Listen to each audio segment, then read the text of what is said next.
Well, welcome to the Foxhole, everybody. Rosa is on her way. I just got a note. She said, on my way, I passed out. So, bear with me. Bear with me. She will be here very shortly. Hi, ADA. Hi, Marku. Hi, Brother Doom. Hey, Viking. Everybody else, chat. Hope you all have had a good week. The rotating circle, it'll rotate until there is a model, basically. I have to update the Ninja Link so that I can have the model on the screen. I can't, well, I guess, yeah, I can hide it for a sec. I can hide it until she's here. You guys passed your point and my point in the story in Red Dead Redemption. Well, see, this is the drawback of streaming. Streaming multiple games at the same time, like I do. When I can only play once a week, it takes me a damn long time to get through a game. When I can only play like 3 hours ish a week.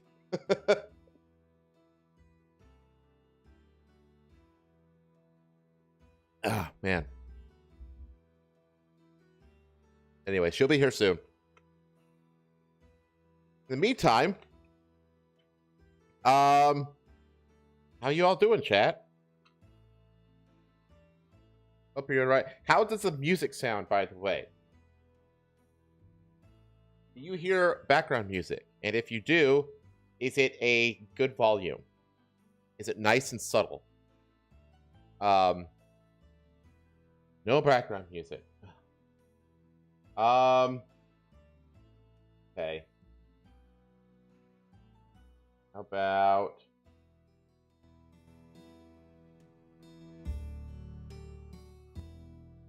How about now?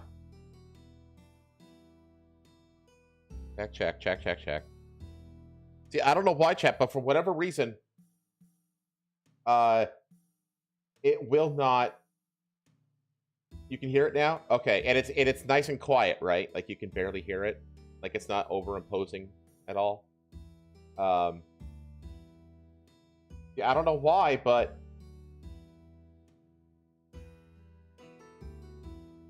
I have it set to monitor and output, which means I should be able to hear it, and yet I cannot, and I don't know why. It's really annoying. And I don't know why it's the only source that does that, too. It's really freaking stupid. What can I say? Let me see.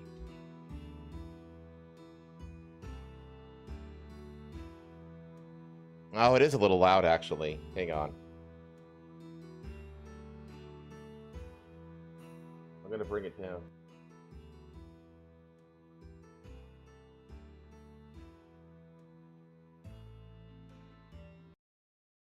I bring it to 0. It goes away completely. Wow. Okay. I have it literally set to 1%.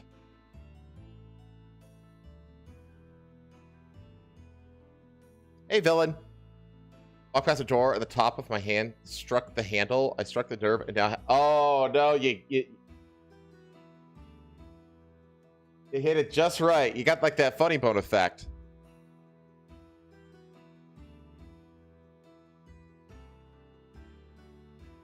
Oof. Big oof.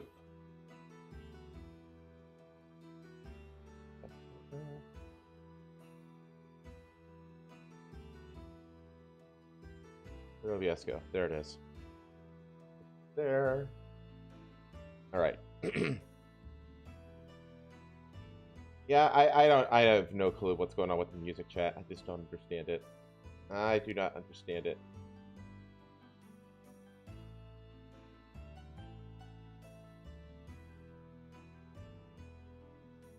And we are live on Rumble once again. So this will be our third episode over on Rumble. So please feel free to. Ah. Hello. I'm sorry. You okay? I passed the fuck out. I was so sleepy. All right. Uh, Let me grab yeah, throw me a link. my... Yeah.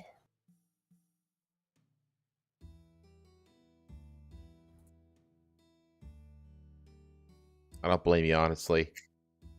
You've had a long week. My PC's been really pissing me the fuck off, dude. It's like it's not letting me open tabs I have like on my hotbar. Like I click on it and then it shows it to me, and then it just goes away. It doesn't actually open it over like whatever I have open. Oh, that's weird. Yeah. Bizarre.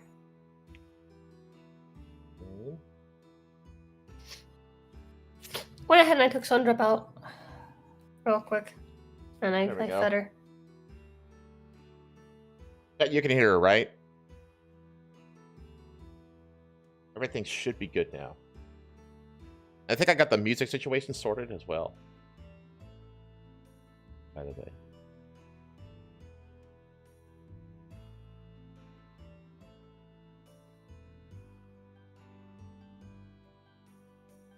Okay. All right. I think we're all good. Yeah, the BGM is literally at 1%. It is the lowest it can go without being muted. So yeah, Oh my god. Yeah, it's weird. But anyway, you've had a rather eventful week, haven't you? Yeah, I have. I don't hear Sundrop launching. I'm worried she'll be somewhere she's not supposed to be. You just said. Okay. Oh, Sundrop. Okay. I know what that's like. Archie has like learned that he can get to more and more places as he. No, she's still launching. She should come over when she's done. She's smart. But yeah, Archie has been learning more and more places he can get to in the house. Okay. Yeah, so I've got to be like extra wary that like, oh crap, he can get up here. You know what I mean? Yeah. So I hope he grows out of his exploratory phase and just settles into lazy cat phase at some point, and then I don't have to worry about it too much. That never happens. Cats are like always exploratory forever. Well, he does get bored of some toys. There are other toys that he never gets bored of, though. Like he's still absolutely like he doesn't. I don't know. I think he lost his car charger. I don't think he knows where it is, and I don't know where it is either. I think he lost it. But he still like loves those little springs. Those little springs, he loves those. And then like the Velcro. They have like those Velcro strips that you're supposed to use to like bundle wires together, right? Mm-hmm. I had like a few of those that got like tangled up together, and so they're just like in a little ball of Velcro. And oh my god, does he love playing with that little ball of Velcro? He just loves it to death. Yeah. And anyway, well, why don't you tell us about your trip? If you would like to. Stop it. Hi, Jen. Well, man, what an event! What a series of events. Okay. First off, the first thing I learned on this trip was that everything I know about like car engines and mileage is a lie. I've always been taught, you buy a bigger car with a bigger engine, you're gonna get worse mileage. That's just the way it is. Turns out there's more to it than that. Yeah, there's a few more variables in there. Yeah, there's a lot more to it than that. Because I was expecting to spend like easily double, maybe more gas than what I would spend on my old car.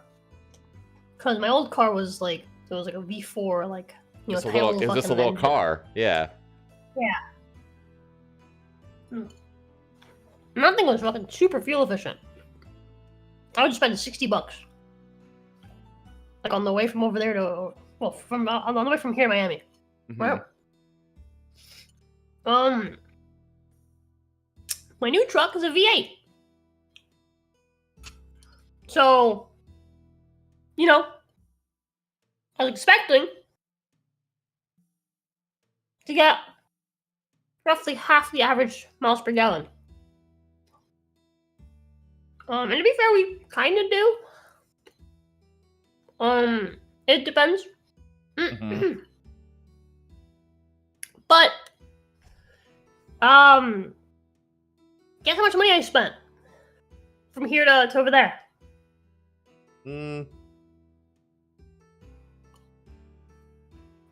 $200. Less. $160. Try 50. Wow. I spent $50 from here to over there. What about there to here? We spent a little more because we got gas close to Miami. Wow. It was, You did really well then. when we left from over there to over here, actually the main reason we spent more was because we basically lost like a quarter of the tank just leaving Miami. Because we were like in fucking bumper to bumper traffic. Oh yeah. Okay. You're just burning gas idling in traffic. Yeah. Yeah. Bumper to bumper traffic is like terrible for fucking. So, first off, traffic. Okay, for anyone who doesn't know, you get better mileage out on the road, right on the highway, than you do in the city. Why? Every time that you stop your car, right, you have to burn gas to get your car back up to speed. Mm-hmm. Right? And so if you're somewhere where you're constantly stopping and starting, your average miles per gallon is going to be sitting somewhere in the ballpark of like 10. 15 if you have like a really fuel efficient car. Right? And so when you're in bumper to bumper traffic, you're basically experiencing that for the entirety of the time you're in bumper to bumper. And we were in that for like a good couple of hours. So on the way back, we ended up spending, I think, more. I think we ended up spending like 70 in gas, something like that. Yeah, but still, that's amazing. That's still crazy. Yeah, still really, really fucking good. And again, this is just on the way. This isn't like including how much we have to fill up before we go. Just because I feel like that's going to depend on how much you spend before you go. You know? Yeah, I get that. That makes sense. But like only looking at how often we have to stop, it's like we only had to stop once. If we really wanted to, if we're like, like efficient with like our usage like on hills and stuff like that, we only had to stop like once. We were getting an average, I think on the way from over there, sorry, on the way from here to Miami, we got an average of like, I want to say 19.5 miles per gallon. Okay. On the way back, I started measuring the average after we got out of the like Miami area. And we got 22.5 miles per gallon because we got a truck bed cover, which helps like really marginally. And we also got all the tires refilled at my dad's shop, which also helps marginally. So like these are two things that both like, because like if your tires are not full, right, like what they're supposed to be, or worse, if your tires don't have an equal amount of pressure between them, it means your engine has to work a little harder to get you up to speed. Yeah, it's very marginal, but it is. It's very marginal, but it adds up. Yeah, it adds up. And then same thing with like the truck bed cover. It's like if you don't have a truck bed cover, you have more air resistance because air that passes over the top of your truck is going down into your truck bed and then pushing up against the gate of your truck bed. So if you have like a truck bed cover over it, it's just gliding over the cover. Yeah, you have less And drag. So again, That's like, drag. Exactly. Yeah. So like minor little things that like changed, This is why the changed. underside of race cars and even NASCAR and stuff like that are covered by flat, seamless panels on the underside of the car because of all the air that goes underneath the car. Ends up creating a ton of turbulence if it gets up into all like the exhaust pipes and all that kind of crap. So they just yeah. Okay, but yeah. So that was the first thing. I learned that what I know about fuel economy and engines is just really, really simplified and not true. So whereas everyone in my family was like, "Oh my god, you're gonna spend so much money on gas on the way here. You should have gotten a more fuel efficient car." Blah blah blah blah. I literally spent less money than I usually do driving from here to Miami. Yeah.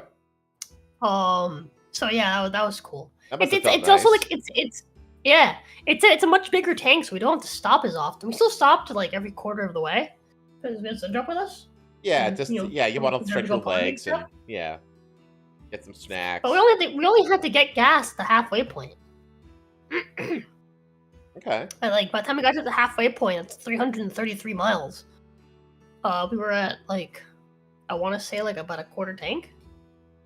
Okay. So yeah. Very we didn't cool. have to fill it all the way to full. But yeah, so that was the first thing. And then we got there, and we got some like minor groceries. Peso did some cooking for my family. She made her best arroz con gris yet, along with her absolute best deer steaks that like she's fed me so far. Wow. She absolutely killed it. Hold on, Luna's in my room and the dog's growling because she has a treat. Come on, out.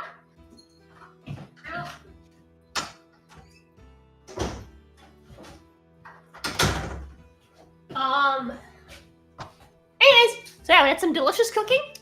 That night, we were gonna go hang out with some friends. We were gonna go to a billiards bar called New Wave. It's in like the Doral area, chat. If you ever want to go, really fun place to hang out. They close at like 2 a.m. Okay. Cause Pei was like, "Oh, I want to experience some nightlife stuff. I want to stay up late and Miami drink." nightlife. And I was like, okay. It's not Well, we it's didn't not go like to- the Fast and the Furious. Yeah, we didn't go to like Miami because I don't like Miami. I don't trust people in Miami, and this shit's dangerous. It's also a weekday.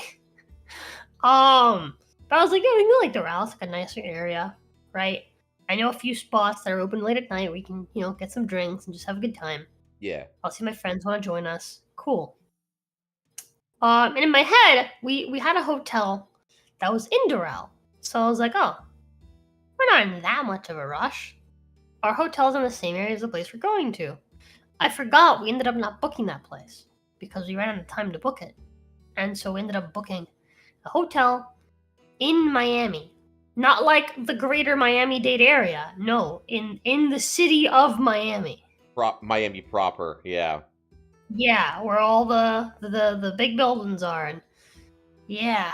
So like she put on the address and I was like, where are we going? Did you say Biscayne Boulevard? Oh no. And she was like, what? And she's like, is that like a bad area? I'm like, that's like in Miami. Miami is that is bad? a bad area. Like yeah. It's just like, is that bad? And I was like, yeah, you'll see. So we got there, and this is her first time. I've been meaning to show her the city, right? Yeah. Like every time that we did come over, I tell her I'll take her to the city, and I never do because I hate going. And this is our first time that I've shown her like Miami proper, right? Like downtown And Miami. she was like, I don't know what say downtown. I'd take her downtown. But pretty close to downtown, yeah. I showed her and she was like, wow, like the buildings are like lit up. This is like so cool, whatever. Right? And we get to our hotel. And she's like, look, we're looking around. I'm like, fuck, where do we park? She was like, right there, there's a parking garage with a big P on it. And I was like, oh, fuck. Because I know what's about to happen. So we go to the parking garage, and we have to pay for parking. Okay. And it's like ridiculous fee. Like if you're there for like 15 minutes, they'll charge you like $15. Oh, No, God. sorry, 15 minutes or less, it's free, right? Anything more than 15 minutes, like an hour, it's like $10, $15 per hour. If you stay for any longer than an hour, right? Like 1 to 4 hours, I think it was 1 to 3 hours, something like that. You get charged $20. Oh my God. I can't remember what amount. Like 4 to 6 hours, I think it was. You get charged 25, and then 6 to 24 hours, you get charged $40. Holy shit. $40. So my God. So we're paying like $40 a night. Oh my God. And I was like, what the fuck? For this price, we could have gotten a nicer hotel, not in Miami. And not have to pay for 'Cause, like- parking. Yeah, exactly. Because it's like the hotel wasn't super expensive, but with the $40 a night in parking, It's more expensive Whatever. than other hotels, yeah. Yeah. So we check in for the night. Drop off our stuff. Right. We leave. So we can go hang out with friends. Have a phenomenal time at New Wave. This is where you I end up posted the drinking more than I video. planned to. You posted a video of you guys Yeah. sucking at pool. She decided to take a video at the end of the night when we were done drinking and I was tired. Okay, while I was drinking, I was doing great. I'll have you guys know. Okay, I was landing like awesome trick shots. Okay, that I didn't even know I could do, but the alcohol helps. I think the secret to pool skills is alcohol. Are you like the John Daly of pool? I ordered myself a gin and tonic. Appropriate, considering your avatar. Yeah. Pei got herself. What was she ordered? She ordered a tequila sunrise. Okay. She was short to order. She ordered tequila sunrise. Didn't like it, so I drank it. Tequila's and gross. then I started ordering other stuff. I can't remember, but whatever. Point is, I want to say I had 3 or 4 drinks. Nothing Okay. crazy. But we were doing great, and then I got tired. And by doing great, I mean I almost won twice back to back, and then I scratched on the 8 ball twice back to back, Damn. and lost on technicality twice back to back. We split into teams, so it was like me and Pei versus my friend and his girlfriend. Mm-hmm. The first 2 matches they won because we fucked up, or by we I mean I fucked up on technicality. The third match they won fair and square. The 4th match, once again, they won due to technicality. Jeez. And after every match, I was like, best 2 out of 3, best 3 out of 5, best 4 out of 7. And so at the end, I was like, best 5 out of 9. You're like Death from Bill and Ted's Excellent Adventure. The last match, right? So right after those 2 shots that you saw that we failed, my friend ended up calling the wrong hole. Oh, the wrong pocket. For his 8 ball? Yeah, he called the wrong. He tried to attempt some really difficult shot into a quarter pocket because of where the ball was. It was realistically speaking, it was the only likely hole that he could put it into. Okay. But it was still a really tough shot. And he missed. But then to make matters worse, the ball kept going and it went into the wrong pocket. He's like, dang it, should have called that pocket. And so he lost on a technicality. And so we got 1 victory on technicality. And I was like, we did say best 5 out of 7. Best 5 out of 9. So I keep going. It's 1 in the morning. No. But yeah, we like around for a little bit. Trying to attempt his final game-winning shot that he scuffed. We like kept attempting it, and then we went back home. It was all a good time. Pat first wasn't into it. She was like, "Oh, I don't know if I want to go play pool." Blah, blah, blah. And she enjoyed it so much she wanted to do it again the following night. And I was like, "With what money?" Yeah. You blew it all the first night. Rookie mistake. We spent like $70 on like alcohol and food. Not to mention the additional 40 for actually renting like the table for a few hours. Yeesh. Yeah. And you blew it all in the first night. Yeah. So, anyways, day 2 rolls around. We paid for our parking in the morning.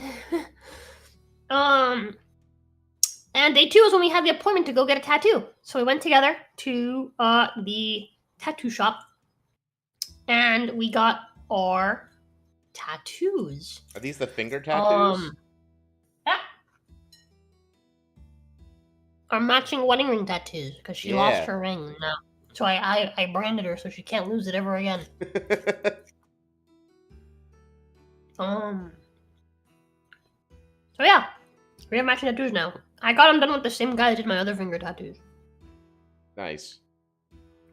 Who now apparently works from home, rather than like a tattoo shop.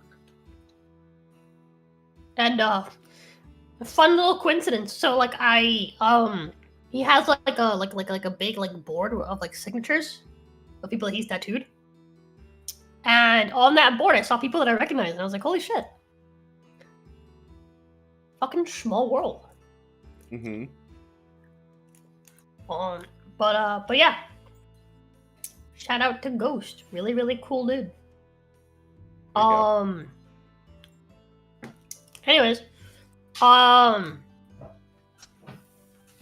Aside that, like that didn't take too long. And his price is actually really, really good for tattoos. For context, he charges $35 for each. Okay. Which is like really, really cheap.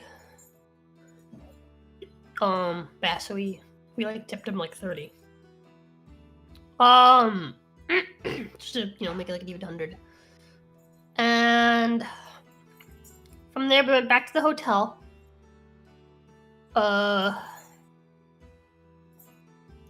We got some stuff. Paid $20 more in parking. God, I just want to kill myself. God. Got stuck in traffic during rush hour on the way back from Miami to where my family lives. Because this is the day of my grandpa's birthday now, right? So it's like now Wednesday. And we're planning to have a little party. Sandra, stop it. Relax. Planning to have a little party at my aunt's place. For that, we need to buy groceries. So we went to first I dropped off Pay at my mom's place so that she can just chill with my grandma for a little bit, take care of her while I went to go get groceries. And I went to get groceries, and I spent like $112 on groceries, which made me a little sad. But I'll explain why that makes me a little sad later. And so got the groceries, went back to my aunt's place. Peter got to cooking. I got to see some family I hadn't seen in a while. Eventually, like my cousin's boyfriend, my other cousin, her husband, her son, my dad, my stepmom came by. So yeah, we had like a nice little party. Made some deer burgers with my uncle. That was fun. Yeah, it was like a nice little thing. No one. So it just so happens to be that everyone's on a diet or something, or already ate or whatever. So like oh, that's why you're bummed out about the groceries. Yeah, it's like we were both really bummed out about it because like we don't even like. We haven't even gotten groceries for ourselves in like the last like month. So we got groceries for like my family, and they didn't even eat it. Oh.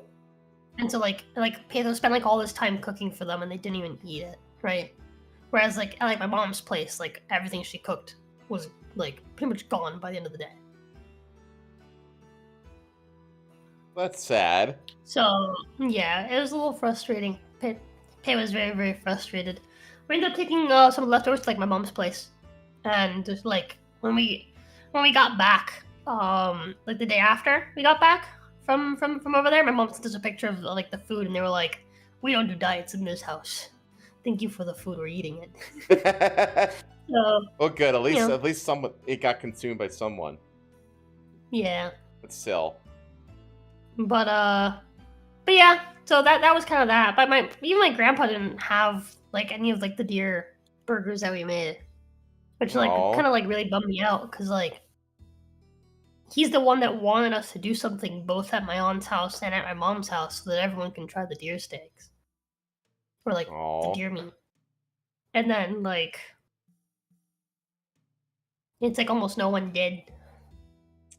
I mean, did it at my aunt's house. That's sad. And so it just like, yeah, like even he himself didn't. He didn't even really want to go to the party. He was like tired. So I don't know. It made me a little sad, but whatever. Frustrated evening. We go back home to stay at our dinky hotel in Miami. It wasn't dinky. It wasn't that bad. All right. It was a pretty nice hotel, all things considered. Sundrop stayed there by herself for several periods of time and no issues. Wow, she didn't piss your shit anywhere? No, she did. It's just that we got a room that was like a pet room, so it was like fine. Oh, okay. Yeah, we just had to clean up after. But yeah, like all things considered, yeah, it was a pretty good hotel. They had like breakfast in the morning we got before we went to go tattoos. Breakfast was pretty good. Pretty delicious. It was just the the fucking parking thing, which we're checking out, right, on Thursday. And the lady up front asks us, about our about your stay. Like, no, yeah, she asks about our stay, and she mentioned, she's like, you guys didn't get a parking pass, and we're like, what? She was like, yeah, have you guys been paying for parking? And we're like, no. Yeah. So they offer parking passes so that you can pay less. You still have to pay for parking, but you can pay less. Okay. I think the parking pass is like $20. And she was like, you have, do you want to get a parking pass now? And and it's only $20 charged onto your account, and you'll at least save $20 for this last, night. That so you'll scan this instead of you'll just scan this instead of your other ticket, and you'll pay half for this last night. We're like, yeah, fuck it. But like we're just frustrated because no one told us. I was gonna say like that should be retroactively provided to you or offered to you because they didn't talk about it when you checked in. Well, so here's the crazy thing, right? So when we were leaving, right? I told Peso, I suspect they purposely don't tell you. Maybe. And then they tell you after to like save face. And be like, oh, it was just a mistake. I hope you don't give us a bad rating. She literally said that. She like literally said that. Oh, come on. A bad review. So they know that the parking is bullshit and that it's tanking their reviews online. The car in front of us when we were leaving, Petho was like, I swear to God, if he has like one of the like parking tickets, like if he has like a regular parking ticket, and lo and behold, the guy had a regular parking ticket, not the parking pass. And she's like, for fuck's sakes. It's like no one. They don't tell people about it. They don't tell anybody. That's bullshit. They don't tell you until it's too late. What a scam! This reminds me of, like, I've talked about it before, like the small period of time that I worked in like the Miami area, and then months later after I stopped working there. I worked there for like a week maybe. I got like my dad messaged me upset because he was sent a huge like $180 bill for, I think it was 180 was 80. I think it was just 80. He got an $80 bill for like a parking ticket. And I was like, what the fuck are you talking about? And he was like, yeah, somewhere in Miami. Like, you know, and he sent me he's like, down to Miami. Send me the fucking the address of it. And I was like, this is the place where I stayed, where I parked my car for like maybe half an hour while I had a fucking interview for the job that I worked at for 4 days. I didn't even park there the days that I worked there because I was told to park somewhere else. And the only reason why I didn't pay for parking while I was there was because their fucking meter was broken. Their meter was off. Their parking meter. Like, because you know, like when you enter a parking garage, there's like a little machine. You get a ticket, right? Yeah. And then on the way down, you scan the ticket and it tells you how long you were parked, and then it charges you, right? Then you get to pay it before the gate comes back up. Well, the gate was open, both to go in, to go out, and the meter was off. So I assumed it was my lucky day. Turns out, no. They have a really small sign on the building, like in the midst of all the other signs that are on the building. They have one small sign that says you have to like pay at some site. And the parking garage is full of cameras. So they have pictures of your car and like how long your car has been there before you leave. And instead of letting you know right away, they let you know months later so you accrue interest. God, that is such a fucking scam. Yeah. And so like I looked into it and I was like, what the fuck is this? And it's just like they never told me. So I had no notifications, no emails, no phone calls, nothing. They sent a letter, right? Literally months later. Like literally months. I think we got the letter, I think it was, because that was back in, I want to say in July. Mm-hmm. Give or take. Because it was like right after me and Pedro got together, I was trying to find a job. Yeah. So that was in July, right? My dad called me over this in like October. Okay? Mm-hmm. And because that was the first time he heard about it. Right? And I hadn't heard about it at all. And they're like, yeah, you have this many months, so the total is no longer the like $15 that you would have paid for parking. It's like $80. And it's like, what a fucking scam. And I told him, I was like, I'm not paying that. I'm simply not paying that. If they have a problem, they can fucking sue me. And I will happily fucking, like, I don't even need a lawyer. I'm winning this without a lawyer. So, my dad's someone who, like, doesn't like dealing with issues. And so he's just used to just paying off his issues. Yeah. And so he was like, I'll just give you the money to pay for it. And I was like, if you want to do that, if you want to pay for it, that's fine. If you want to not deal with it, that's fine. But I'm telling you right now, I'm not paying for it. It's not coming out of my pocket. I'm not fucking doing it. Because I do not mind dealing with this the hard way. I don't give a fuck. Fair enough. I'm not getting fucking conned out of fucking $5, let alone fucking 80. Go fuck yourself. Alright. I do not believe in letting myself get fucking suckered because it's more convenient. Because that's the thing, if you let someone sucker you for $5, they'll do it again for 10. You know? And so it's just like absolutely not. Mm-hmm. But he wanted to pay it off. I was like, I'm gonna call them first before, you know, you send me the money. And I called them and I got them to lower it from like 80 to like 40 something. They like halved it. Mm-hmm. They're like, yeah, we can't get rid of it, but we can like half it for you. And I was like, all right, fuck it, whatever. So they like halved it, and we ended up paying like, well, he ended up paying like 40 something. Yeah. I wouldn't have even paid that.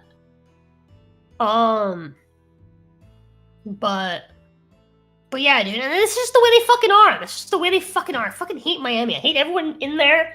I hate the fucking, like, just complete hypocrisy of all the fucking, like commie, shit-lib fucking retards flocking to these fucking, like, these, like, corporate fucking, like capitalist hellscapes.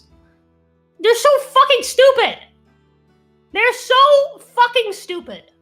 Oh yeah, they're bug Like- men. They're bug men who can't live outside of their bug colonies. That's all it is. Like they just go from one bug colony to the next. Like again, the greatest indication that these people are fucking stupid and don't actually believe any of the shit that they fucking claim. They don't actually believe any of the fucking commie ideas that they fucking claim to. They just want to fucking like to fucking carry these retarded fucking beliefs for the sake of free shit, right? They're just fucking lazy. Is the fact that these people will never, ever, ever want to move out to the fucking country and start a farm. They'll never, ever, ever want to move out of the country and actually do the things they claim they want to do. No, they actively seek out living in these cities, in these fucking like capitalist, fucking corporate hellscapes. They'll actively choose that. They'll choose to become a cog in the fucking machine just to fucking then complain about it. These people are fucking retarded. They're actually imbeciles. They shouldn't be allowed to vote. They're too fucking stupid. Well, you see what happens. Do you know about Slab City in California? Slab City? You never heard of Slab City in California? So Slab City is like communists trying to walk the walk. Is what it is. Okay. And it is a dystopian, absolute nightmare shithole.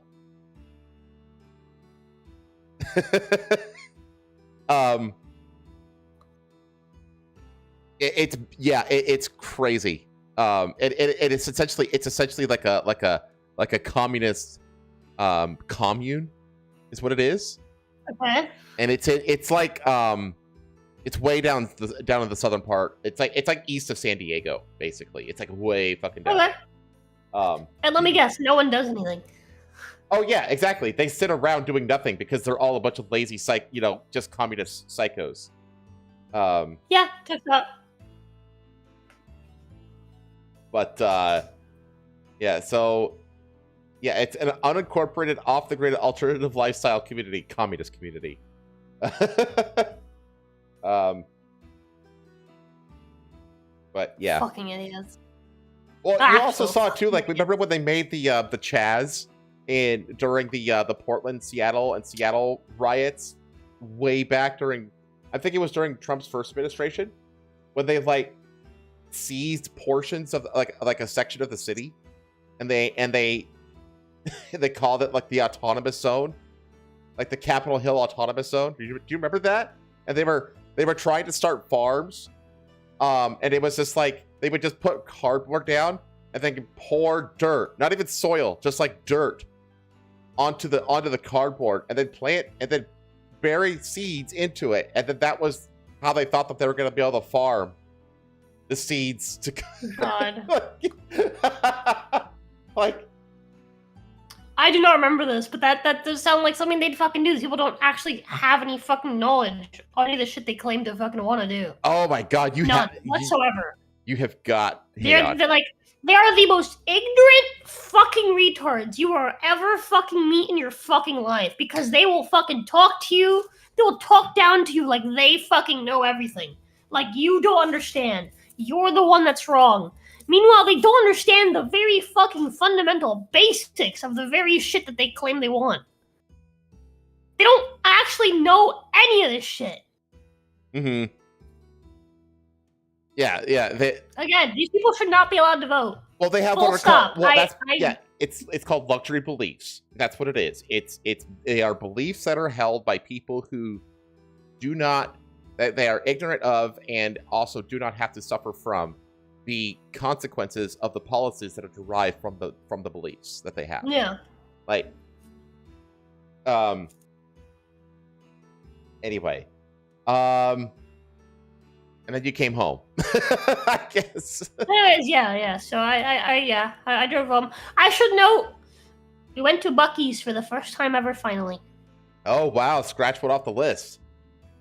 Yeah, we went to Buc-ee's, and like, because Buc-ee's was the exact halfway point between over there and over here. Assuming we don't take toll roads. Okay. If we take toll roads, we there's no Buc-ee's. But because we're in the new truck, we weren't taking toll roads. And so, yeah, we fucking went to Buc-ee's, and I didn't fully explore Buc-ee's because I very quickly realized that if I did, I would end up spending too much money. Yeah. Because I literally, like, I went in, I beelined for the bathroom, took a piss, came out, and between the bathroom and the checkout, I had picked up like 5 things, and I was like, I need to put one of these down and leave. They got that derpy ass. What is it? Is it a squirrel?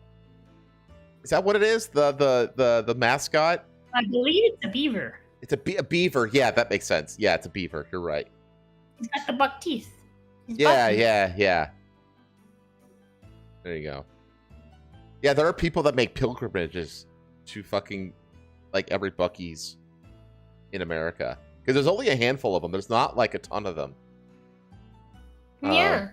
Well, there's like 2 on the way to and from where we live now in Miami. Well, I think that like total there's like maybe like 50 in the country. Maybe a little more. But yeah, I got like a tiny little keychain, got some coffee, got some chocolate that ended up exploding, by the way. It fucking exploded. I shit you not. And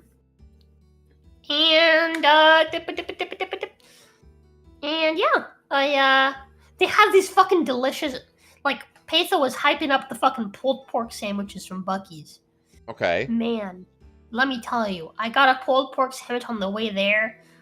I could taste it despite the fact that I couldn't really smell or taste anything on the way there. Okay. On the way back, well, so the last day before we drove back, I had an appointment with my pulmonologist finally. Oh. And I'm both annoyed and happy about it, right? I'm annoyed because every time I go, I get the same fucking lecture telling me that I just need to use my nebulizer every day. Mm-hmm. I've done this before. That doesn't help.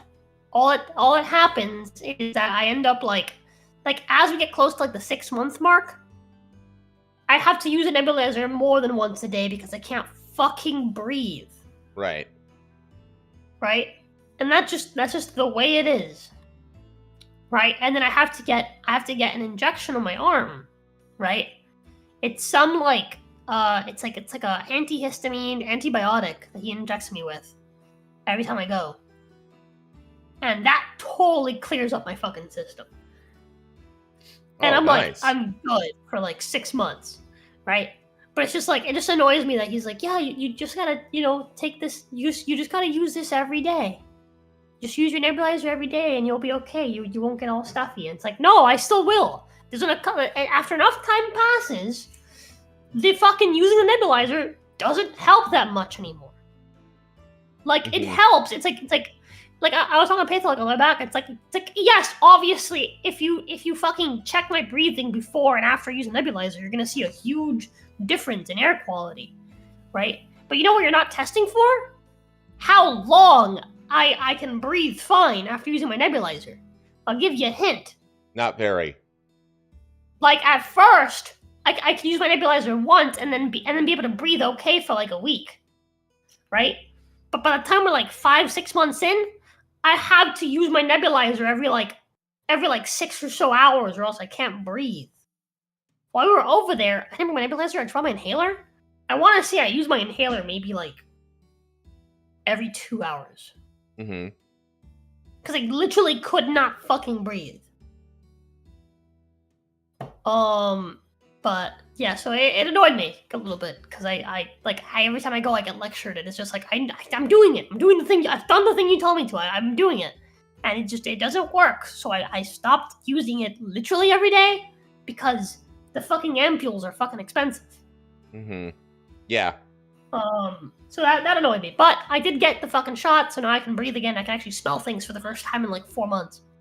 Well, there you go. I've literally like not been able to smell since like May. So June, July, August. Jeez. Yeah, September. It's only been 4 months. I've not been able to smell for 4 months. And it is crazy. It is like it's such a crazy thing. It's like coming back to Earth after spending a year up on the fucking space station. Yeah, it was so bizarre. Like I was so sensitive. I was blowing my nose like on the way back, and I was like, I smell blood. Oh my god. I'm not bleeding, but I can smell my blood vessels in my nose. Suddenly, how sensitive my nose is. Oh wow, that must be weird. I can smell humidity again for like the first time in forever, right? Yeah. It's nasty. Yeah, you could smell like the petrichor in the air and stuff like that. Yeah. Yeah. But yeah, it was so fucking bizarre. And like I like yesterday, I went to the bathroom and I was like, wow, it didn't smell good in here. You think? I smelled Sundrop and I was like, wow, you stink. I've been hugging and kissing you. That's funny. But yeah. And on the way back, we got a I can't remember what it was now. It wasn't a pulled pork. It was like a pulled pork though. It was what was it? It was another like sandwich, like torn meat with sauce, barbecue sauce sandwich. Okay. It wasn't pulled pork. It was something else. I can't remember now. But brisket. It was brisket. It was fucking brisket. Okay. All right. Smoked brisket. Thank you, Pay. Thank you, my love. Pay doesn't chat. But it was smoked brisket, and I didn't understand. Like I was like asleep. Okay, because I got little to no sleep the night before we had to come back. And so I drove the first quarter, and I was literally falling asleep. I had to have Petho like stay up and like talk to me. So I was falling asleep for the first quarter, leaving Miami. And then she took over for the second quarter and the third quarter of the trip, right? I did the last quarter. But second quarter leads us to Bucky. So she went into Bucky's and she got me a smoked brisket sandwich. And oh my god. I took a bite and I looked at her and I was like, I moaned. And I was like, holy fuck. Yeah. I'm about to pre. I'm gonna pre. Dude, like good brisket. Good brisket is one of the very, very few foods that can actually induce that level of like euphoria in people. Yeah. It really is. There's not a lot. But brisket is consistently one of them. Yeah. I couldn't finish it because I was too eepy. I ate like half and then I put it down and then I went to bed. But it was so fucking good. It was so good. It was like delicious. It was exactly what I needed. And I can taste it. I can fucking taste it. It was spectacular. The fucking pulled pork I had the first time around, I couldn't really taste it, but I could feel it was slightly spicy in it, and it felt delicious. I couldn't taste it, but it felt delicious, and I enjoyed it. But I was actually able to taste the brisket, and it was like orgasmically good. Yeah. But anyways, yeah, that was the trip. We came back. I didn't pee because at the 3/4 mark I wanted to go pee, but there was like a bunch of like Mexicans, a bunch of military age men, Mexicans, hanging around a white van. Outside the parking lot, and I was like, I'm not gonna go pee. Yeah. So I just held it in. I was like, yeah, I'm not gonna leave my wife in the car by herself. With her dog. So I drove the entire last way, and for the entire like last hour or so of the drive, I was like pissing myself. Like I full on like unbuckled my pants, unbuttoned my pants. I had like my thumb. I was driving with one hand. I had my thumb like on like the waistband of my fucking like underwear. You were like ready to yank it down, and yeah. I was like holding it like away from like my bladder, so my bladder didn't feel as pressured. I was like slow breathing, trying to control my breathing so I don't pee myself, trying to like prepare for all the bumps in the road. You know? Like I was in like a fucking trance. We got home and I very nearly just opened the door, started peeing and like on the out to our yard. But I was able to hold it. I was an adult about it. Okay, I took the key out of the ignition. Right, I walked into the house and just immediately I didn't understand. I like ran out of the car, okay? I took out the key, ran out of the car, threw the door behind me, opened the fucking front door, threw that behind me, closed, ran inside, okay? And I started peeing immediately once I got to the fucking bathroom, okay?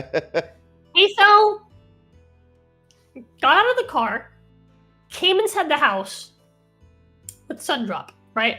Well, got out of the car, got Sundrop out of the car, came into the house, went into my streaming room, like the room I'm in right now, put Sundrop in the kennel, came back out and walked past me twice, okay? Because she walked past me on the way to drop off Sundrop and then on the way back to like the door, right? Well, she did all this and I was still peeing. That happened to me when I was in Costa Rica. That happened to me. We were on a bus and we were coming back from the tour to the cruise ship, and we were on this big divided highway, and there was like an accident and we were stuck there for like an hour, like without moving essentially. And I was like, I kind of have to go, but I can hold it till we get back to the boat, right? But so about halfway through waiting for this thing, I literally got off the bus, went into the middle of the divided highway because there was like some kind of a structure. I think it was, like some kind of like power structure, whatever. And I spent a full like not 90 seconds. It was like a little bit more than a minute though. It was like a good 65, 70 seconds with just a straight, strong stream of piss. Oh, dude. And it was just like, it's funny. I was easily standing there pissing for like a good 3 minutes because like when you're holding it in for that long, like your bladder is like weak and just can no longer push. It's too tired. So it's just dripping out of you. You know, that's the state I was in. I didn't have I didn't have the energy to push the pee out. So it was just dripping. I had the energy. But like. But the funniest thing though is like literally like 30 seconds into the pee, traffic started moving again. Oh my god! And so I was like pushing. I was like push like flexing my abs to like try to force the piss out as fast as possible. and this is a pee even further beyond. Oh my god! I was just like, get out of me! And I finally get it out, right?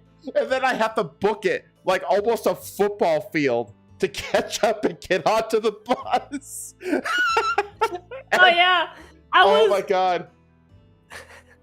Panther says, dude, she was begging for a red light and there was no... Yeah, I was begging for a red light so I can take my hands off the wheel and unbutton my fucking, like my fucking pants. Because they were, like, relatively newer pants, and so, like the button's kind of tight, and so you can't really get it off with one hand. Okay. And so I was begging for a red light so I can just, like, stop the car, take my hands off the wheel, like, and just, because I can undo my belt with one hand, but I can't unbutton it. And I just wanted to unbutton my fucking pants so bad. I just wanted to unbutton them so bad. I was just like, please, a red light, please. I ended up saying fuck it and found like a relatively straight road and just took both hands off the wheel and I was like, let's do it.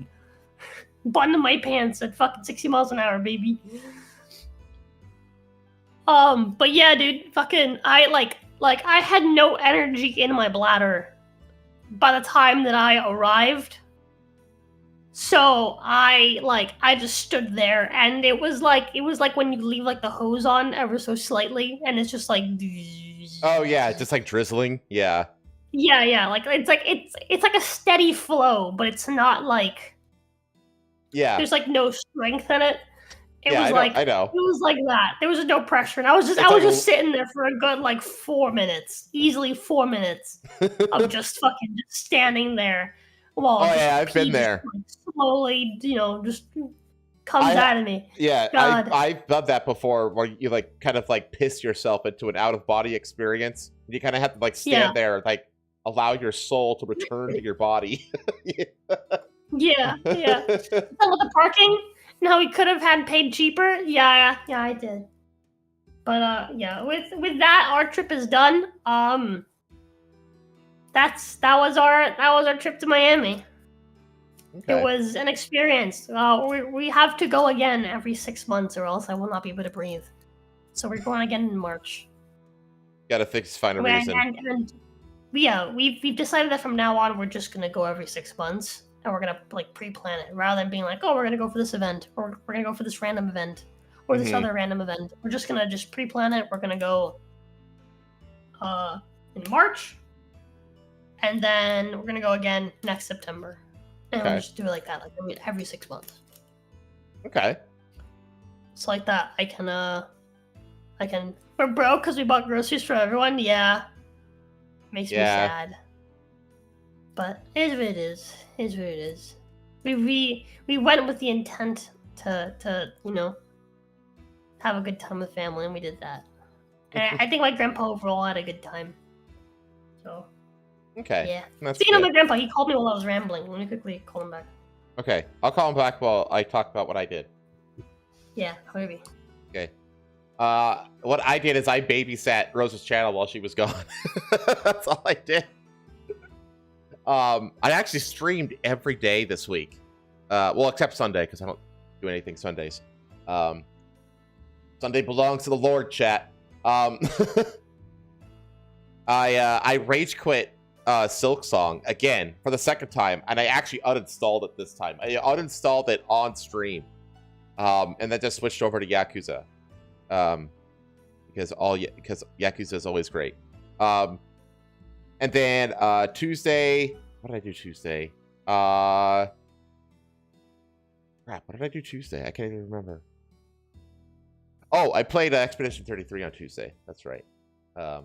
Basically, I don't need to go through the whole week. All I did was like babysat Rose's channel, and I did my job. That's all I did. Costas, you guys wanted me to bring back the black and white truffles for cheap. Okay, that's not a question for me. Okay. But then, like, I played more Yakuza. Wait, no. Yeah, I played Yakuza on Wednesday, but I also attempted a speedrun of Wu-Chang, and I failed the speedrun. I could have done it, but, like, I needed to... The goal was basically, we have to finish in 5 hours. That was, like, the thing. And I reached a point where I had... Well, first, I got set back by one particular dickhead NPC that killed me twice right before I unlocked a huge shortcut that I needed to unlock. That set me back by, like, almost a half an hour. It was that one fucking NPC. And then the final boss of Chapter 3, I made the fatal error, basically, of rushing a little bit too much. And, because I didn't do, like, boss cheesing. I wasn't, like, cheesing the bosses. Like actual speedrunners do. And so I had to fight the bosses legitimately. And I made the mistake of cutting off both side quests that would have enabled me to summon at least one person to help out during that fight. And that fucking screwed me. Like, having to solo that boss. You have to understand, chat. This boss, when I first played through it, it took me 2 whole days. Probably 50, 60 tries to finally beat this boss. It was so fucking difficult. And I beat it solo the first time. And that's when I learned that I could, like, do things that would enable me to summon NPCs to help me in the fight. And I was like, holy shit. And so I did that. I did that with all the subsequent playthroughs to help me platinum the game. But then going back and doing the speed run, I neglected that. And I ended up having to fight him solo. And I just ran out of time. I died too much and just ran out of time, and I was like, yep, we're done. if I'd have beaten that boss, chat, I probably could have finished the rest of the game in less than an hour. I could have done the last 2 chapters in less than an hour. And we were like a little past 1 o'clock in the morning at that time, and I needed to be done by 2. Because I do have a job in the morning that started at like 7, and I had to get some sleep. And so if I could have beaten that boss, I'm pretty sure I could have finished the whole game within the hour, but it just didn't happen. And it got to a point where I was just like, yeah, it's not going to work. So the tiger, yes, the fucking tiger guy. That was who. Yeah, the fucking tiger. Tiger, like, honestly, I feel like the 3 fucking hardest bosses in the game is the tiger. Honestly, I don't consider Hong Lan to be that difficult anymore because, once you like get a good grasp of the parry function, she's actually not that hard. But the tiger boss, the boss of chapter 4 can be a massive pain in the ass. And fucking Zhao Yun. Those are, I think, the hardest bosses in the game. And of those 3, Zhao Yun is by far the most fun. I actually think that Zhao Yun is probably the most difficult fight in the game, but it's also one of the most fun fights of the game. Because you gotta really because the thing is, all the boss characters that are like more or less regular people, are the most fun to fight. The monstrous bosses aren't nearly as fun to fight as the regular, more or less regular human bosses. Because the regular human bosses, you feel like you're like really dueling with them. You're dodging, you're parrying, and that kind of stuff. There's like a really good like fun back and forth that happens, whereas that doesn't happen with the monstrous bosses. And Zhao Yun is such a fun boss to like learn and master and duel. So, hello. I've returned. Stream is paused. Stream is like loading. It's like stuck. Oh. For me. I was gonna say that's a you thing. Oh, it's fine now. Okay. Weird. Across 2 playthroughs, I've maybe spent more than 20 tries on the tiger because I figured out the summoning unintentionally. Yeah, it's that tiger boss is a pain in the ass. Massive pain in the ass. Especially since you have to kill it twice. But anyway. And then after the failed speed run, I went to bed. And then on Thursday, I played Enshrouded with y'all. Which is fun. And you play with chat? No, I didn't play with chat. But you know what I mean? Like the chat was there. Oh. And then you came home, and that was the end of the babysitting.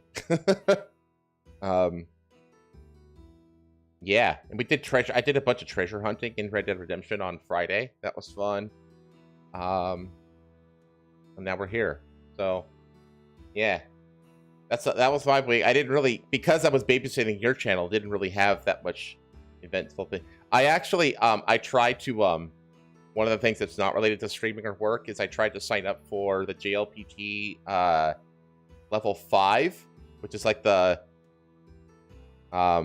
most basic proficiency exam for Japanese. But okay. I would have to take it in Miami. But I'm telling you right now, I tried to sign up like the afternoon that slots became open, and it was already completely full. And so I basically told my tutor, I was just like, yeah, I'm never taking that test because there's no way I'm going to be able to procure a slot. And I was like, I'm pretty sure that those slots are procured by companies and stuff like that for employees that they're trying to bring over to Japan or whatever. And they can only bring employees that are like, have certain levels of proficiency. Like it's a part, the job requirements. And so the companies pay for the test slots and stuff like that. And I was like, you know what? It's fine because I'm just going to be taking that slot away from somebody who actually needs it for a job or whatever. and I saved, $100 for the test fee and however much money it would take, for me to go to Miami for a weekend. So I was like, whatever. But yeah. Now the funny thing is, my tutor actually has like past versions of the test, and so I've been taking the test like with my tutor just to see what it's like. And I'm fine. I'm fine with grammar and vocabulary and reading. My weak point is listening. I have such a fucking hard time, like, hearing and like, especially like when you take the test. There's like the whole like last third of the test is all like it gives you like four answer choices, and you have to listen to like a conversation, and then you have to like, and then it asks you a question about the conversation, and you have to answer correctly, right? And I was like, man, like maybe half of them can I actually understand the whole conversation on the first try. Like listening is easily like my weak point. Easily my weak point, which is good. It's good that got revealed, so now we can kind of hone in more on that. But anyway, all right. That was me. That's my week. We're already an hour and 20 minutes in, and we haven't even gotten to the first news story, and we've got plenty of news stories to get through. So yeah, you want to just run? Yeah, let's get into it. Okay, so starting with the aftershock. This is an aftershock. So a magnitude 7.8 earthquake hits Russia. Ignore the things I'm sending you, by the way. These are things that I ignore the things I'm sending you. They are for next week. Okay. Yeah, I just got notifications for these, and I was like, ooh. Okay. Yeah, totally. Okay. So yeah, this thing hit like eastern Russia. And it caused tsunami warnings in Hawaii, Alaska, US West Coast, etc., etc. And then they they just kind of canceled it pretty quickly afterwards because they realized it wasn't going to be like a big tsunami thing. They said that there's no threat to Hawaii, no risk for destructive tsunami anywhere along the U.S. West Coast or Canadian coastline. No destructive tsunami was recorded, and no tsunami observations were available to report from Alaska. Now here is what it was an aftershock from. So if you remember, we covered this on the show back in July. There was an 8.8 earthquake that hit here. It hit like right here ish off this peninsula in Russia. Okay. And that caused an actual tsunami. Remember that was the one where I showed the tsunami risk map, and it reached all the way down to like the Andes Mountains in South America. Yeah, it was that one. So this was back in July when this happened, right at the end of July. So we're now a month and, what do we see? A month and a half past this earthquake, and this 7.8 is an aftershock of that one. So it just kind of goes to show you like how long aftershocks can last and how big they can be, even like weeks and weeks beyond the original event. Yeah, so they say here the Thursday, September 18th tsunami comes less than 2 months after a massive 8.8 magnitude earthquake in the same region as Russia off the Kamchatka Peninsula. The previous earthquake did trigger a tsunami wave across the Pacific. Yeah, this is I think I showed this as well. But this was the tsunami wave recorded. So that's the earthquake epicenter up here.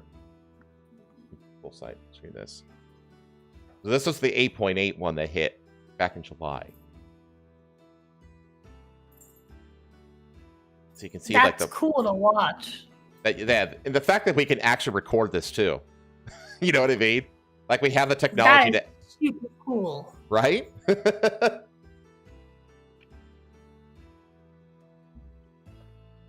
One thing you notice, like right down here is a good example.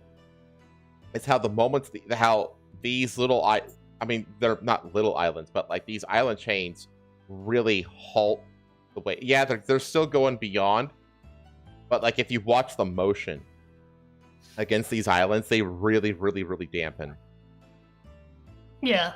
You know, they even send waves going back into the which can cause like, that's when you can get like massive rogue waves because you have like the amplitude of one wave hitting the amplitude of an oncoming wave, and they basically multiply and create like one giant wave.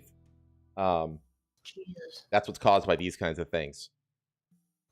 But you can see it, you know, it just keeps going and going and going. There, you know, it crosses Hawaii and it reaches all the way to South America. Now, when it hit South America, it was literally inches. Yeah. But it still reached it, you know, which is really impressive. Yeah, that's crazy. But this one did not cause that kind of a tsunami, and everybody is safe pretty much. So yeah, just another earthquake that hit the same area, and Papa, did you need Lamau? we can't drown London. No. Okay, now we're gonna get into. This is gonna be like a whiplash topic wise. I mean, if anyone can think of a segue for this, let me know, because I can't think of a segue for this. So it is what it is. Pro-pedophile charity Prostasia Foundation shuts down. Speaking of waves, now let's talk about the waves of change. The waves of the long-term waves of progressivism. By the way, chat, Redux is basically like the best news source for TERFs. You know what a TERF is? Trans-exclusive radical feminists. No, exclusionary. Trans-exclusionary radical feminists. All right, sorry, yeah. Means basically J.K. Rowling. J.K. Rowling is like the queen of the TERFs, essentially. Redux is like the ultimate source of TERF stuff, and it's it is extremely good at basically giving a megaphone to like every fucking pedo or trans deviant piece of shit. Like, it's all on this site. It's a phenomenal site for finding every little instance of, you know, trans people being pieces of shit, pedophiles being pedophiles. You know, it records everything. It's a phenomenal source. But anyway, a self-described child protection organization which campaigned for normalizing pedophilia as a sexual identity has ceased operations, citing a quote-unquote shift in the political quote-unquote climate. Established in 2018, the Prostasia, I can't help but think that this name, it's disgusting how it sounds like prostate. I hate it. The Prostasia Foundation was a charity registered in the state of California, no surprise there, that has advocated for the rights of, quote, minor attracted persons, which is the... How is that legal? It's like register. Well, like, do you know what, like, have you ever heard of NAMBLA? What? You never heard of NAMBLA? NAMBLA? No. That stands for the North American Man-Boy Love Association. It is an it's an actual, like, gay pedophile organization that exists in America. Like, it's a real... This isn't seen as, like, problematic, quote-unquote, to use the left's terminology. Pretty much. But this right here, I guarantee you that there's, like, if you drew, like, a Venn diagram of the clientele between this group and NAMBLA, it's going to be pretty damn close to a circle. And of course, they go into, like, you know, they use this MAPS language, this minor attracted persons, which is like they're trying to like soften the language against pedophiles, essentially. Yeah. Because of course they are, because they're a bunch of people who deserve the wall. Despite claiming to be motivated by a desire to eradicate child sexual abuse, the organization's efforts have dedicated themselves to crusades against child pornography bans, letter writing campaigns to state representatives demanding childlike sex dolls be kept legal, and funding research into quote-unquote fantasy sexual outlets for pedophiles. Prostasia has also condemned anti-pedophile sentiment as harmful Nazi-like rhetoric. Quit making Nazis the agreeable good position. Like, no, it's fine. Keep this doing is totally how. This is totally how. I get it now. I totally get how Nazi ideology becomes normal. You know, before 10 years ago, I had no clue. Now I get it. It's because of this kind of shit. It's like, before I got rid of my Twitter, I literally said, I was like, hey, where the fuck are all the people that, you know, like, have called me Nazis throughout the year? Come on, do it. I fucking dare you. Do it so I can tell you, yes. Yes, I'm a Nazi. No, I don't care. It's exactly what you fucking idiots fucking deserve. Well, this is like it's like you're saying that, like, you have being surrendered all sort of normalcy to the label of Nazi. Yeah, exactly. I'm sorry, but yeah, sure. We're all Nazis By now. your definition, we're all fucking Nazis, and we should be fucking proud because it's the only fucking normal like group that exists anymore, apparently. Yeah, exactly. So yeah, go ahead, keep doing it. They've made the label. They've made the label Nazi synonymous with just normal person, and it's just like, yeah. It's like, well, no wonder Nazism is on the rise. It's because you keep expanding the class of, you know, what constitutes a Nazi to the point where it's just anyone who's just normal now. Like, well, yeah, of course Nazism is going to, like, be on the rise when your definition expands to that point. You know what I mean? It's ridiculous. And we don't care anymore. Oh, yeah. So please, go ahead. Keep doing it. Yeah, we don't care. Keep telling us we're exactly what you're afraid of, because we want you to be afraid. Yeah. Be the Nazis they think you are, chat. A recent announcement published in Prostasia's September newsletter explains that the charity has terminated operations with the charity's blog and social media accounts being permanently archived. When Prostasia was founded in 2018, there was a spirit of greater openness to evidence-based discussions of CSA, that's child sexual assault, and its connection with pedophilia, and to non-carceral? Is that like, I don't know what that means. Preventing sexual... Oh, not imprisoning people. Okay. So they're saying there's approaches to preventing sexual and violence that don't require imprisonment. That's what that means. But in the years that followed until 2021, when Prostasia was at its most active, of course it was at its most active like during the heights of like BLM and all that kind of shit. But in the years that followed until 2021, when Prostasia was at its most active, the climate shifted, movements across the political spectrum hardened the discourse, and our mission became increasingly contentious. Prostasia's announcement further claims that the organization faced a persistent wave of misinformation and smear campaigns, leading to an uphill battle to continue their MAP advocacy. As previously revealed by Redux in 2023, one general manager of Prostasia was caught operating pseudo-anonymous online accounts where he admitted to being a pedophile and to masturbating to photos of children. Shoot him.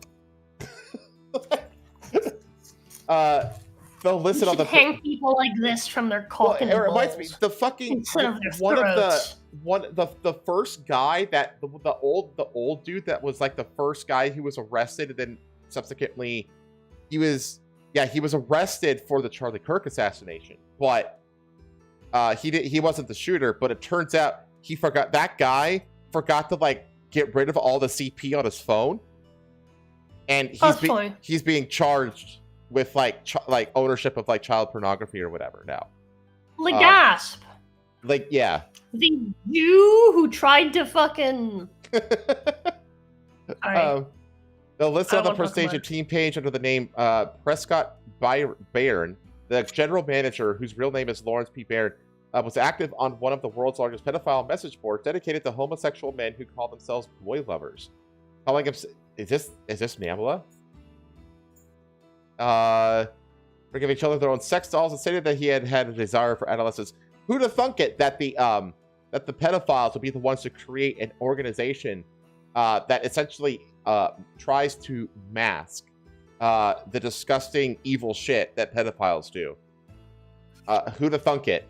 In one forum, Baron told another participant that tomorrow I am going to wherever I can to find the most children. I'll go and leer at them all day and then go home and self-gratify myself until raw. Jesus Christ. Remove this man from the planet. For years, Prostasia has collaborated with an organization which called itself the MAP Support Club, an unregistered group which claims to provide peer support for pedophiles and invites minor attracted people aged 13 years old and up to participate in online chats about minor attraction. Hold on, pause. Go up a second. You invite minor attracted people aged 13 years old and up. I'm sorry, but if you're 13 to 18, you're not a minor attracted person. You're a fucking child. You're a normal fucking kid who likes people their own fucking age. You fucking disgusting fucking animals. Inviting victims into your fucking victimizer club. You should look up NAMBLA, because that's what they do. NAMBLA literally holds like conferences where they like convince like children to come to their events so they can talk to them about being attracted to them and stuff like that. Like, these are all sick, twisted, evil people. Like, announcing the partnership, Prostasia said since November 2019, MAP Support Club staff has been in talks with Prostasia Foundation. Hiring the wolf to be a sheepdog. Yeah, literally. What the fuck? Mm-hmm. Which is the first such public and formal collaboration in history between a child protection charity and a chat-based support community for minor attracted people. Prostasia has also claimed that minors can be pedophiles in order to justify their outreach to children. See, this is... oh my god, I hate these people so fucking much. Every day, a handful of adolescents around the world are realizing for the first time that they might be pedophiles. One Prostasia blog post reads, "Can you imagine how awful that must be? I believe that it is helpful for there to be public role models of non-offending anti-contact maps." In another article published by the organization's blog, Prostasia has offered online age play safety tips and defines age play as a form of role play in which at least one of the participants adopts a role or mindset of someone younger, a teenager, child, or even a baby for sexual purposes. I want a flamethrower. This makes me sick. This makes me fucking sick to my stomach. But like that, but the whole, I mean, we don't need to get into it anymore. But like, these are the organizations, like a lot of the reasons that like the trans crowd and like the LGBTQ is on like sharp decline right now is because they didn't gatekeep against this. You know, like, do you remember like the whole like what the hell was there was a child that was like that went viral. It was like Desmond the Amazing. That was his name. This was a quote unquote trans kid who engaged in literal, like, he would literally strip, like do strip routines in front of adults that, and his parents would take him to these events, and there would be adults like putting dollar bills into this kid's underwear and stuff like that. And it was billed as like a trans, like a trans kid, like a pro-trans kid, like event, essentially, for adults and children to be welcome. It's like, you don't think that there's any crossover between that and this shit? You know what I mean? Like, it's one of the big reasons that, like, and it's also like every time that like there was like laws or announcements made by politicians and stuff like that, we're cracking down on this pedophile stuff, and then like the trans community would be like, you're discriminating against trans people, and it's just like, what? Why is that your reaction? Like, it's like the goose chase. Do you want to see that again? Do you want to see that again to this microphone, please? Yeah. Why are you worried about? Who am I harming? Yeah. Exactly. Who am I harming with my anti-pedophile laws? Who's being hurt by this? You? Yeah. You're being harmed by the anti-pedophile laws? Yeah. It's the goose chase meme. You know? Why are you offended by this? Why are you up in arms about this? You know? But it goes on and on. This is Redux. They're pretty detailed about stuff. Is that? Okay, never mind. But yeah, and they're not wrong though that this shit is Gatekeep. That's like asking water not to contain hydrogen. Says Red Wolf Mo. But that's the thing though. If that's like yeah, like villain just brought it up. I was about to say this. How like there's a large and growing movement called LGBT without the T, which are basically homosexuals who were like, get this pedo shit, this trans pedo shit the fuck out of here. There's a group that I followed on Twitter called Gays Against Screamers. Oh yeah, they're probably the most prominent one actually. And yeah, they're very much great. They're great, and it's basically they just like constantly like put out like articles on like, you know, great examples of basically like the trans community being accepting of pedophile shit. Yeah, I mean the thing is like there's it's not even just pedophile shit. It's also stuff like trying to basically force women to sleep with men, with mentally ill men. Yeah. Right? Like forcing lesbians to sleep with mentally ill men or else they're bigots and all this. Oh yeah, the whole this is super obvious like predatorial shit. Yeah, the autogynephilic men. Yeah. Well, because I realized that there's like a huge crossover between the thing about like adults, you know, grooming children for sex and trans people grooming children for, you know, changing their sex. But it's very similar. It's hinged on the exact same beliefs, essentially. Yeah. So, like, it's grooming in both cases. Here's the thing: it's just the belief that children can make decisions about this is inherently pedophilic. But you see it right here. They even bring it up right here. A female with a male transgender who identifies as non-binary stated she used the term "might attract people" out of consideration for pedophiles' feelings, noting, "I think it's important to use terminology for groups that members of that group want others to use for them." See, it's the same ideology that underpins both like trans people grooming kids into convincing them that they are trans, and, you know, just pedophiles grooming children into, you know, quote unquote consenting. And they're not consenting because they're children. To sexual acts. It's the same. I'm sorry, but again, if you believe that children can consent to being sexualized or to changing their gender, any of this shit, if you believe children can consent, period, you're a pedophile. Just talk. That is physiognomy check. So, but yeah, this shit, like, I mean, this is just one nail in the coffin. Like, the transgender movement has been widely rejected at this point. There's going to be some like lag in like laws catching up, you know. But like in Britain, they already banned like all of like the child hormone therapy kind of shit, because there was like a huge expose on the Tavistock Center in Britain that basically revealed it to be just like a scam that was just like sacrificing children to Modoc for the sake of essentially money. Moloch, whatever. Essentially for money, you know. Like, they learned that like a kid can go into a therapy session with a therapist who themselves are likely trans people, and who get money and kickbacks from the drug companies that make the drugs that they also use in prison for chemical castration, you know, to send kids onto that path. And they could go in and they could literally do it over the phone, and they could have like a less than an hour long conversation over the phone with the kid, and and walk away from that phone call with a prescription for hormone therapy, you know. Yeah. And they realized that the whole Tavistock thing was basically a scam, so it kind of forced it to shut down. And they've essentially banned it in Britain. So even Britain has wised up to this. You know what I mean? And it's like, we're not there yet in America. We haven't reached there yet, but we're getting there. Like this shit is on its way out.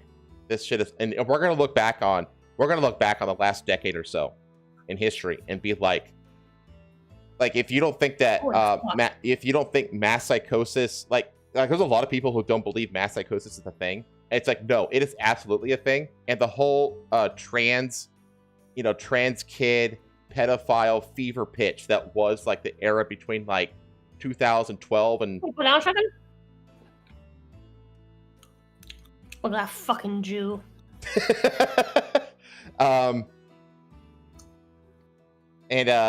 Yeah, his name is literally Noah Berlatsky, for crying out loud. But we're gonna look back at this and be like, this is like, I think that this era will be considered, or I think it should be considered as the largest and most prolonged case of mass psychosis in all of human history. Yeah. Because that's what it is. You know what I've come to the realization of recently?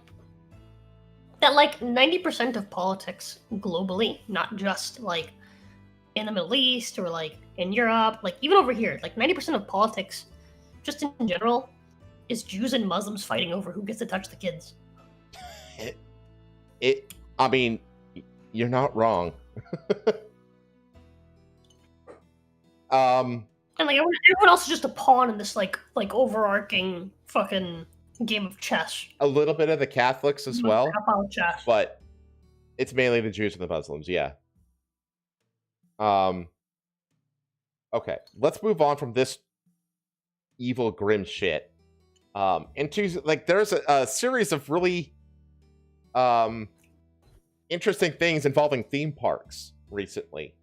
The first will start off with this guy. A Disney Springs restaurant robbed by a man wearing scuba gear. That's surprising considering the level of security they have at fucking Disney Springs and all of the Disney fucking locations. Not just that, but like I think it was on like it's the restaurant that's on like a boat, right? That's in the middle, because like the whole middle of Disney Springs is like a lake, right? I'm pretty sure that there's it's like a, what do you call it? The boat with the big, what the hell is it called? It's like a riverboat, basically. And that's like the restaurant is on the riverboat, and that's what was robbed. So I think the guy got in and out via the river, like a classic, yeah. This isn't a long article, but a popular Disney Springs restaurant was robbed by a goggle-wearing man who reportedly fled the scene in scuba gear. On Monday, just after midnight, deputies responded to an armed robbery report at Paddlefish, a restaurant housed within a steamboat. Okay, yeah, that's a steamboat. A steamboat replica on the shores of the lake at Disney's shopping and dining attraction, according to a press release. I know places, been there. Yeah, I know of it. I didn't know that's what it was called. From the Orange County Sheriff's Office, the unidentified man approached the restaurant by swimming up in scuba gear and wetsuit. One victim told deputies she was standing at the doorway of the manager's office when a man came in, pushed them, and made them get on their knees. He described the robber as a white male, 5'10" and about 160 pounds, wearing all black, including a blue hat. Wearing all black, including a blue hat. Like, okay, well, not all black then. Rubber gloves, ski mask, and socks, but no shoes. A second victim at the scene told a similar story. I have a question. Go up a second. How do you know he's white? That's a good question, actually. Maybe because this looks like he's spraying the camera to, like, hide his identity. You know what I mean? Maybe he was like, okay, I'm going to take this shit off so I can actually, like, see better. You know what I mean? But I need to take out the cameras first. The sheriff's office released an image of the robber with reflective goggles and a completely covered face. WFTV reports... For the record, I do think this is a white man. Oh, I do too. I mean, it's definitely not a black man. And we know for a fact it's not a black man. And I'm going to get to that. Trust me, I'm going to get to that. It's the next story. It's the segue into this. After stealing thousands of dollars, the robber put his scuba gear back on. Okay, so yeah. So he took the scuba gear off. So he sprayed the cameras, took the gear off, did the robbery.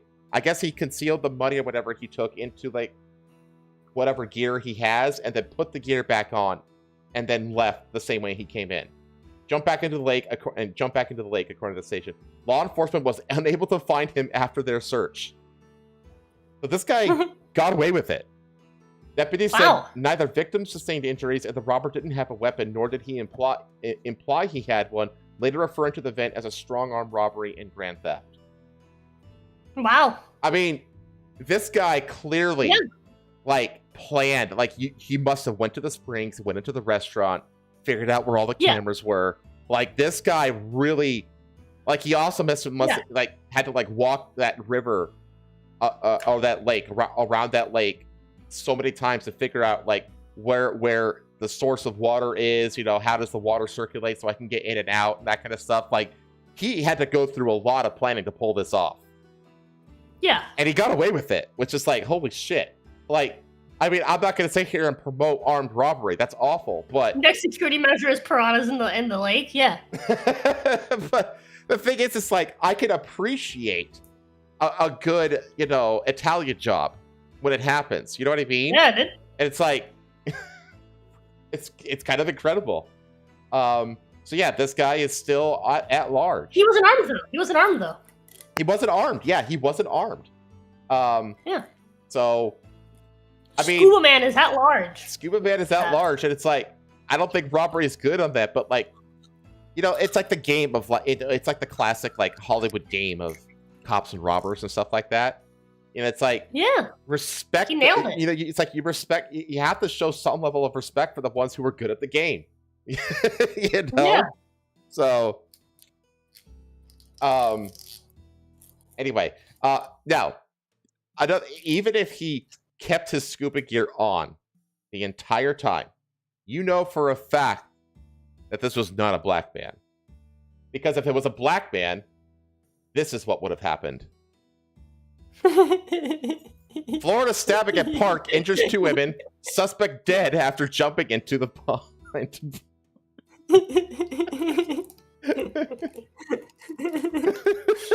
Okay, so a man with a knife was seen stabbing people at the popular Cascades Park in Tallahassee the evening of September 10th, including one woman who was holding a baby.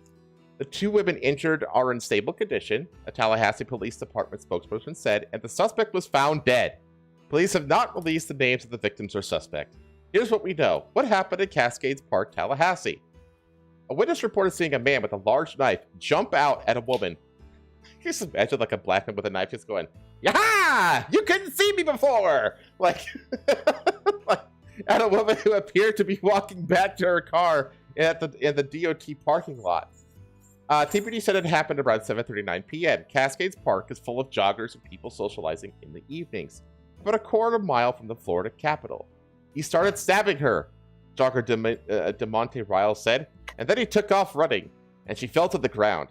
He said the park was full of people, some of whom rushed to help the victim and her baby. One witness, who asked to remain anonymous, said that their family was walking to their car when it happened. All they heard was, "He has a knife. Please get your babies in the car." We immediately threw our kids into the car, and the moment we closed the doors, the guy was walking behind our car with a 10-inch knife. He held the knife in his left hand. Whoa. That's a big knife. That's a fucking Bowie knife. That's a Bowie knife. Yeah, that's like the fucking knife I've been using for 5-finger fillet on stream. What? Oh yeah, I have a rubber knife. It's like a hardened rubber knife. Like a trainer. Like you use it for training, right? Yeah. I have lots of like hard, polypropylene. Yeah, it's like that. But it's like a big, like full size knife like that. Like he's describing. Yeah.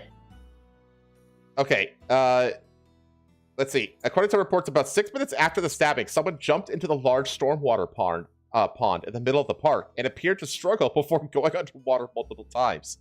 Witnesses reported seeing bubbles and then nothing. It's like a fucking cartoon. TPD officers continued to warn people that the suspect was at large as they put a boat at the pond and searched the dark waters by flashlight. But by midnight, a TPD watch commander told the Tallahassee Democrat that there was no longer a threat to the community. TPD posted on social media just after 1 a.m. September 11th that the suspect had been located deceased and positively identified. No motive has been mentioned. Investigations are ongoing. Yeah, it is a weird motive because it's like it's just some random guy in a random park just decided just stabbing people, and like I it mean, wasn't like it wasn't. I can tell you what the motive was. This is pretty obvious. The motive was, just innate desire for violence. There you go. They're animals. And it wasn't spontaneous too, because this guy was like, he had the knife out and he was like hiding, like he ambushed. I'm gonna take something outside real quick. Okay. But like, there's two reasons why I can tell you the previous one wasn't a white guy. It wasn't just because the guy could swim. It was also because the guy had planning skills. Mm-hmm. Yeah. I'll be right back. Motive was to shank someone. I mean, yeah, but that's like a circular kind of thing. Like he killed somebody. Why? Because he wanted to kill somebody. It's like, well, that's not answering the question. I want to do like the Florida Man Strikes Again. I've seen this. Yeah. Cascades Park is a 24-acre park in Tallahassee, Florida, just south of the state capital. The park is situated along a stream known as the St. Augustine Branch and features an outdoor amphitheater, a children's play area, an interactive fountain, a waterfall, several ponds, and multiple biking and walking trails. The park was named a nationally registered historic place, blah, blah, blah, blah, blah. So yeah, it's just so weird. So this guy, he has this giant fucking knife. He's hiding in the bushes. He's waiting for two women to come close, and then jumps out of the bushes. I'm in a stabby mood today, and then stabs a few of them, causes chaos. The women go running with their babies and whatnot, and then he runs away, jumps into the lake, drowns, and it's just and everybody's going to recover fine. So it's just like, what the fuck kind of random... It's just such a strange random occurrence, because usually when it comes to like crime like this, it's targeted. You know what I mean? It's targeted. You have to have a motive for something, but like, that's the thing. It's like, what is the motive here? Like, being for real here. Not just like the pension, just the desire to be violent. It's just so strange. It's just so strange that there's no apparent connection. One of the other ways, by the way, chat, that you know that he's a black guy is that they never mention the fact that he's black in this article. That's another like really easy way to tell. Like if it's a white guy, they make sure that you know about it. If it's not a white guy, they make sure that you don't know about it. It's very, very, very easy to tell. The water is why England used to be safe from these savages. I got a story on that later on too, Red Wolf. If there's no political reason to do it, then it's mental illness. If not, then the dude was completely unhinged and let his internal thoughts win. Something like that. Yeah. I don't know. It's just so strange. Anyway, that's that story. The tale of the guy who did a well-planned robbery without using weapons versus a guy who did a seemingly random stabbing without planning.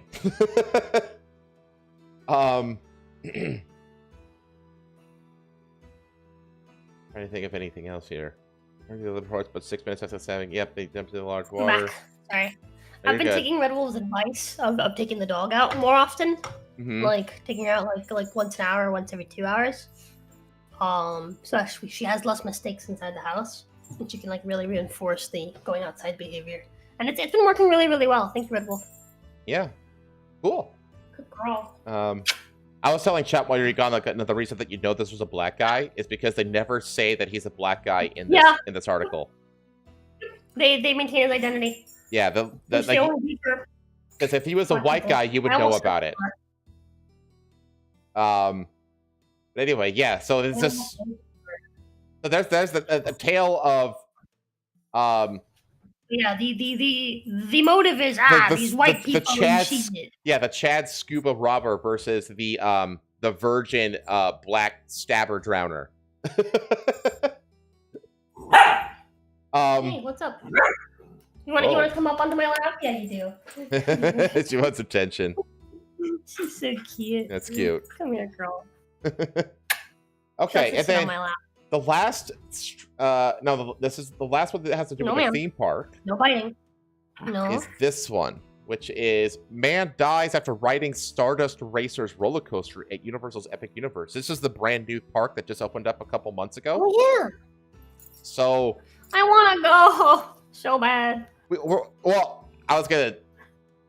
We need to talk off stream about that. We need to maybe the next time, because you guys are going to Miami every 6 months. The next time you go to Miami, on the way, plan to go to Orlando? Well, you can make a plan to spend like a few more days in my area, and we can go to the park over like a weekend or something like that. Maybe. It's my brother's birthday next time that we go. I was thinking about mentioning possibly going with them to the beach, because she's been wanting to go to the beach, but I don't like Miami Beach, so I want to take her to Fort Myers. Okay. Fort Myers is really fucking nice, but maybe we'll see if we can plan a trip for someone like this. And if not this next time, the time after that, the year after or something, we'll see. Mm-hmm. But it's fun. Apparently, okay. I might die if I go. Oh. Why? Well, this guy did. Oh, no. Well, this guy... Okay, so let's read this. A guest at Universal's brand new Epic Universe amusement park died Wednesday after riding a roller coaster. The unidentified man, who was in his 30s, became unresponsive while riding the Stardust Racers attraction at the Orlando park. The man was rushed to a local hospital where he was pronounced dead. It was not immediately clear how the man died, but he did not fall from the ride, officials said. The incident is under investigation by the Orange County Sheriff's Office. We are devastated by this tragic event and extend our sincerest sympathies to the guests' loved ones, the Universal spokesperson said. Stardust Racers, one of the park's most popular rides, remained closed as of Thursday morning, according to NBC. The dual launch coaster speeds riders along the track at speeds of up to 62 miles per hour and reaches a height of 133 feet. It is described as Universal's most thrilling roller coaster experience, according to WKMG. The 110-acre, $7 billion Epic Universe finally opened in May. God, you okay? What was that? Idiot. I was putting her down and she leaped off my fucking lap. Oh. She's okay. But it finally opened in May after it was delayed by COVID. Epic, which features more than 50 attractions, is Universal's fourth Orlando park, including Universal Studios. It was the first major theme park to open in the U.S. in more than 25 years. Yeah, that's why it's like such a big deal. Wait, fourth? There's Universal Studios Sounds Adventure. Is one of the water parks theirs? Yeah, I think so. I think they have a water park. Let me double check. Let me see here. They have, obviously, Universal Studios. What other ones? I don't know what the other ones are. Anyway. So yeah, they don't know what caused this guy's death, but he just kind of like lost consciousness while on the ride. Now, here's the thing. Bay, yeah, it's the water park. Okay, yeah. Volcano Bay. Yeah. Here's the thing, though, is that this coaster, what was it? Where is it? Where does it say? There it is. 133 feet high, 62 miles per hour. Those are nowhere close to record-breaking. Nowhere close. No. So, I have a feeling this guy had like a pre-existing condition that was triggered by the roller coaster. It could have been triggered by literally any roller coaster anywhere. It just happened to be this one. You know what I mean? So... Yeah. And then finally, this is an interesting kind of grim one, which is what we know about the hanging deaths of two men in Mississippi. So chat, there was two people who were found hanging from trees in Mississippi in the last week in completely different places, unrelated to each other. So Jackson, Mississippi, on Monday, two hanging deaths were reported in Mississippi, one in Vicksburg and another on the campus of Delta State University. Around 7 a.m., the body of, what the fuck, Demar Travian Trey Reed, 21, a black student at Delta State, was found hanging from a DeMar tree. Travian, yeah. From a tree. It's like a This is like such a stereotypical black guy name. Sorry to laugh. From a tree on the university's campus. In an official statement from the Bolivar County Coroner's Office, Coroner Randolph Seal said that Reed was not suffering from any lacerations, contusions, compound fractures, broken bones, or injuries consistent with assault. Seals said that the incident took place sometime on Sunday. He also stated that at this time, there is no evidence to suggest Reed had been physically attacked before his death. Randolph was not saying if it was a homicide or suicide, just that it is an ongoing death investigation. Reed's remains have been sent to Mississippi State Crime Lab for an autopsy, and more information will be provided once the autopsy results are finalized. Mississippi Congressman Benny Thompson said Tuesday afternoon that he is calling on a federal investigation into the death of Reed. The FBI has the tools and the experience necessary to conduct a thorough and unbiased inquiry, and time is of the essence, Thompson wrote on social media. He also said that Mississippi's history of racial violence against African Americans cannot be ignored. And then attorney Ben Crump retained. On Tuesday, Ben Crump announced he had been retained by the family of Reed. Trey Reed was a young man full of promise and warmth, deeply loved. He didn't do nothing. Okay. Cannot accept vague conclusions when so many questions remain. Well, that's why the conclusions are vague right now, because there's so many questions. You fucking idiot. Like, as we answer the questions, the conclusions become less and less vague. Like, what a ridiculous... Anyway. There has since been an update saying that his death was a suicide. I was just going to say, like, all things point to suicide. There's no... There's absolutely... Because here's the thing. If he was lynched, he would have injuries. There would be injuries if he was lynched. You know what I mean? Yeah. So the fact that there's like no injuries at all on him very much points to suicide. But what a really like symbolically grim way to commit suicide in a place like Mississippi. You know what I mean? Yeah. So Delta State University posted a video to Facebook on Tuesday featuring a statement from the university's president, Dan Enos. In the video, Enos stated that the campus is still grieving the loss of Reed while reassuring the student body that the campus is safe. Blah, blah, blah, blah, blah. And then we had the Black Caucus statement, don't care. And then there was this other one in Vicksburg.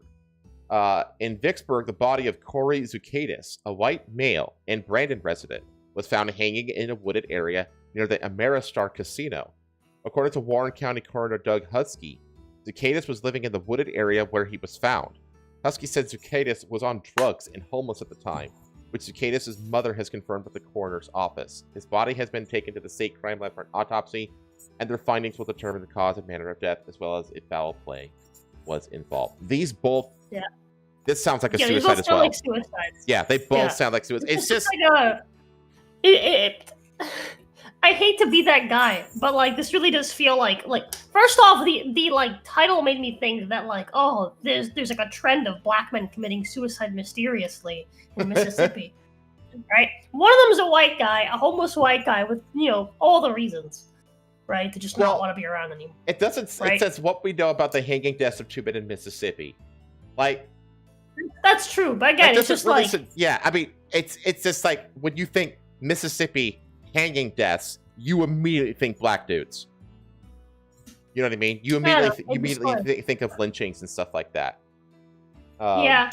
Because like it's just like all the conversations, like if a black dude hangs himself, it's like, oh, it's racism. It's like, no, dude, they can have, like, that's the lie that Jussie Smollett was counting on. Remember? What? You don't remember the Jussie Smollett hanging hoax? No. You don't remember this? Oh my god! Chat, we need to brief Rosa on the Jussie Smollett hanging hoax. Because like it's like all I'm saying is like it's like yeah, like I like if you think that like black people are incapable of having the self dread to commit suicide, you think less of black people than I do. Yeah, but like this was a super famous thing that happened a few years ago. So Justice Smollett, he was like this kind of like washed up, C/D list actor in Hollywood who decided to pull this hate crime hoax of people trying to lynch him in like Chicago, which is like like a hotbed of like MAGA racists, right? So basically, it says in 2022, the Empire was the show he was on. Was sentenced to 150 days in jail in order to pay a fine of Never heard of it. Yeah, nobody's heard of it. $145,000 for lying to the police about being the victim of a hate crime. He was found guilty of 5 charges in December 2021 over his false reports of being attacked in Chicago in 2019.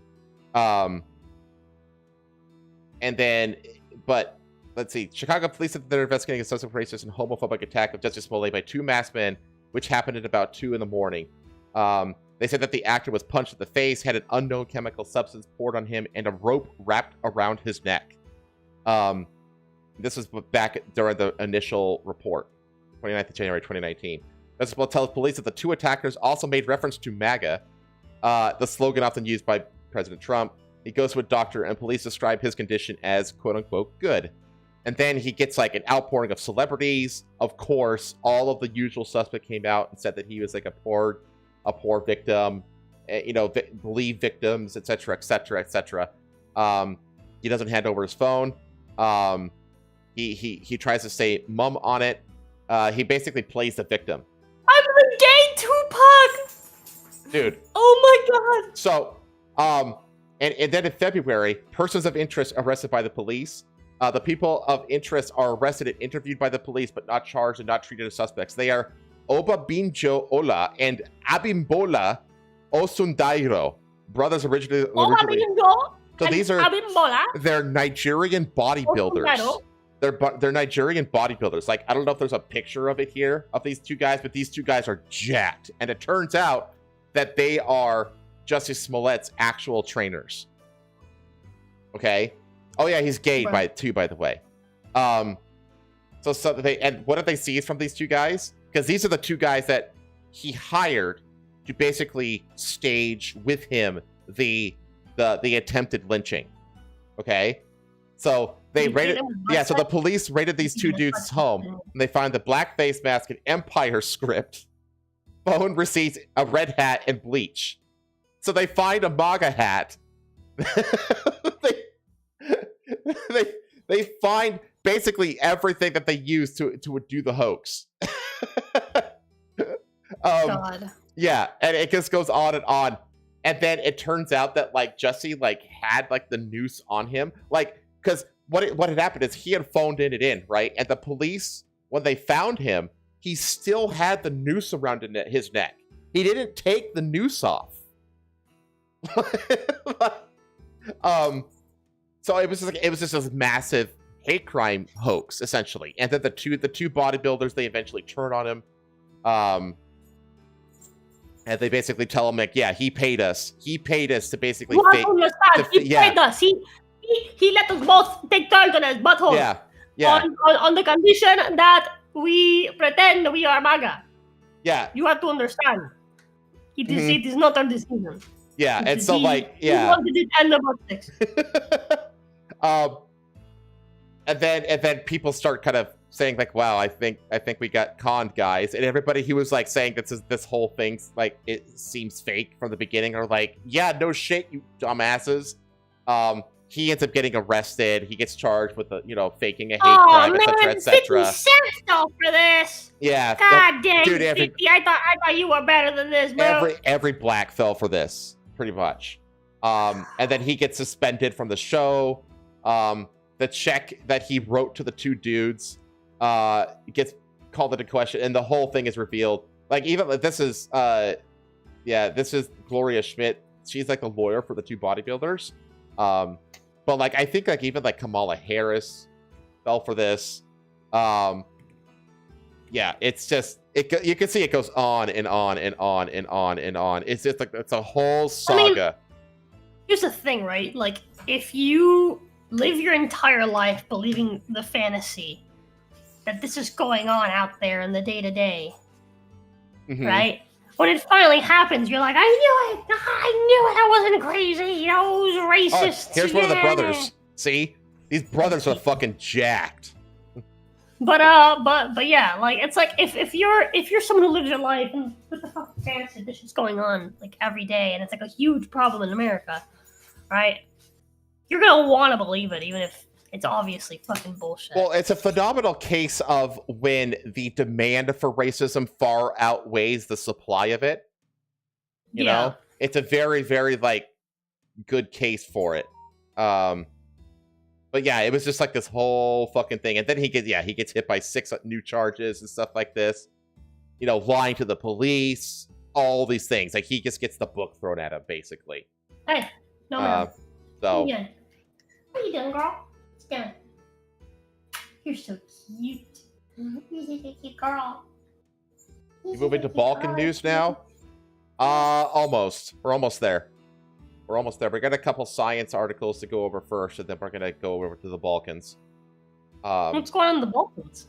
Oh, you'll see. So first, I want to talk about this. This is really interesting. 40,000-year-old symbols found in caves worldwide. Maybe the earliest written language. Oh, this is fine. Let me read it. Okay, I'll let you read this. I'm gonna go get some water real quick. There you go. As you plan to read. We may take it for granted that the earliest writing systems developed with the Sumerians around 3,400 BCE. The archaeological evidence so far supports the theory, but it may also be possible that the earliest writing systems predate 5,000-year-old cuneiform tablets by several thousand years. And what's more, it may be possible, suggests paleoanthropologist Genevieve von Petzinger, that those prehistoric forms of writing, which include the earliest known hashtag marks, consisted of symbols nearly as universal as emoji. That's the most fascinating part of this whole thing, is that these symbols are found worldwide. Yeah. So the study of symbols carved into cave walls over the world, including penniforms, feather shapes, claviforms, key shapes, and hand stencils, could eventually push us to abandon the powerful narrative, writes Frank Jacobs at Big Think, of history as a total darkness until Sumerians flip the switch. Though the symbols may never be truly decipherable, their purposes obscured by thousands of years of separation in time, they clearly show humans undimming the light many millennia earlier. While burrowing deep underground to make cave paintings of animals, early humans as far back as 40,000 years ago also developed a system of signs that is remarkably consistent across and between continents. Von Petzinger spent years cataloging these symbols in Europe, visiting 52 caves, reports New Scientists Alison George, in France, Spain, Italy, and Portugal. The symbols she found ranged from dots, lines, triangles, squares, and zigzags to more complex forms like ladder shapes, hand stencils, something called a tectiform that looks a bit like a post with a roof, and feather shapes called penniforms. So you got some consistent doodles. So you could see like the squiggly snake symbol, the hashtag, like you can find them all over the place. Mm-hmm. I mean, I could see a lot of these being like okay, make a cave drawing, carving or whatever of like a small bush. Like this is exactly. This is gonna, and then if I told the same, somebody somewhere else to do it, like over here in North America, to draw a similar bush, you could see it, them coming up with a similar kind of drawing. I mean, like here's the thing, it's like a lot of this stuff is stuff that's like pretty easy, like decipherable, right? Like, like, I mean, like this is very similar to like how emojis are like universal across the world. We all use emojis. We all understand what they mean typically, right? Whenever someone uses one. I do think it's interesting, like these ones, like these like groups of 5 circles or 6 dots. That's interesting to me because if it's actually like 3 on top, 2 on bottom, and it's exactly a 5 count, or 3 and 6 dots in a 3x2 configuration, it's interesting. That to me is more compellingly interesting. You know what I mean? Like, okay, Mhm. if I say like, here's some pebbles, draw some pebbles, whatever it's supposed to represent. You know what I mean? The fact that they drew it the exact same way, like, let's draw exactly 5 in this organization everywhere. Yeah. That's very interesting, actually. Yeah. So anyway. But like, yeah, it's like you can see like a snake, the zigzags, you know. Yeah, I mean, Like this could Silver be. Belly are pretty like understandable. Yeah, this is thunder. Flowers. You know, this could be either a snake or it could be a river. This is like a cow. This could be a river.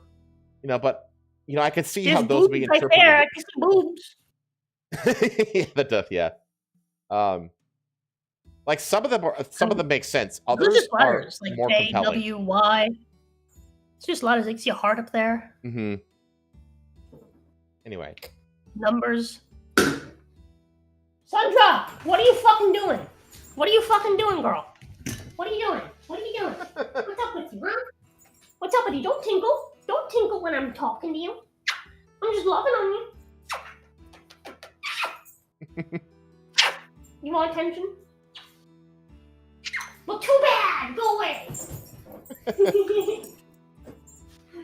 You're so cute. She tinkled a little bit. She thought I was mad at her. Oh. Come here. Is there a frog? I don't see anything here that directly screams frog. I don't see any specific animals except maybe a snake. Yeah. I think snake is the only one. This is another interesting one. What the hell is this thing? It's like 3 boxes in a rectangle shape. They had a DS. They had a Game Boy. Yeah, right. The first ever Game Boy. Anyways, she discovered 32 signs, found all over the continent, carved and painted over a very long period of time, for tens of thousands of years, Jacobs points out. Our ancestors seem to have been curiously consistent with the symbols they used. Von Petzinger sees this system as a carryover from modern humans' migration into Europe and Africa. Into Europe from Africa. This does not look like the startup phase of a brand new invention, she writes in her book. The first signs unlocking the mysteries of the world's oldest symbols. Well, like my immediate guess, or like thinking on this, is that like if you have like an oral storytelling tradition, usually it's, you know, if I have a tradition of telling a story, commonly stories come with pictures. You know, so if you're passing on the story to descendants to continue the story, basically, you're going to also pass down to them the same symbols and art and drawings that go with the story. So you would get that consistency of art, you know, through the generations, essentially, as the same stories are told over and over and over again. Anyway. Anyways, what was I? You're here. In her TED Talk at the top, von Petzinger described his early system of communication through abstract signs as a precursor to the global network of information exchange in the modern world. We've been building on the mental achievements of those who came before us for so long, she says. It's easy to forget that certain abilities haven't already existed, long before the formal written records we recognize. These symbols traveled. They aren't only found in caves, but also etched into deer teeth, strung together in an ancient necklace. Von Petzinger believes, writes George, that the simple shapes represent a fundamental shift in our ancestors' mental skills towards using abstract symbols to communicate. Not everyone agrees with her, as the Bradshaw Foundation notes. When it comes to the European symbols, eminent prehistorian Jean Clote argues that the signs in the caves are always, or nearly always, associated with animal figures, and thus cannot be said to be the first steps towards symbolism. Of course, it's also possible that both the signs and the animals were meant to convey ideas, just as written language does. So argues MIT linguist Cora Leisure, and her co-authors in the paper published in Frontiers in Psychology last year. Cave art might show early humans converting acoustic sounds into drawings. That's what I just said. That's what I just said. National Geographic. Yeah. Leisure says her research suggests that the cognitive mechanisms necessary for the development of cave and rock art are likely to be analogous to those employed in the expression of the symbolic thinking required for language. In other words, Under her theory, cave and rock art would represent a modality of linguistic expression, and the symbols surrounding that art might represent an elaboration on the theme, the very first system of writing, shared by early humans all over the world for tens of thousands of years. It Wow. is intriguing. But like this whole last part of it is basically what I was saying. How like they were converting their oral tradition into basic artistic symbolization. How far back do like Egyptian hieroglyphs go? I don't even know. Because that's a written language that's very much, based in symbolism, essentially.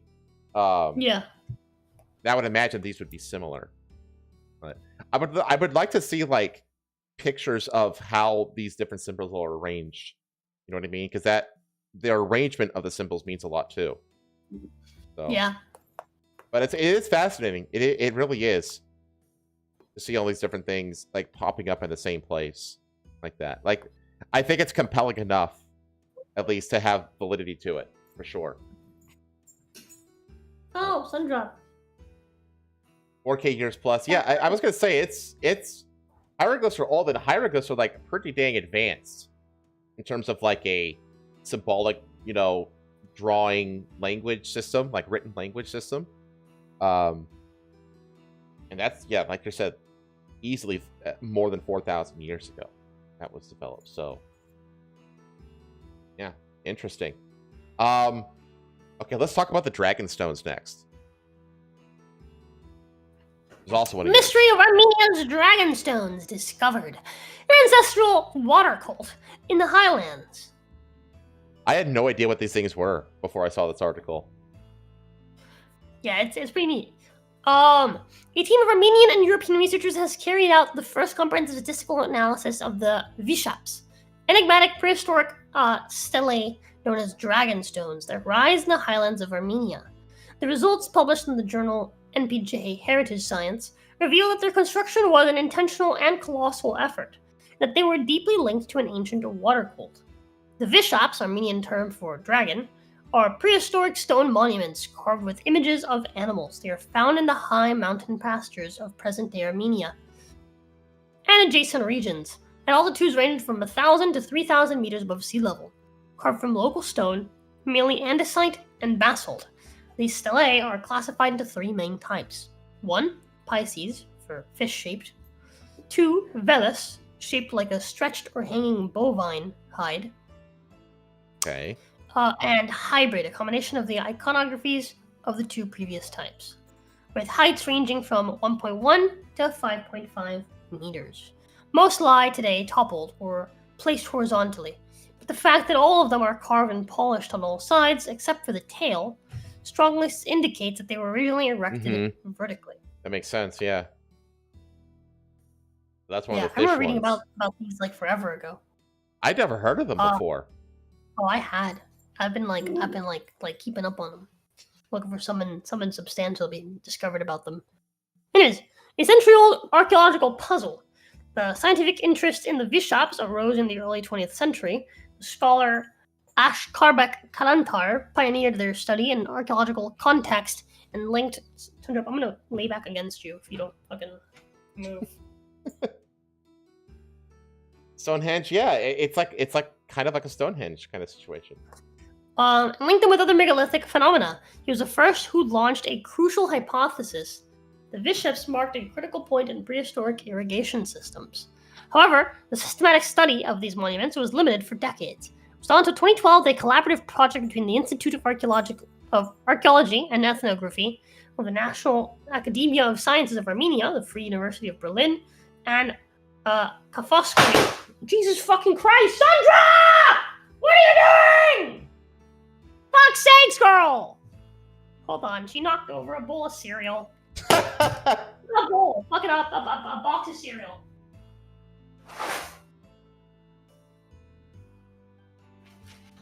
God damn it, girl!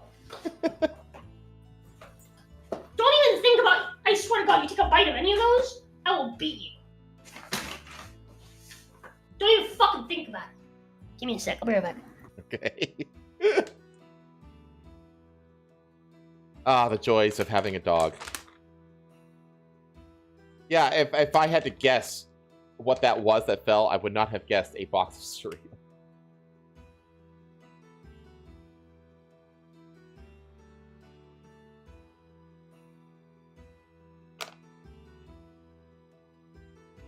You know what's funny is that Archie has entered like a phase where he's kind of like teething. He's like gnawing on a lot of things these days. So he'll like gnaw on like the corners of like furniture and stuff like that, or like the corners of like bags and stuff. And yeah, it's annoying.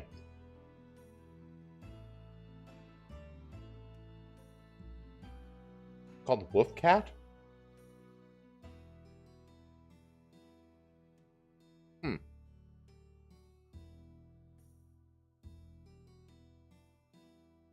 Back? My delicious Special K. Wasted. Oh. Wasted. It's okay. I keep most of it. Okay.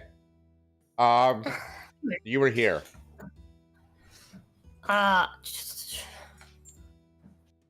Into the research of modern methods, the objective to unravel the function and socioeconomic background of the Vishap phenomenon through landscape surveys and stratigraphic excavations. You know what that is? The key site in the... No. What is it? It's basically digging a trench and looking at the layers of the rock, the strata of the rock. That's what that means. Okay. Basically profiling the ground. Come here. I'm not that mad at you. You're okay. You're okay, Billy Pop. He's all sad. So this is one that's still upright. Wow. Anyways, a key site in this research has been Tirinkatar, also known as Karmir Sor, on the slopes of Mount Aragats, where an exceptional concentration of 12 of these stelae was discovered. Whoa. Cool. One of the greatest challenges has been determining when these stones were erected. The history of their dating has gone through several stages. For a time, they were considered an archaic phenomenon. A crucial finding was the Garni 1 stela, which bears a secondary Urardian cuneiform inscription of King Argisti, for the first, so 8th century BC, which placed the Vishaps at least in their reuse in the 2nd millennium BC. But the definitive breakthrough came with the excavations of Tirinkatar. Radiocarbon dating of 46 organic samples recovered in the stratified context allowed in 2 specific cases the erection of 2 Vishaps to be dated around 4200 and 4000 BC.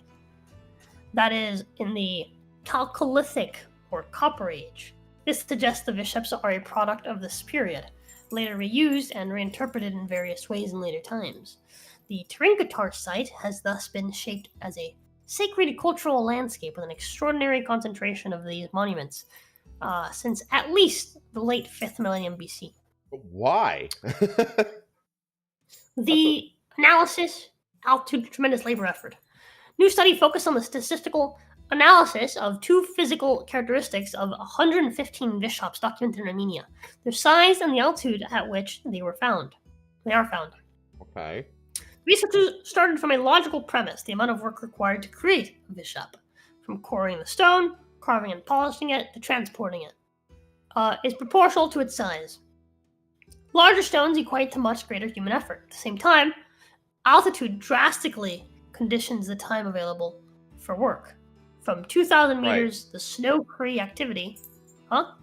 I was just going to say that makes sense because of snow cover. Yeah. Above 2,000 meters, the snow-free activity window is considerably reduced, making any construction project much more difficult. The larger Vishaps would require greater processing time, especially in regions where the length of the snow-free period decreases with increasing altitude. Therefore, one would expect that at higher altitudes... Are you okay? What are you huffing? Higher altitudes, smaller Vishaps would be found, the authors explain. In other words, smaller Vishaps would be expected at higher elevations where the time to work them was shorter. However, the Okay. results contradicted this expectation. Analysis showed no correlation between the size of the Vishaps and altitude. There is no trend indicating a decrease in number of large Vishaps as elevation increases. In fact, some of the largest and heaviest examples, such as Karakap 3, weighing 4.3 tons, are found above 2,800 meters. This Wow. suggests that the builders intentionally dedicated their limited periods of activity in higher areas to the construction and transport of large monuments that required much manpower. The study notes, despite the added logistical difficulties, such as providing food and fuel for the workers. Another crucial finding was the altitude distribution of the Vishaps. Far from being evenly spread, they show two very marked peaks or modes. One around 1,100 meters, and the other, even more prominent, around 2,700 meters above sea level. This bimodal distribution suggests a deliberate and structured placement pattern, linked to specific cultural motivations, and not to chance or simple resource availability. These two altitudes represent two very different environmental realities in terms of snow levels and periods of human activity. Okay. The water quote in the summits. All these clues, the association with water, the fish shapes, the location at extreme altitudes despite the cost, point to the same conclusion: the Vishaps were cult monuments dedicated to water. The natural motivation for placing the Vishaps at higher altitudes may be related to the cult of water as a life-sustaining force in the valleys located below. The authors conclude the motivation was cultic. Positioning these monuments near the summits, the main snow reservoirs, had a profound symbolic and practical meaning. The water melting from these summits is what sustains life in the valleys, especially during the hot and dry summer months.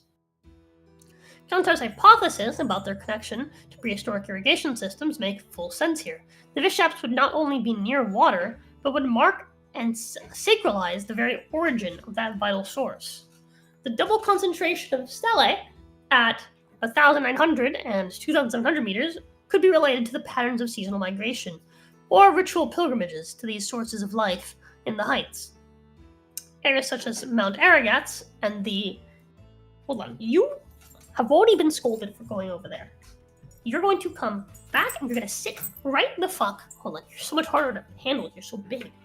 Sit right here. Right here. Good girl. Where was I? Here. Areas such as Mount Ararat and the Gegama Mountains, rich in water and archaeological monuments, contrast with others such as Mount Ararat, with porous soils and scarce water sources, where cultural remains are much rarer. The study culminates with a reflection. Human history shows that cults are often associated with significant efforts by their societies. The analysis of Armenia's dragon stones goes beyond archaeology to delve into the psychology and organization of the first complex societies, reveals that more than 6,000 years ago, the communities of the Armenian highlands were willing to invest an enormous amount of energy and resources in an apparently non-utilitarian project. But it was not arbitrary. It was an investment in their worldview, and a sacralization. What the fuck was that? Are you okay? Are you okay? You just wheezed like an old man. What are you doing? What are you doing? Sacralization of the elements that guarantee their survival. Water. The location, size, and shape of the Vishaps are not accidental. They are petrified proof of a deeply rooted belief that mobilized an entire community towards the summits, defying the logic of minimal effort, to erect eternal witnesses of their faith in the sources of life. Okay. I believe you. Well, I mean, it reminds me of like things like Stonehenge, which was brought up in chat. You know, Stonehenge doesn't really serve as a utilitarian function. I think it's most recently considered to be like an ancient tribal gathering area where like multiple tribes could gather in the same place, which is why you have like contributions from quarries from all across the British Isles and stuff like that, or the mainland of Britain or whatever it is. It doesn't like serve yeah, it doesn't serve a utilitarian purpose. It serves a cultural purpose. Yeah, but it's like purely a cultural purpose. which is very much like that's going to be related somehow to like either cultural exchange in some way, but more prominently, it's going to be religious. There's a lot of religious things that are built that don't serve any utilitarian purpose other than the fact that like our religion is badass, and like look at like the Gothic. Do you think like thousands of years from now, someone's going to uncover the statue of Jesus in Brazil? Imagine like when people find these things, we're like the giant like fucking like Asian golden statues to like their fucking gods. Mm-hmm. Because those are huge and there's tons of them. Yeah, I mean basically every statue ever made does not serve utilitarian purpose. Yeah. It is purely an effort of symbolic meaning and stuff like that, and cultural meaning. Yeah. So it doesn't surprise me at all that these things would be linked to that kind of function. Doesn't surprise me at all. And we consider it's like these when you consider this, like what purpose would this possibly serve, except maybe it could serve as like almost like a path marker. You know what I mean? Like for like a pilgrimage route or something like that. It could serve as that. That would have a utilitarian. But at the same time, why go through if you're gonna make a path carving, there's no need to carve these images on it. You know what I mean? Yeah. So who knows? It's like the cool. Like if you go to Japan, if you go to Japan and look at the ground, almost every manhole in Japan is a work of art. Okay. I'll show it to you.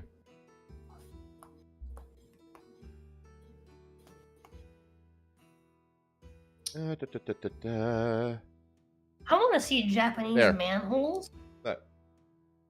These are manholes in Japan. Oh. And pretty much all the manholes are like this. They're all drawn up like this. Now, obviously, this serves a utilitarian purpose. You know what I mean? But there's no reason utilitarian to go through the effort of making this artwork on the cover. You know what I mean? So that serves an entirely cultural or that was a Hello Kitty on it. Yeah. I have my own pictures of some of these that I took while I was there. But it's clearly there for like cultural, sometimes religious reasons and stuff like that. I mean, it's cool. What is there any artwork in general, any kind of artistic endeavor serve utilitarian purpose? I mean, they can, but not really. So yeah, I mean, it totally makes sense that these pillars would absolutely be a non-utilitarian, religious, or like in this case, cult endeavor. Oh, she's so cute. What's next? What's next? I want you to watch something. Let me turn this on. Disa më kanë quajtur antikushtetuese nga që nuk jam njeri. Read that. AI generated Albanian minister. What? Because read the subtitles too. Some have labeled me unconstitutional because I am not a human being. Kjo më ka lënduar.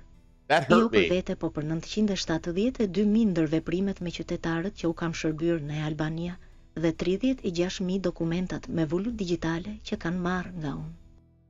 Më lejoni t'ju kujtoj, rreziku I vërtet për kushtetutat nuk kanë qenë kurrë makinat, por vendimet njerëzore të njerëzve me pushtet. Unë nuk jam këtu për t'i zëvendësuar njerëzit, por për t'i ndihmuar ata. Vërtet nuk kam shtetësi, po nuk kam as ambicie personale apo interesa. Unë kam vetëm të dhëna, dije dhe algoritme të përkushtuara në shërbim të qytetarëve panshmërisht, me transparencë dhe pa u lodhur kurrë.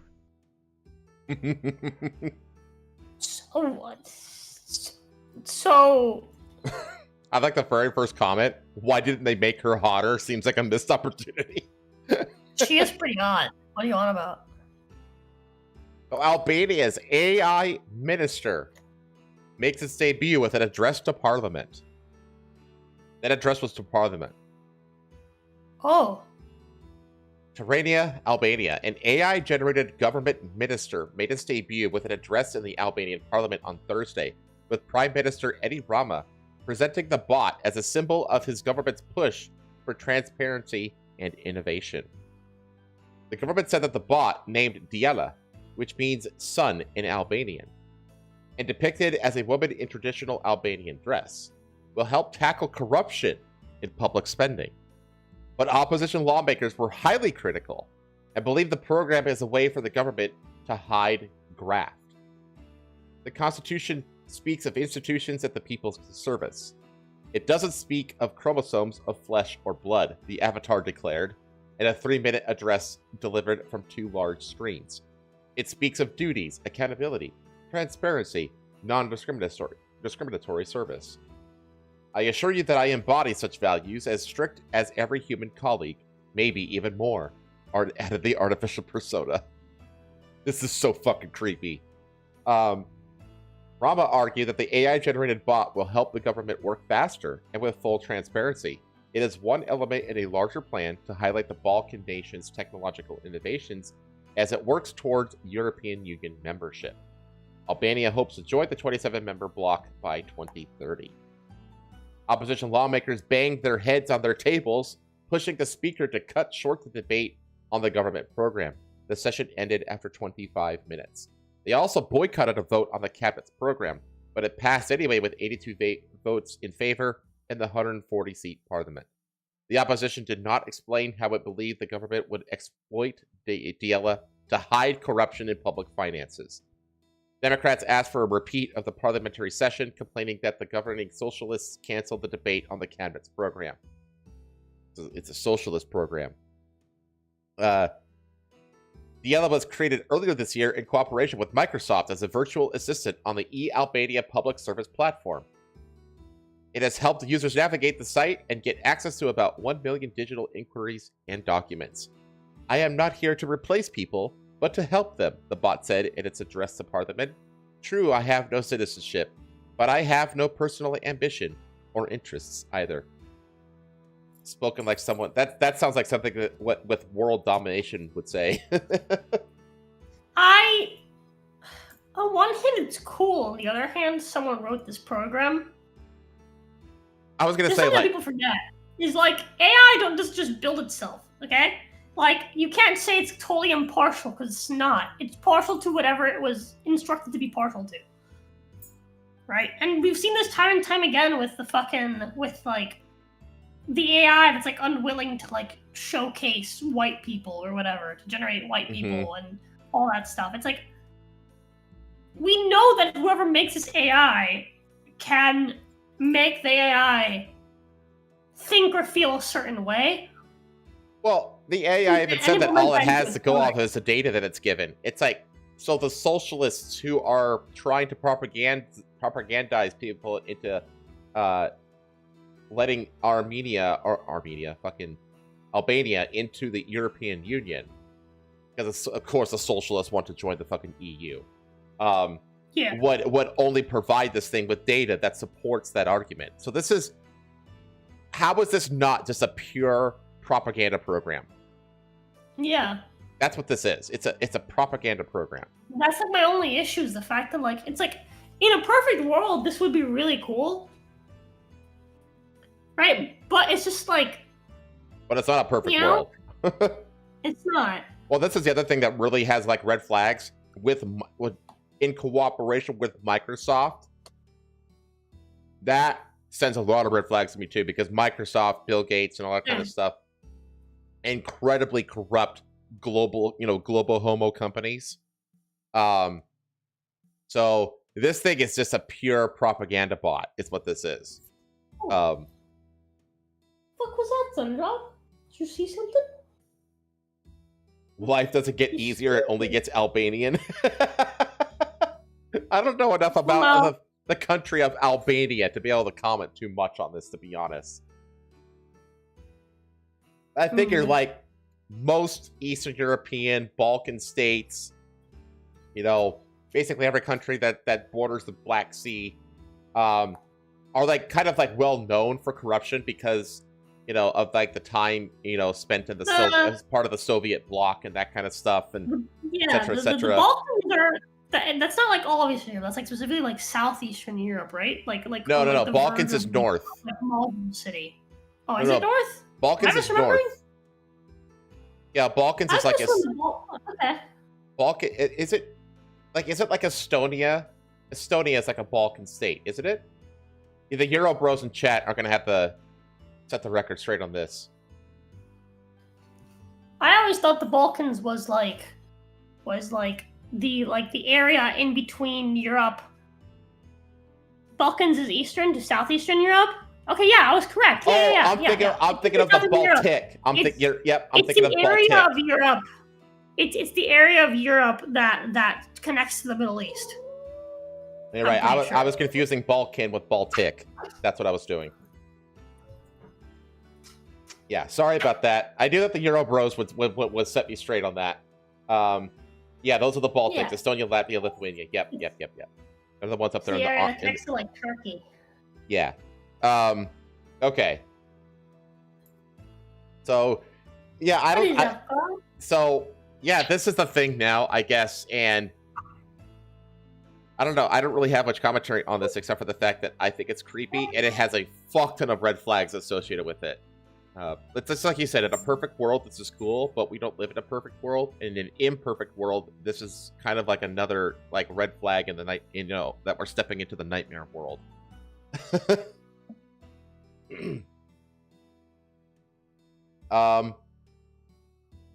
We're gonna stay on the AI bit for a bit here. Okay. So there are AI toys now. So I love you too. My family's creepy, unsettling week with an AI toy. So the cuddly chatbot Grem is designed to learn your child's personality, while every conversation they have is recorded, then transcribed by a third party. It wasn't long before I wanted this experiment to be over. This sounds like a fucking Chucky doll scenario to me. Yeah.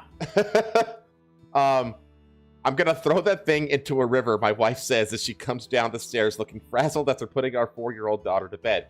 To be clear, that thing is not our daughter, Emma. It's Grem, an AI-powered, stuffed alien toy that the musician Claire Bosher, better known as Grimes, helped develop with toy company Curio. Designed for kids aged 3 and over, and built with OpenAI's technology, the toy is supposed to learn your child's personality and have fun, educational conversations with them. It's advertised as Grimes, isn't that fucking Elon's ex-wife? Yes, that's what I was thinking too. Which is another level of irony on top of this, I guess. It's advertised as a healthier alternative to screen time and as part of a growing market of AI-powered toys. When I agreed to experiment on my child's developing brain, I thought an AI chatbot in cuddly form couldn't be any worse for her than watching Peppa Pig.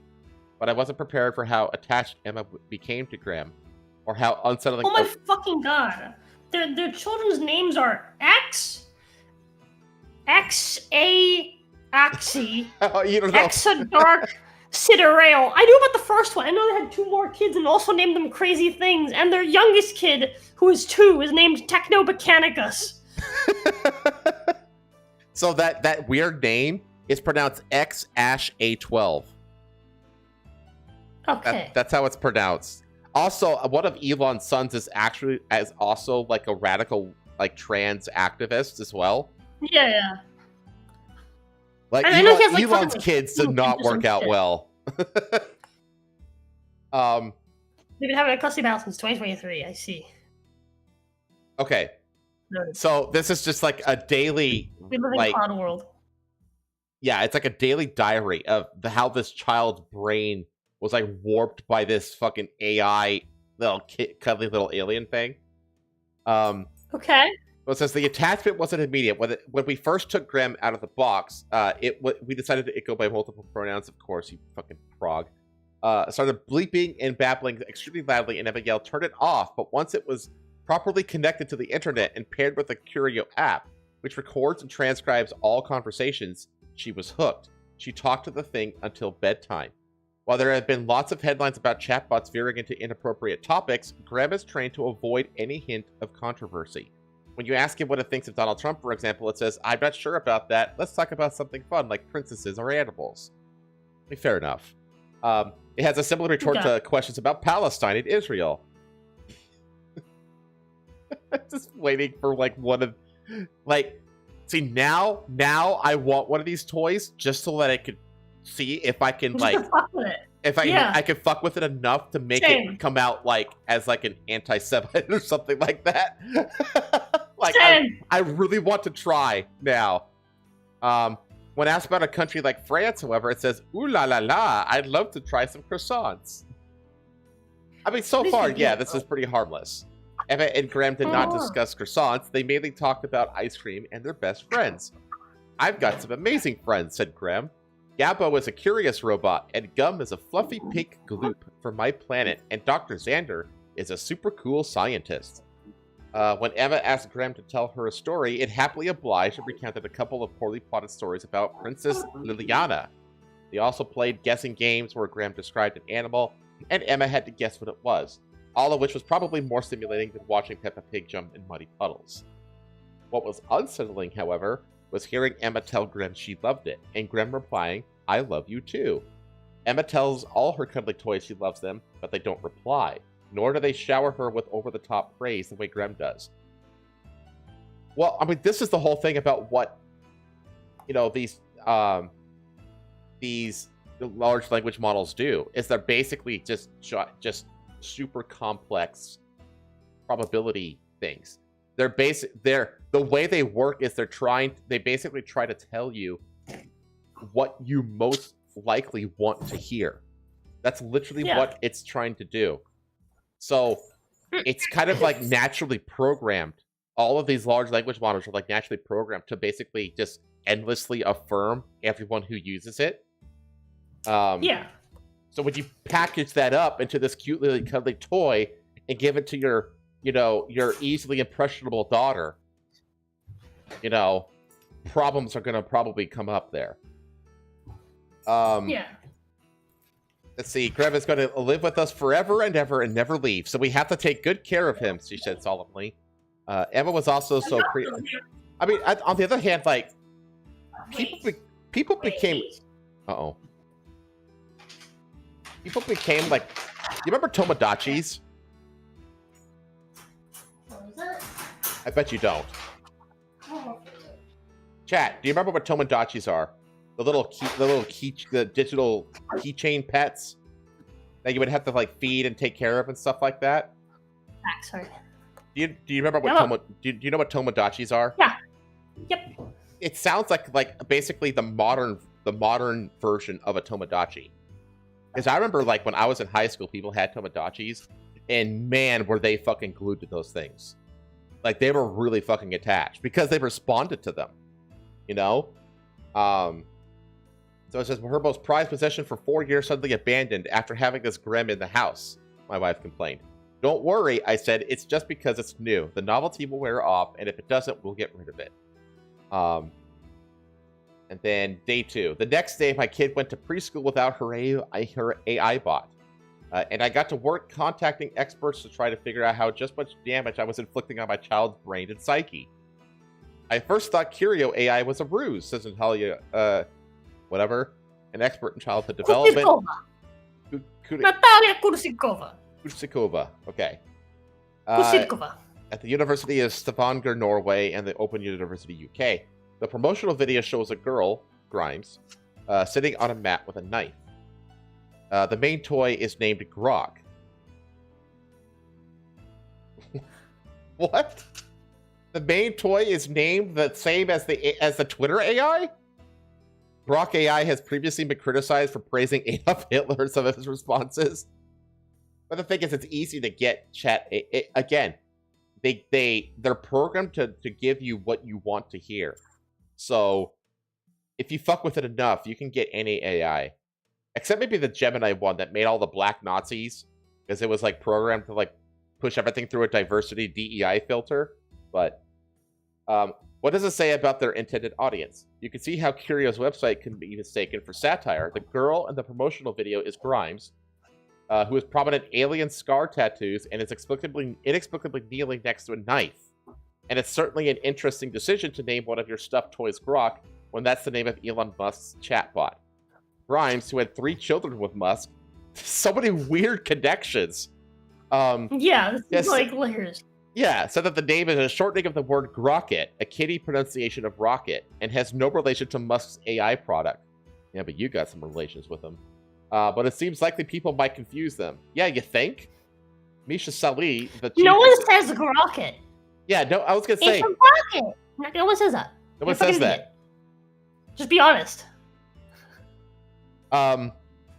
It's not the marketing that's the real problem here, of course. As with all technology, there are pros and cons to AI for kids, but parental involvement in navigating it is key. Korsakova notes, AI introduces what has been called the third digital divide. Families with resources can guide their children's use of technology, while others cannot. Parents who come home exhausted from long hours from multiple jobs may see AI-powered chatbots as a way for the child to have someone responsive to talk to. What happens to a child's development if they interact with large language models more than humans in their early years? Dr. Nomisha Kurian, an assistant professor in education studies at the University of Warwick, who studies conversational AI, believes much more research still needs to be done. Young children are both the most vulnerable stakeholders in AI, but also usually the most forgotten stakeholders.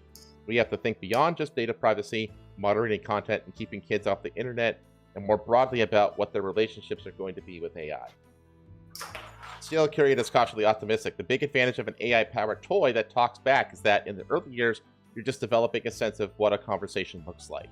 AI-powered toys could do wonderful things for teaching a young child language development and turn-taking in conversations. They can keep things engaging, and there's a lot of potential in terms of supporting children's creativity. Can't Siri do a bunch of this? Like... Yeah. If you just talk to your kid, your kid is going to learn turn-taking in conversation. Yeah. Again, I just... And how to hold a conversation. I hate this Assuming you actually talk to your kid, not just fucking, like baby talk. Baby talk is bad for child development. None of you guys know this. It's terrible.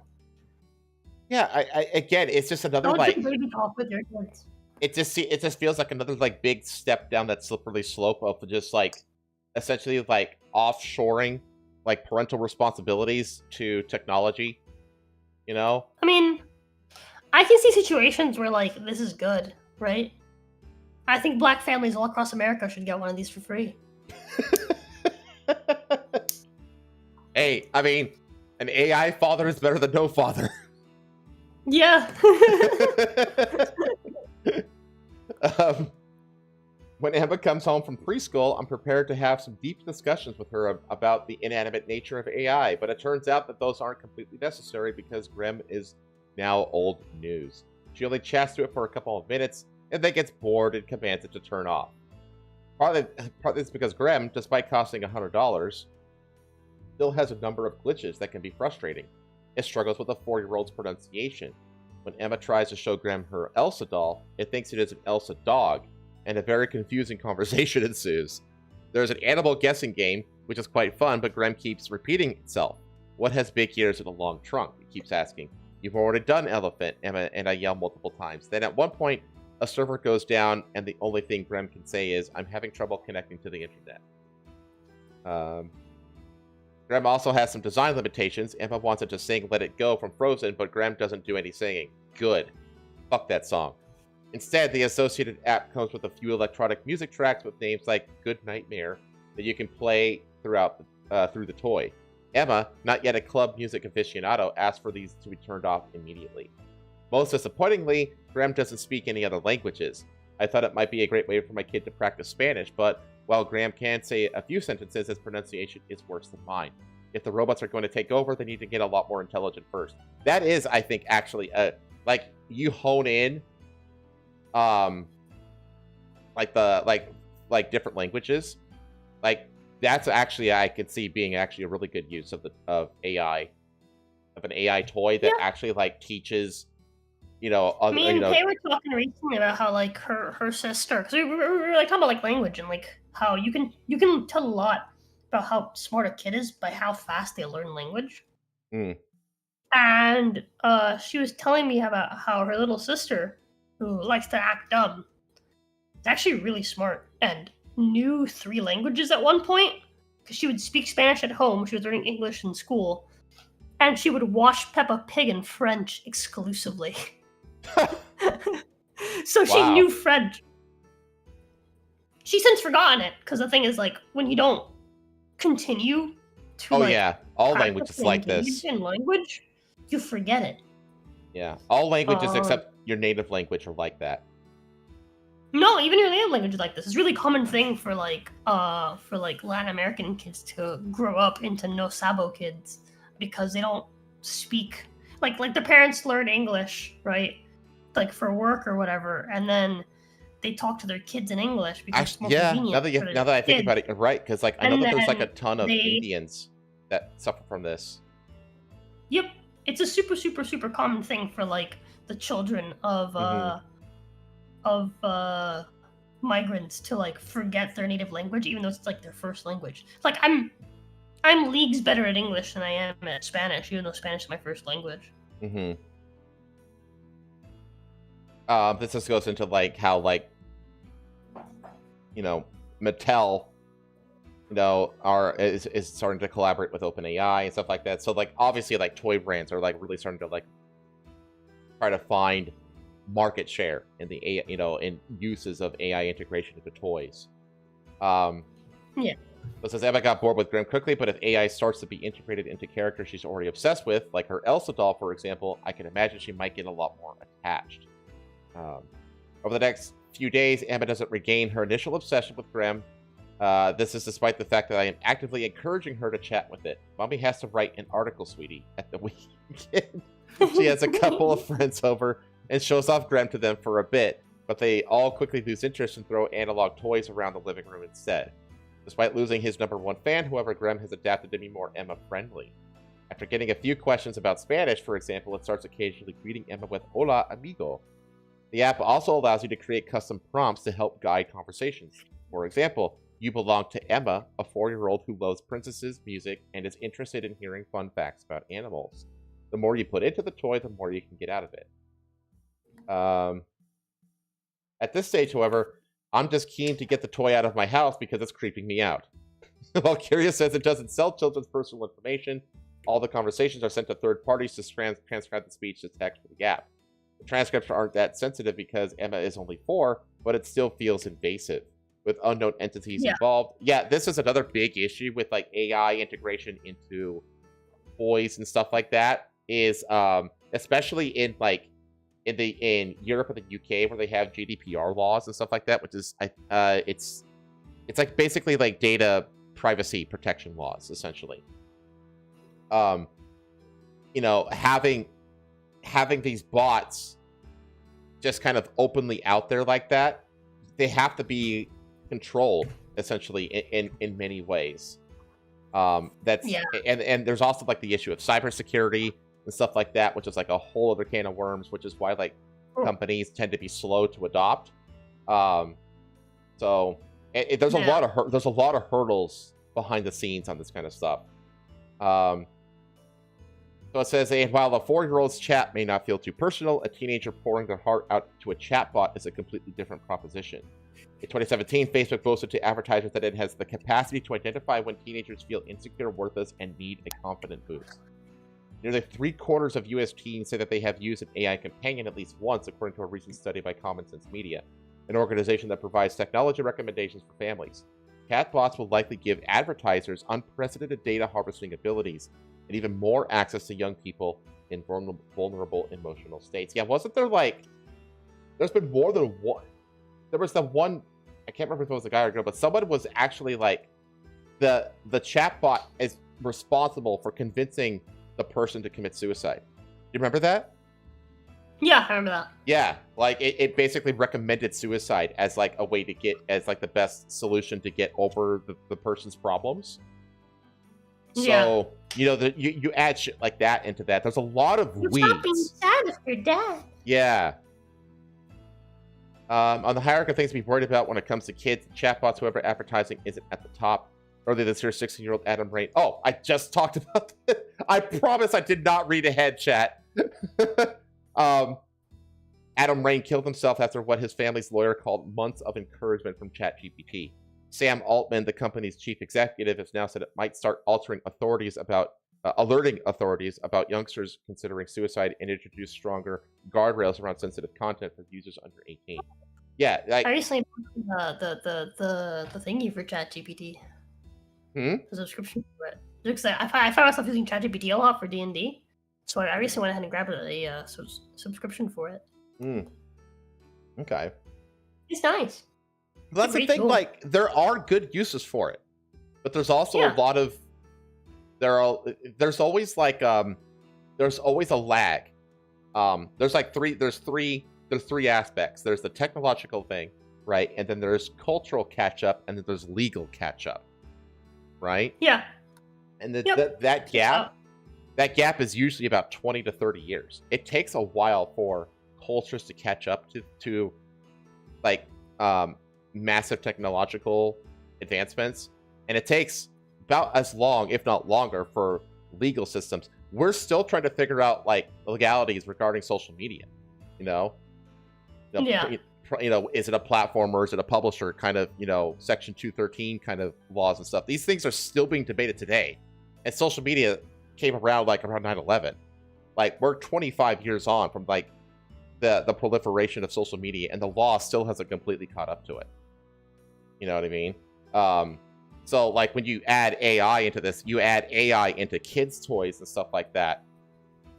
You're not, you're gonna be able to see the issues, but you're not gonna really know until you're not gonna be able to solve them until decades on. So these are gonna be problems for the foreseeable future, I think.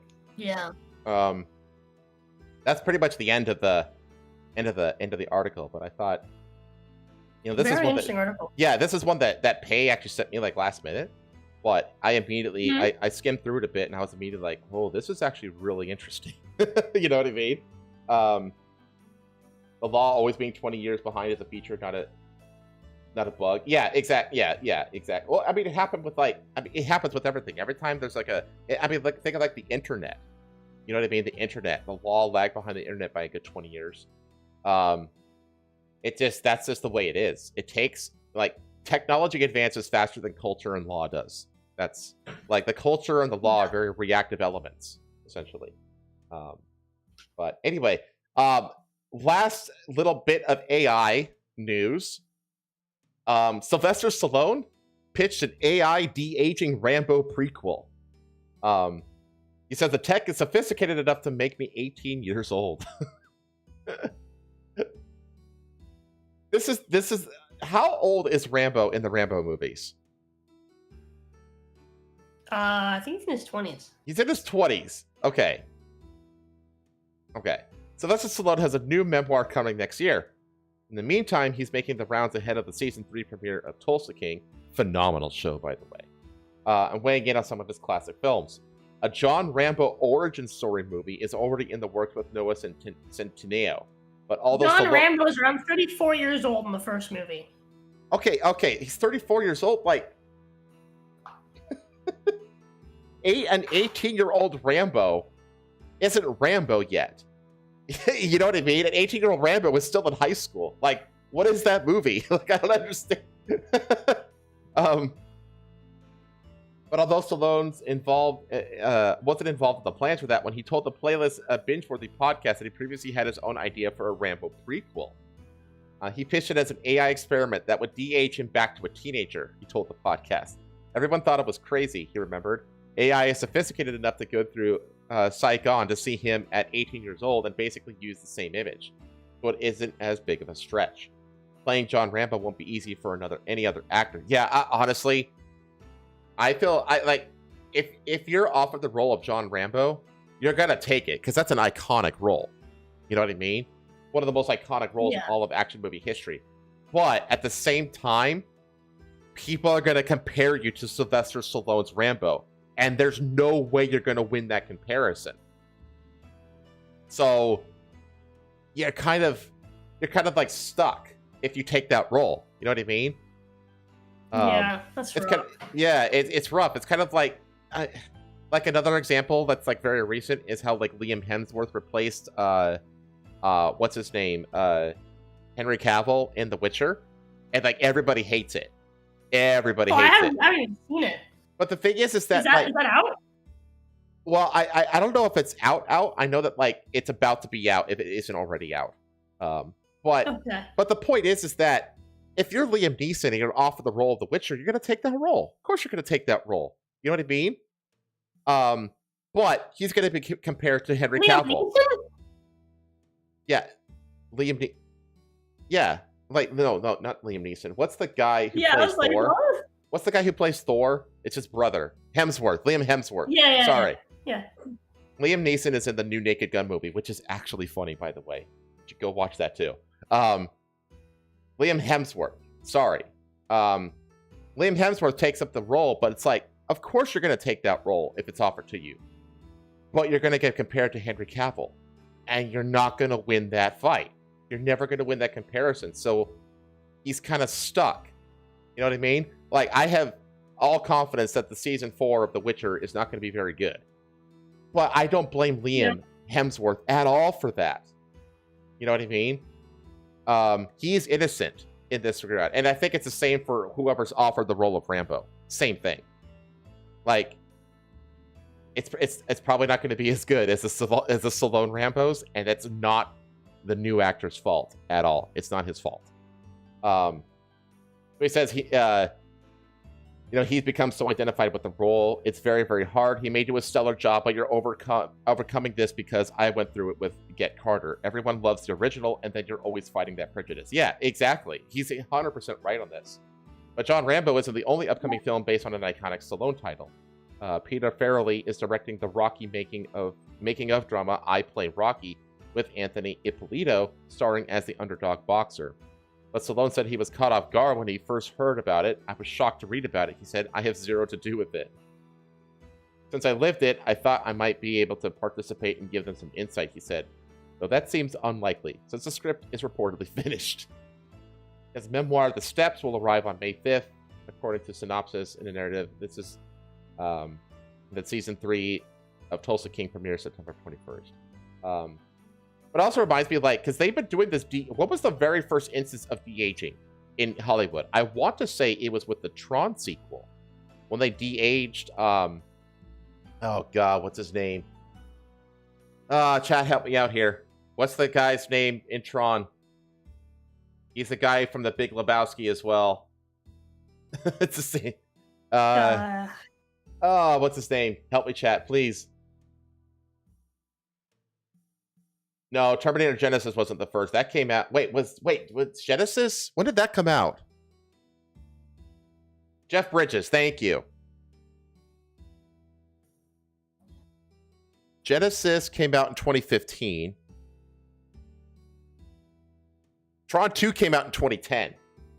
So I'm pretty sure Tron 2 was the first instance of de-aging technology. And in Tron 2, it looked wonky. And then they also used it. Disney also used it in it was in a Star Wars. The first publicly known instance of digital de-aging in a major motion picture was in 2006 film X-Men: The Last Stand. Visual effects artists used CGI to make actors Patrick Stewart and Ian McKellen appear younger for a flashback scene. Oh, okay. Okay, so that was like, but that was just like a flashback scene. So, but in Tron 2, it's like a third of the movie. You know what I mean? If not more of the movie has de-aged Jeff Bridges in it.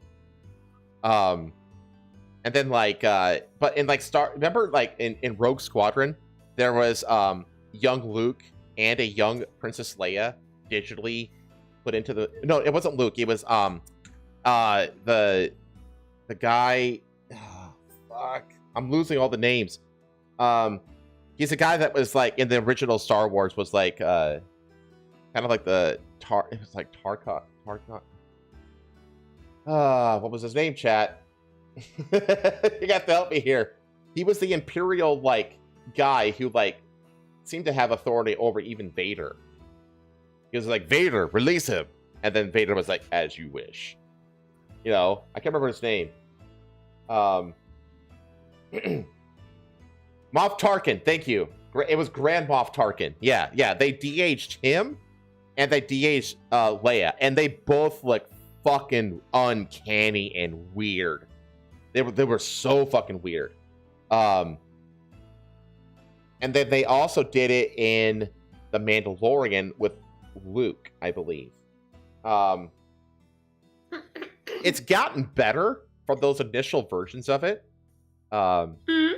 So, like, I think that Stallone is right. I think that the technology is there. But here's the thing, is that if you de-age Stallone for a Rambo movie, that means that the de-age, this digitally altered version of Stallone, is going to basically be in frame the entire movie.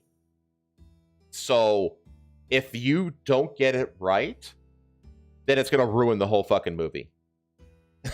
You know what I mean? Like, you got to be like, you got to really make sure that it's done well. Because if there's anything that the human eye is capable of detecting, even the slightest bit of offness, it's in the human face. Yeah. So, yeah. I bet this is a pretty interesting memoir, though. To be honest. Speaking, and then continue with write a different fucking. That's the best option, Doom. That's the best option. Is to stop, allowing yourself to be held hostage by IP. Fucking mod, yeah. Yeah, like yeah. I'm so sick of like Hollywood basically being held hostage by IP. Essentially, like they refuse. They're like so terrified of doing anything outside of established IP. I think the actor that played Tarkin is dead. Yeah, so was Carrie Fisher. That's why they did it in that movie. That's why it looked so fucking weird. They want to do a prequel, recast the role, but have Sly write and direct it. I could totally see that. Because here's the thing. That's what they should have done with Chadwick Boseman when he died after playing Black Panther. They should have just recasted Black Panther. Instead of like, no, we're gonna make Black Panther Shuri. You know, this C-list superhero lady that no one cares about. No, just recast. Like, cause this is the thing. They think that like, oh, it would be like a dishonor to recast. It's like, no, that you're like tying the character to a real life person. Yeah, it's like, no, that needlessly. And exactly. I understand that people are gonna be like, oh, you know, like people are gonna miss the original. People always get attached to the original, and I think that's why they do it. Mm-hmm. But like, you just have to bite the bullet on that sometimes. Yeah, exactly. No, like sometimes you can get away with it, like when what's his name died in Fast and the Furious, the guy who played Brian. Yeah. That was like a big tragic death, and then they just wrote him out of the movie. You know, they wrote his character. They brought him back later. Kinda. They show that his car drives into a driveway at the very end. That's. They do bring his wife back into it at the end, near the end of the. No. I mean, hold on. Which movie is it that he comes back in? Paul Walker, yeah, that's his name.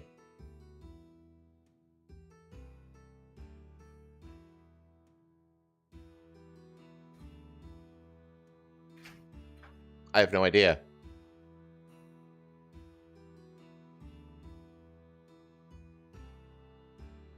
Yeah, because it was this Fast Furious 7, right, which was completed after his death using CGI and one of his brothers. Mm-hmm.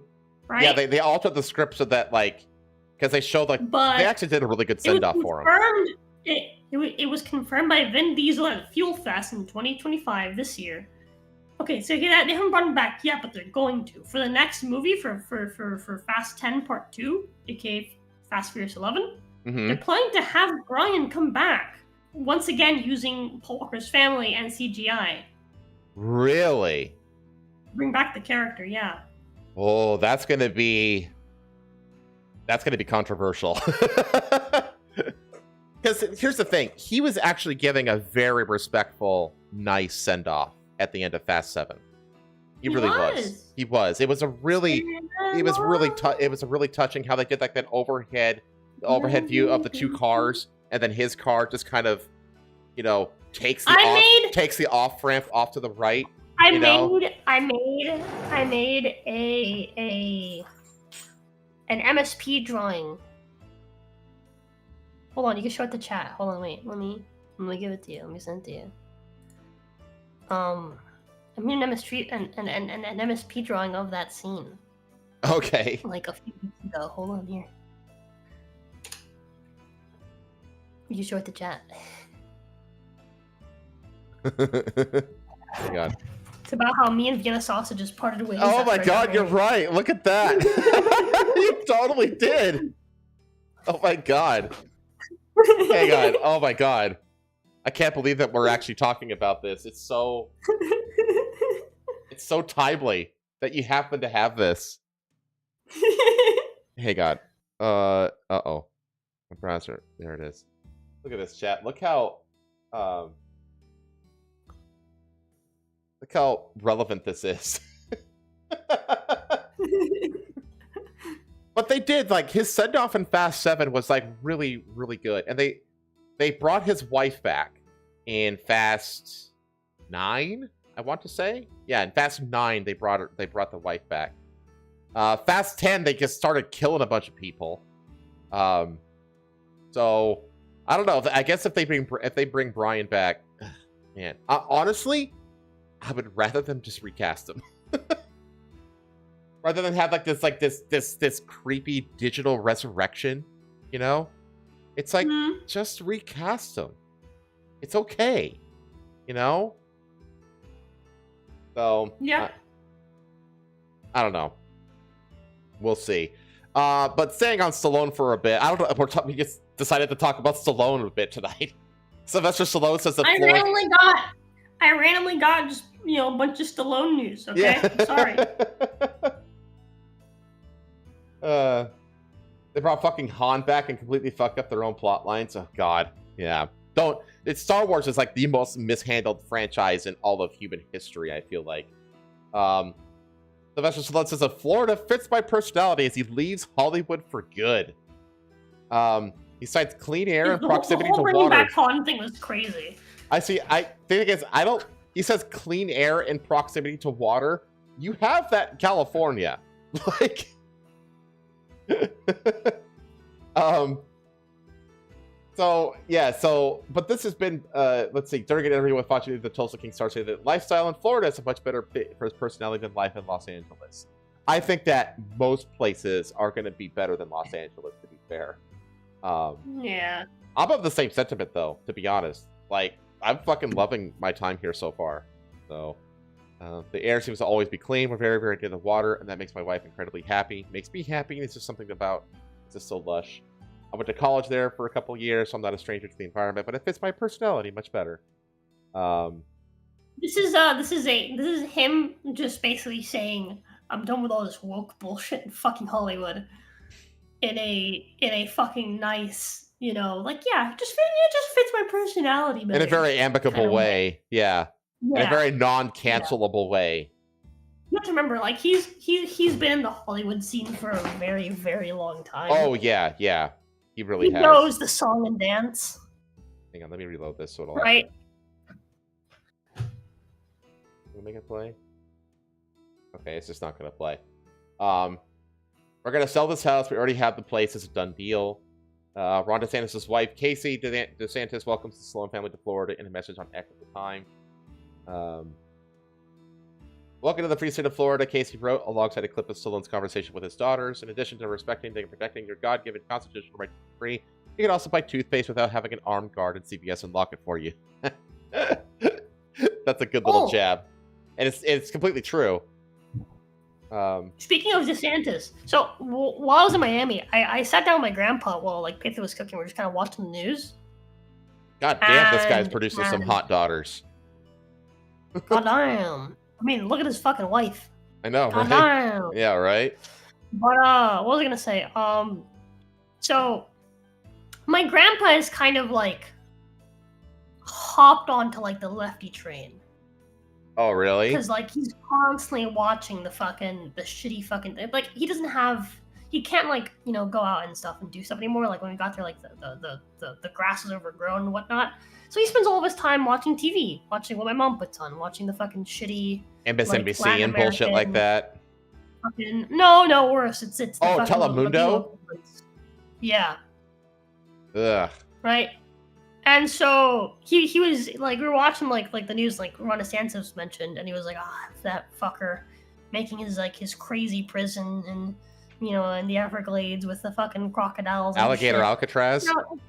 Yeah, and I was like, I don't know. I think it's kind of cool. He was like, nah, it's horrible. They're putting all these people in there, and like saying if they try to escape, it's good that the alligators eat them. It's like, well, they're trying to escape prison. Yeah. That's the reason it's called Alligator Alcatraz, because Alcatraz Island was surrounded by fucking sharks. It was shark-infested waters. Yeah. Yeah, it's like just don't try to escape prison. Yeah. No one's forcing you to try to escape prison. And so whatever. And so we kind of like brushed it off and we kept watching the TV. And then immediately we get the news about that fucking Cuban guy that fucking decapitated that guy. Oh, yeah. And the news plays and he's like, we should just kill people like that. And I was like, or we can put them in Alligator Alcatraz. And he looked at me and he was like, all right, fair enough.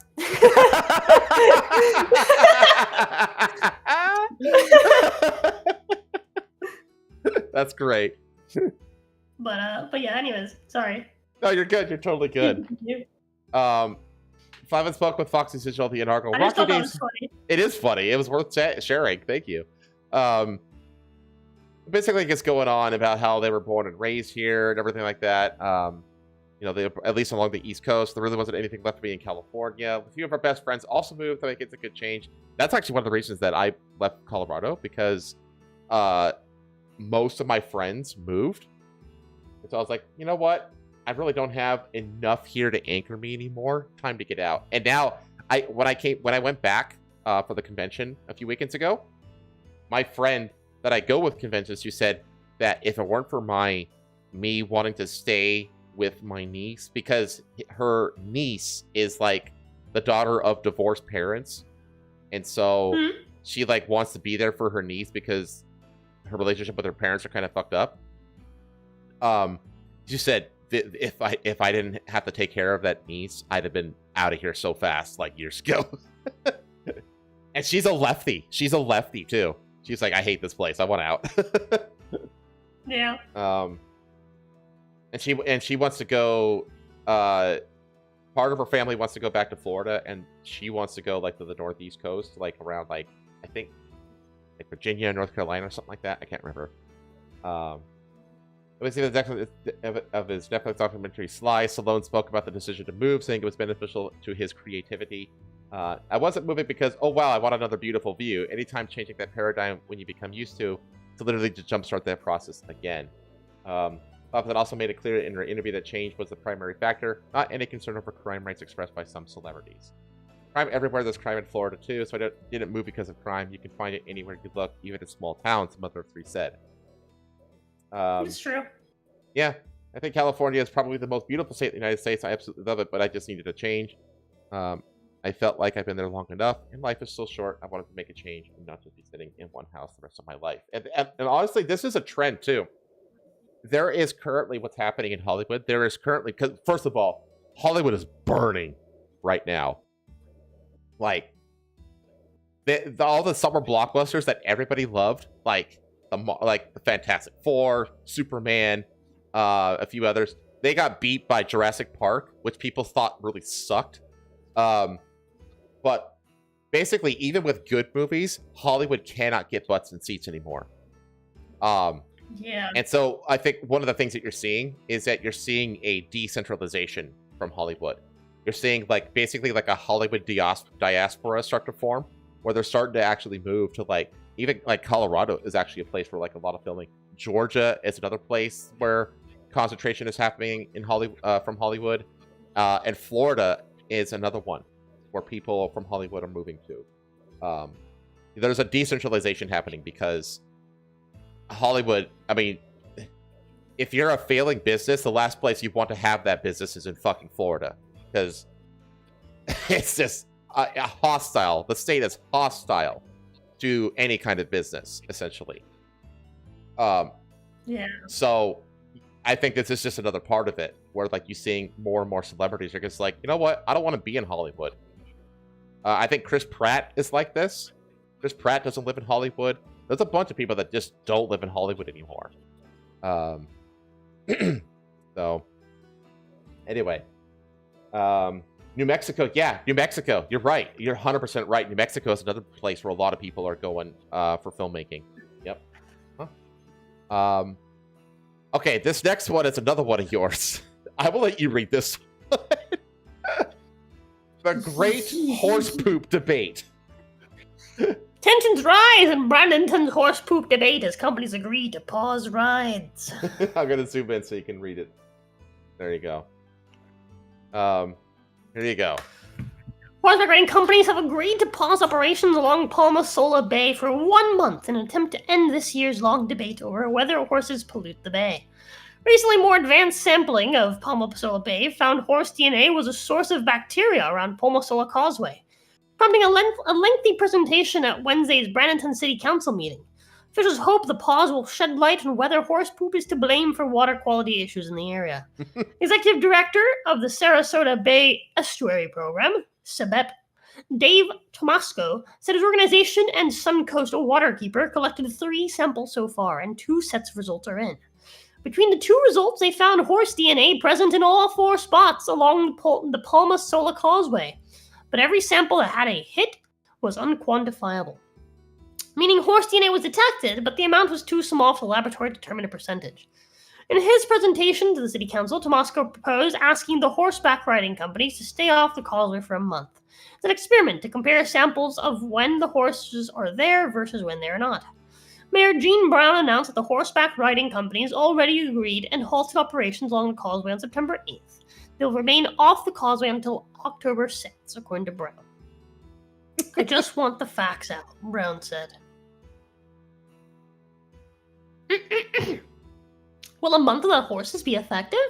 After the City Council meeting, Suncoast Waterkeeper Executive Director Abby Tierna sent a letter to the City of Brandonton and posted a reaction video on social media. I think it's irresponsible use of science, Tierna said. It's going to be extremely difficult to say anything about the sources during the rainy season without the horses there for a few select time periods. Tierna said some research shows it could take around 60 days for bacteria and nutrients already in water to start reducing. That, coupled with excessive rain, could lead to inconclusive results, according to Tierna. However, Tomasco said the idea is a natural experiment to run, given what they already know, which is that there is some horse DNA present in all 4 sites. But still at undetectable quantity. We don't know how big of a source they are. We just know that there's some amount, Tomasco said. In response to the criticism, he said that if horse bacteria is a heavy source, then it would be expected that a month without horses would cause bacterial levels to go down. Okay.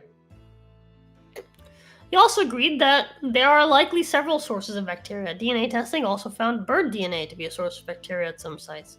Testing continues to find horse DNA in undetectable amounts, and humans are also not the source. Tomasco said it's possible that the enterococi I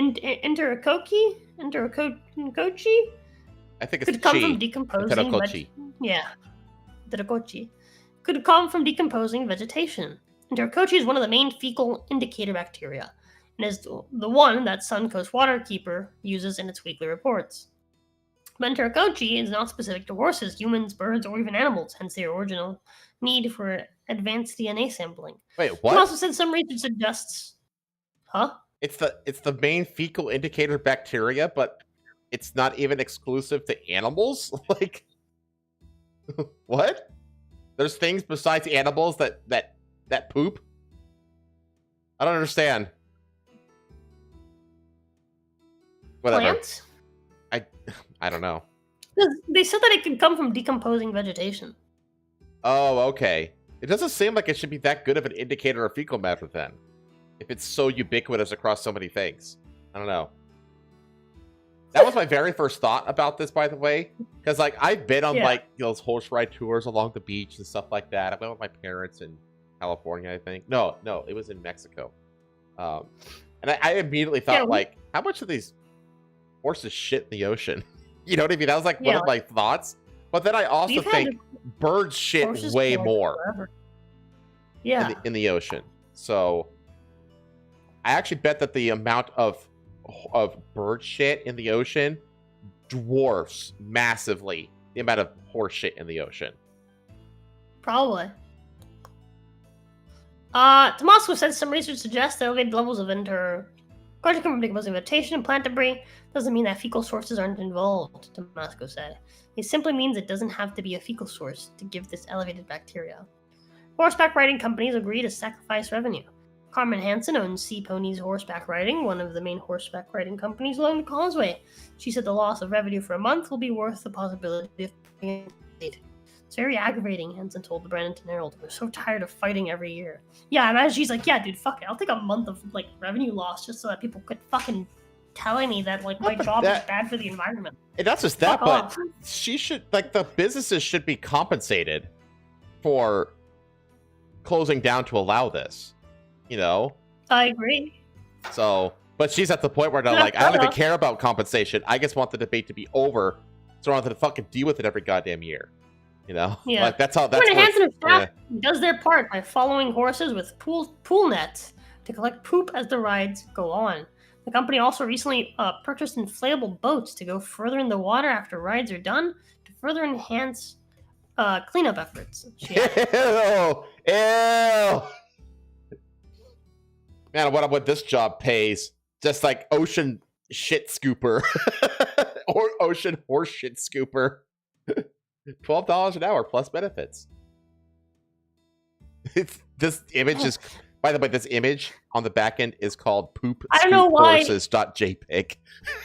Lamau, I don't know why you like started talking about prices, and then I thought that what welcome offer up top was what you were talking about, and I was like, no, that says $199 for your first week. That's terrible rates. Yeah, right? Where is this? Hansen said she's open to negotiating better management prices in the future, but wants all the facts first. Fair enough. It's not that we don't want to comply and come up with a better solution, Hansen said. If our horses are definitely polluting the water, these tests could come back with a number. She said closing a month is putting a financial burden on her staff. It's very heartbreaking as a business owner to tell your staff because Suncoast Waterkeeper because of Suncoast Waterkeeper blaring everything against the horses, now we have to shut down to prove that it's not the horses, Hansen said. Many of Hansen's horses are rescued from bad situations, bought by Hansen and nursed back to health. After veterinary bills, Hansen said she has upwards of $50,000 invested in some horses. Yeah, horses are not According cheap. to Hansen, much of the profits Sea Ponies collects from riding sessions go back to taking care of the horses and continuing rescue efforts. That's pretty awesome. While the loss in revenue will take a toll on Hansen and her staff, she hopes it's worth it to end the debate.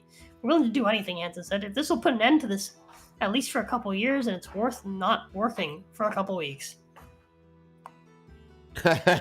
2 weeks to stop the spread, chat. Remember that? Shut down your business. It's only a couple weeks. God. Tensions rise among stakeholders. At Wednesday's meeting, Brown and Hansen criticized Suncoast Waterkeeper. Brown questioned Suncoast Waterkeeper's research methods, emphasizing that SBEP's ecosystem health report card shows Palma Sola Bay has been continuously in good or excellent condition for nearly 20 years. However, Tierna said SBEP's report card and Suncoast Waterkeeper's weekly monitoring use different metrics, and both can be true. The report card could show positive nutrient health and seagrass growth. The water quality sampling could show elevated fecal indicator bacteria. My wife's calling me. Oh, baby. Let's not forget that. Hold on a second. What? Oh. Are you done? No. Are you? Much longer. Oh. We got a few more. We got a few stories left. Why? Okay. We have 5 more stories after this. You're done? Yeah. Okay. The next one is the 30,000 euro. Sorry, the 3,000-year-old Egyptian thing that got melted down, right? Mm-hmm. Okay, I already read into that, so you can just cover that one without me. Okay. Okay, baby. We're just covering horses, and then I'll go over. Maybe. Love you. Love you too.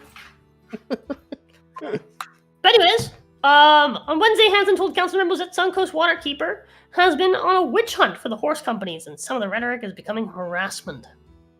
Part of Hansen's argument is that Suncoast Waterkeeper's weekly water quality tests routinely show high levels of enterococci in parts of Sarasota Bay, like Turtle Beach and Blackburn Point, but Hansen claims more attention is given to Palmasola Bay and the horses. Okay. Oh wow, so they just ride these horses through the water itself. Okay.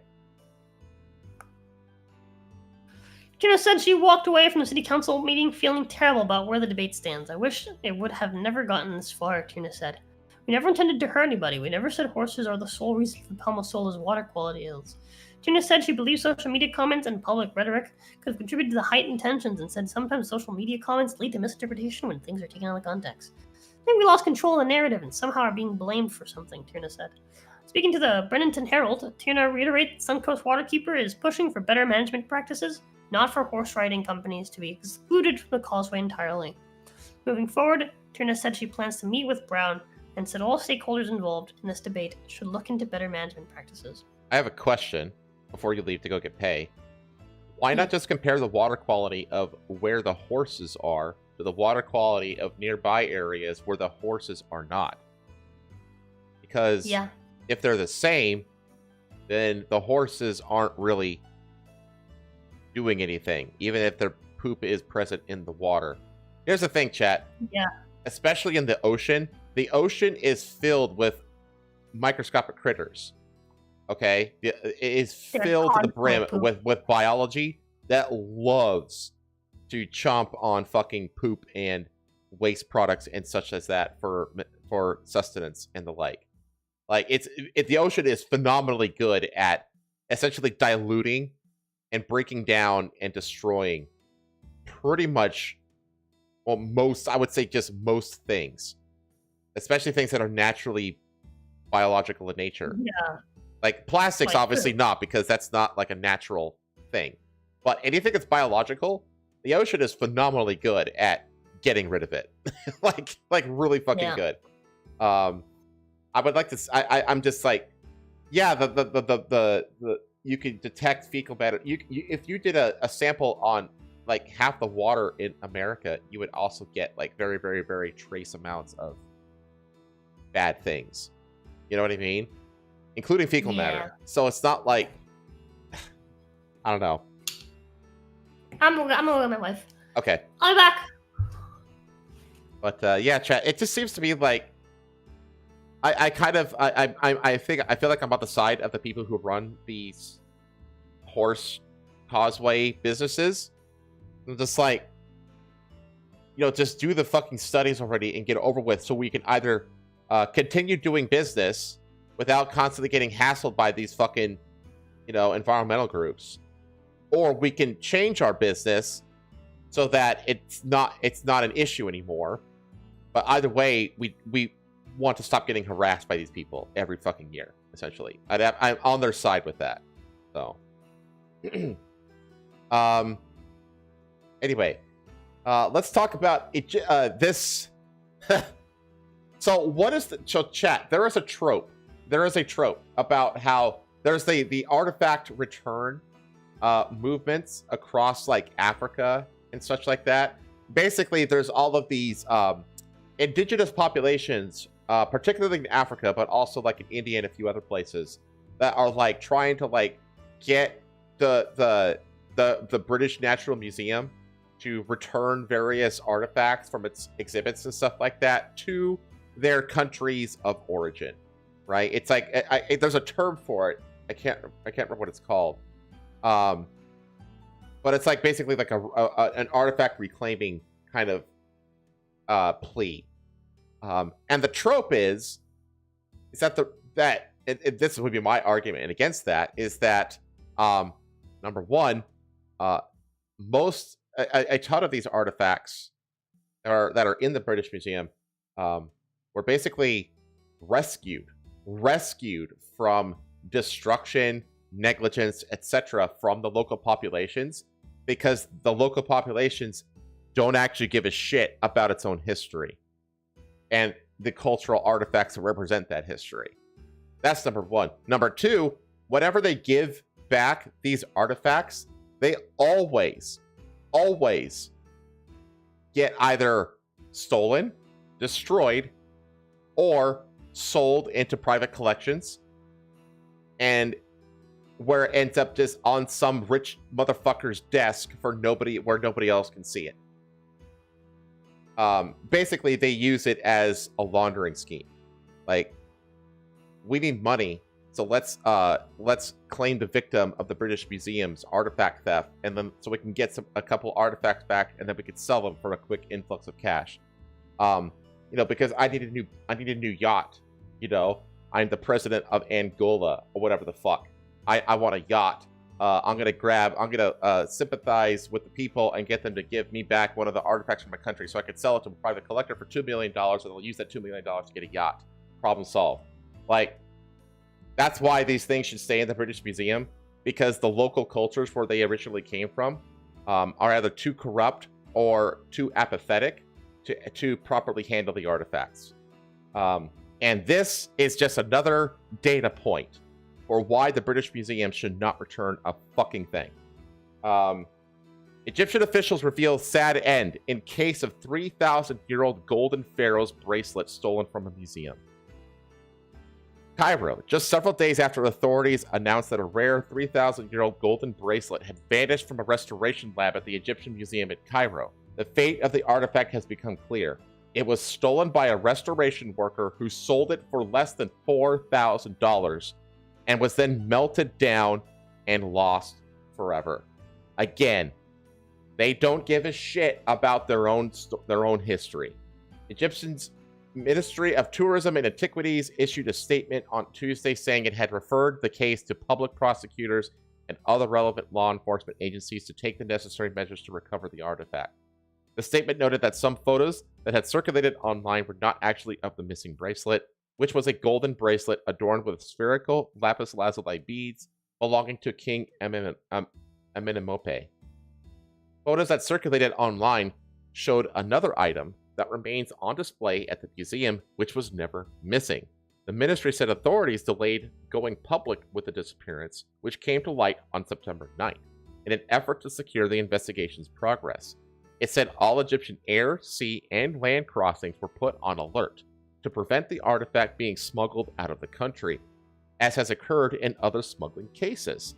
But the reality of the disappearing bracelet was much simpler, though no less sad for Egypt. The Egyptian Ministry of Interior announced Thursday that 4 suspects had been arrested. Good. It said that on September 9th, the bracelet was stolen from a safe inside the museum's restoration laboratory by a restoration specialist working at the museum. These fucking people with jobs, that have been screened to get these jobs, don't care enough. They will sell out their own history and culture for a quick buck. She allegedly gave it to an acquaintance who owns a silver shop, not a sliver shop, in Cairo, who then sold it to the owner of a gold workshop for the equivalent of about $3,800. That shop owner then sold it for around $4,000 to another gold workshop owner, the ministry said, who melted the bracelet down to reshape into other gold jewelry. That's so fucking infuriating. Along with its statement, the Ministry of Interior released security camera video showing a shop owner receiving the bracelet, weighing it, and then paying one of the suspects. The ministry said all involved individuals had been placed under arrest, and the proceeds from the sale of the bracelet recovered. Social media users have voiced outrage not only that bracelet was allegedly stolen by a restoration specialist working for the museum, but that she didn't appear to recognize its true value. Many have been left lamenting the fact that the bracelet that managed to survive over 3,000 years is now gone forever. Man, that bracelet, it survived, the rain and the weathering and the heat in the sand, but it couldn't survive one greedy, uncaring bitch. Oy vey, that's so... I can't stand this. These kinds of stories piss me off. I despise people who disrespect the symbols and the symbols and markers of human history. I can't stand that shit. You know what'd be funny is that bracelet is a key to stop a curse that those monsters get. Then what if there were like some kind of like mummy demons or whatever like trapped inside of the lapis lazuli beads, and now that it's been like melted down, like the demons were released or whatever, and they're like get up and they possess the people who melted them down. That would be some very you know, as a Christian, I'm not one to root for demons, but in that case, I'd say yeah, go for it. Yeah, it's just these people, man. These people, these year zero greedy fuckwits. I can't stand them. What the fuck is this? Gold worth 700 grand? Stolen from Paris's Natural History Museum amid string of similar heists. Let's read this while we're still waiting for Rosa. These have broken into Paris's Natural History Museum, making off with gold samples worth 700 grand in the latest of a worrying series of robberies from cultural institutions, according to the museum. How much you want to bet that this is inspired by the whole, like, artifact return bullshit? All that rhetoric, and... because there's, like, whole groups that are dedicated to returning artifacts to their nations and peoples of origin. How much you want to bet that this is related to that? Somehow. Famed for its dinosaur skeletons and stuffed animals, the National Natural History Museum in the chic 5th district of the French capital also houses a geology and mineralogy gallery. Ooh, now I want to go. A break-in was detected on Tuesday morning, with the intruders reportedly using an angle grinder and a blowtorch to force their way into the riverside complex that is popular with Parisians and tourists. The theft concerns several specimens of native gold from the national collections held by the museum. Oh, that's what it was. Okay. While the stolen specimens are valued at around 600,000 euros based on the price of raw gold, they nevertheless carry an immeasurable heritage value. Yeah, like when I was a geologist, okay, I was actually a gold exploration geologist. Okay, that was my job. My job was literally to find gold, among other things. And I'll tell you right now that I have seen tens of miles worth of core rock, you know, cored rock. I have seen thousands of various samples taken from outcrops and rivers and streams. All these kinds of things. I have been in it, and I have never once seen visible gold. Never once. Visible gold is very rare. It is not a common thing. And when you have these... does it have a picture of them in here? Wonder if it has a picture. It doesn't look like it does. Let me see if I can find a picture of what was stolen, actually.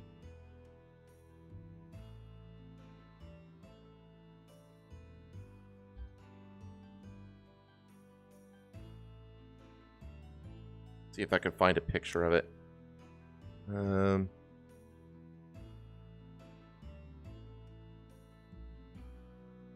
Oh, here it is, right here. Found it.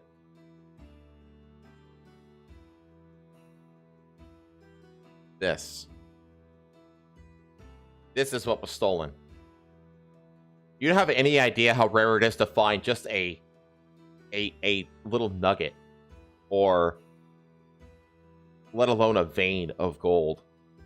It's so rare. It is so rare. Most gold is basically microscopic, and you take the surrounding rock and you run usually you grind it up into, you pulverize it, sort it out, Like you run a series of chemical things on it to get rid of, you know, this or that. It depends on what the rock is that it's inside of. You know, you have to do different things to different rocks to get rid of, to separate the gold from the rock, right? A really common thing to do is actually a cyanide acid wash. And yes, you heard that correctly. Cyanide acid is used to wash out and purify gold out of the native rock. And then that goes into another process which basically alters the cyanide so it's, you know, it can be extracted and it's actually rendered not poison. But gold is very, very difficult to come by. And so when you see hunks of gold like this, fucking veins of gold like this, it is insanely valuable. Like this is more like if you took this hunk of gold and converted it into, I don't know, 100 gold rings or whatever. Those 100, the cumulative value of the 100 gold rings isn't close to the value of this raw vein of gold. Okay? Like, this is so fucking rare. So when you see, like, shit like this in a museum, it's like, this is really precious. Where was I? So native gold is a metal alloy containing gold and silver in their natural unrefined form. Yep. An unnamed police source told the Parisian newspaper that the museum's alarm and surveillance systems had been disabled by a cyber attack in July, with the thieves seemingly aware of the vulnerability. This incident comes at a crucial time for cultural institutions and museums in particular. Several public collections have indeed been targeted by thefts in recent months. Well, I mean, it did not elaborate on the robberies, but the Adrien Dubauche National Museum in Limoges in central France is known to have suffered a break-in earlier this month. Thieves stole 2 dishes and a vase in Chinese porcelain classed as national treasures, with the losses estimated at 6.5 million euros. Holy shit. The museum holds around 18,000 works, including the largest public collection of Limoges porcelain in the world, according to its website. Last November, 4 men with axes and baseball bats smashed the display cases in broad daylight at the Cognac-J Museum in Paris, making off with several 18th century works. That heist resulted in an insurance payout of over $4 million of the Royal Collection Trust.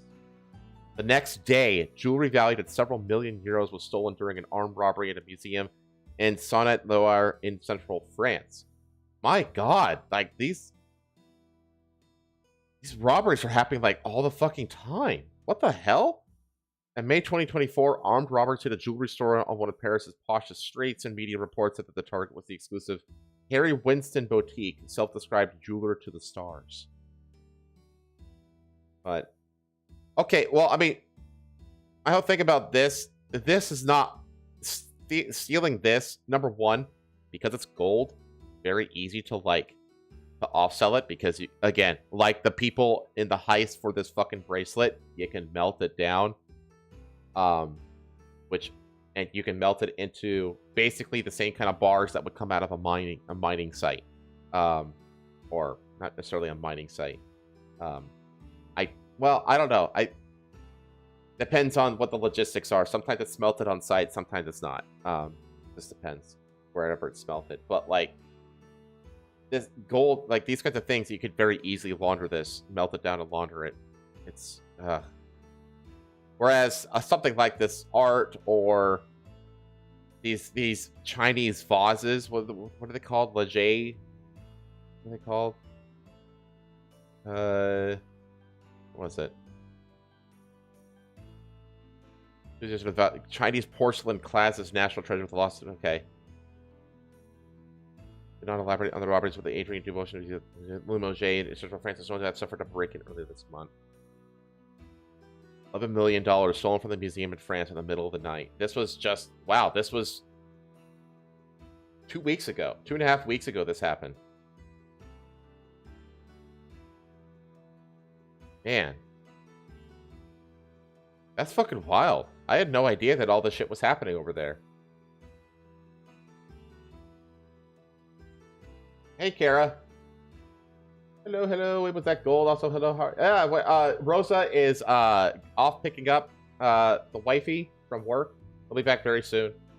Otherwise, welcome in. I'm just kind of holding down the fort until she gets back. We're talking about we started off talking about the theft of this bracelet, this Egyptian 3,000-year-old bracelet that was just stolen by one of the restoration workers out of a safe, and she sold it for like $4,000 to a dealer, and then the dealer melted it down so it could be sold as raw material. It's like, I fucking hate these people. This was the bracelet here. I hate these kinds of people. They have like absolutely no consideration or value towards, culture or history. I hate them all. But then we just kind of ended up rabbit holing down into this recent swath of French museum thefts that have been happening across this month. So, the person's happening for you.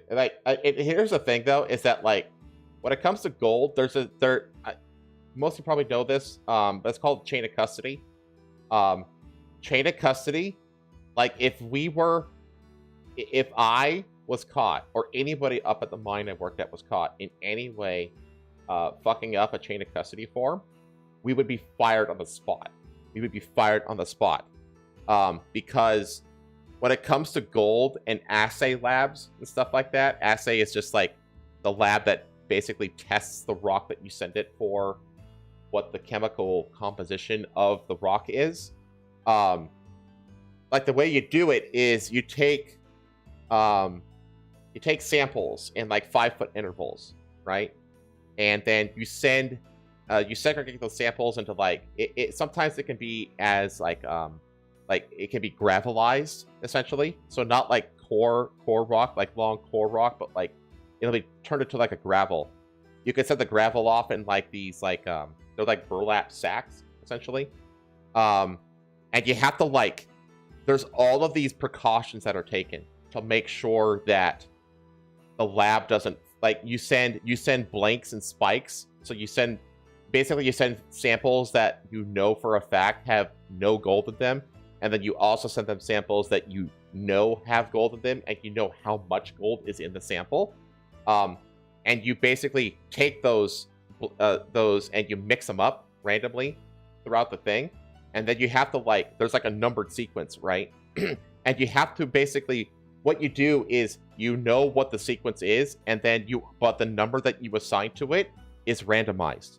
Because what the assay lab is going to do is that they're going to basically put all the bags in order of the number, and then you're going to send them the results. And basically that randomization, and the addition of the spikes and blanks essentially prevents the lab from having any ability to fudge the numbers when it does. And this is all guided by law. There's all these laws around assays and assay lab results and stuff like that. If anybody was caught in the core room with a wedding ring on, they would be fired. Want to know why? Because all it takes is for you to accidentally rub that golden wedding ring across a piece of core, and that will actually cause microscopic flecks of gold to come off onto the core. It's called salting the core. And back in the day, there was a rampant swath of people lying. Basically, what they would do is they would do things like that. They would salt the core, send it into the assay lab, and then the assay lab would come back and be like, hey, you've got all this gold in the rock, congratulations. And then they would then turn around and use those results to get people to invest in the mining project, and then they would take all that money and they would fucking run. There were all of these scams and stuff that were set up around it.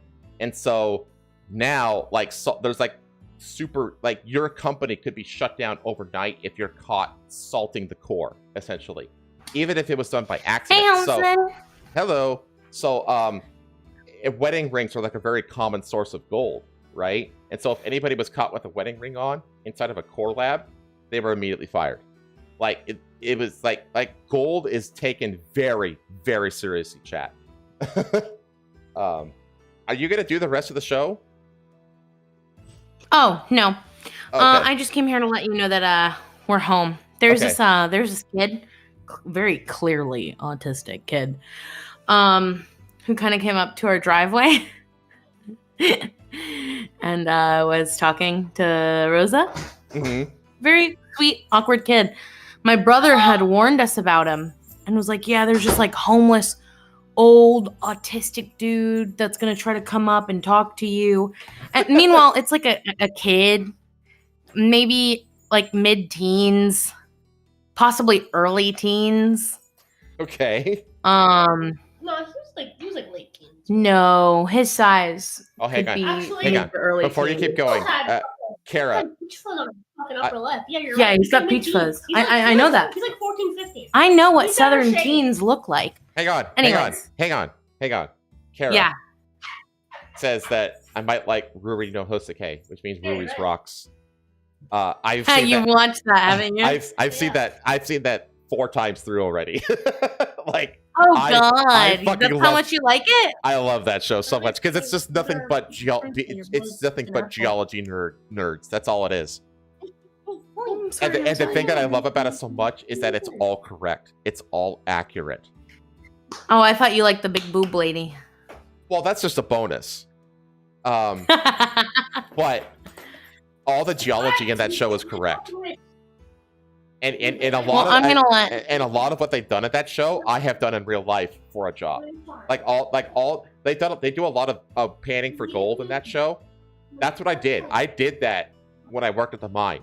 So when they're just talking about the technique, about how to separate the heavies from the lights and stuff like that, I'm like, oh my god, I've never seen any show ever talk about this kind of stuff, and here it is in a fucking anime, and it's all correct, and I fucking love it. LMAO. Anyway, Yeah, I'm gonna let Rosa take back over. okay, I'm gonna go Oh, lay wait, down. no. Yeah, go lay down. That was her first time doing anything into the house. Aww. She's been really, really, really good. Oh, you're so cute. I love you. All right. Anyways, all right. Well, have a good rest. I'll give you my Thanks. co-host back. I will. I won't. Now that you've asked, I shall. I didn't ask though. I demanded it. Oh yeah, that's right. I didn't say Maybe please. ask. Can you please give me my co-host back?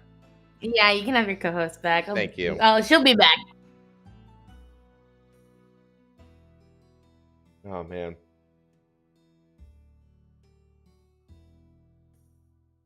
Ba-ba-ba-ba-ba.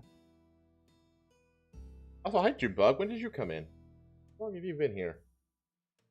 Scroll up. You just get here? Please tell me you just got here, that I just been ignoring you. Oh, you have been here for a while. I'm sorry. Sorry I didn't say anything. Hi, Bug.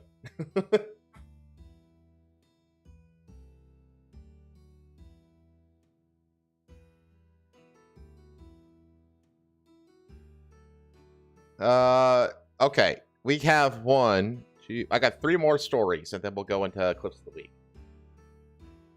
That co-host. Married, kidnapped.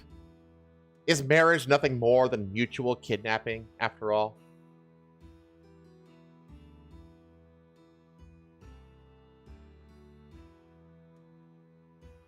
I want to talk about this. This is fucking wild. It's not like a super long story, but it's just like, it's crazy, but at the same time, it's like, I expect nothing less from the quality of people. The quality of the sea people, you know?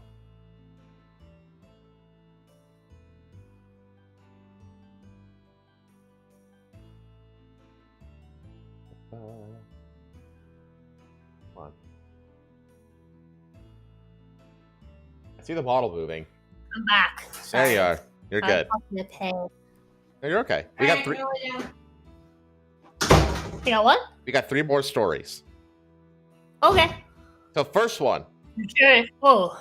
Journey through hell. 72 illegal migrants reportedly killed at sea after being accused of witchcraft. Alleged killers now in Spain. Oh my god. Yeah. The Spanish police have launched a murder investigation after survivors reported that dozens of migrants were killed during a deadly Atlantic crossing from Africa, with the alleged perpetrators now housed in reception centers in the Canary Islands. Why are these people allowed to launch from into the ocean in the first place? Like, these people should not exist. The fact that these boats are even a thing is fucking... The Navy should be blowing these things out of the ocean. Yeah. Like, I'm sorry, but... This isn't a... Like, no crime was committed. Well, it's just like... These are the kinds of people that, like, you're just allowing to just break into your country.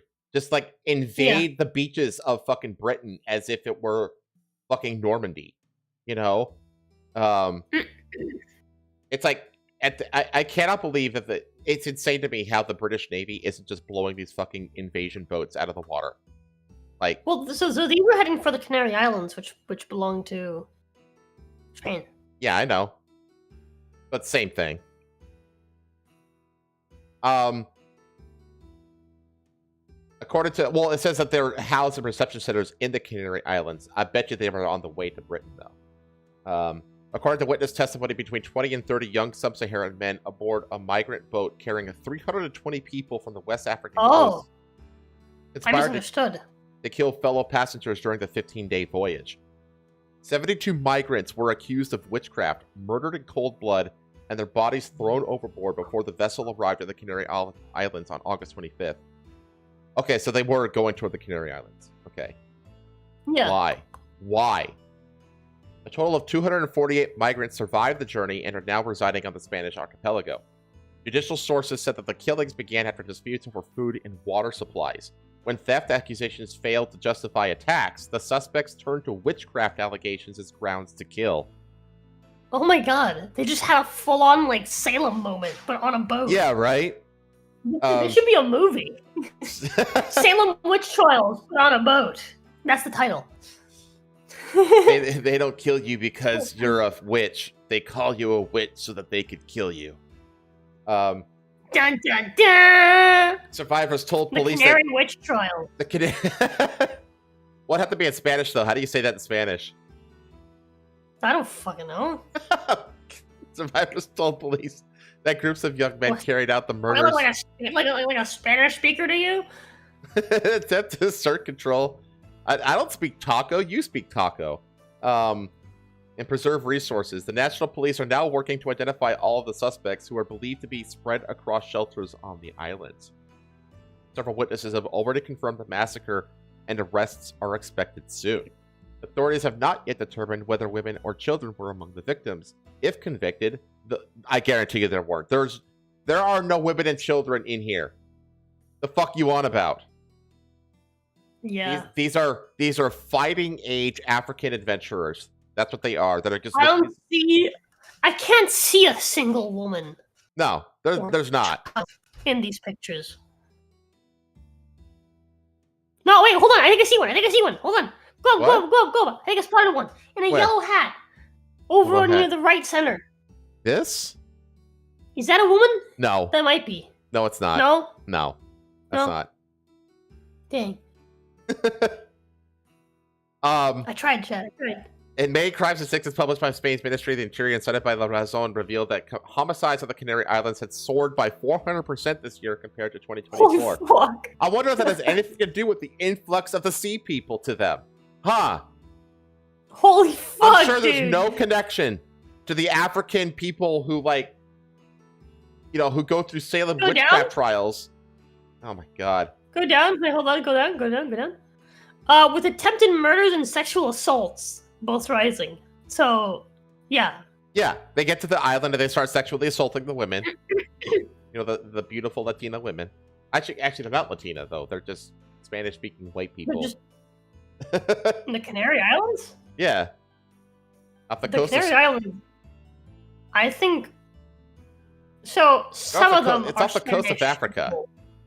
Yeah, it's off the coast of Africa. It's not the coast of like No. Europe. Spain just owns the Canary Islands, Hang on. and so the population there is mostly African. I'm pretty sure, and some white people that move there for like vacation.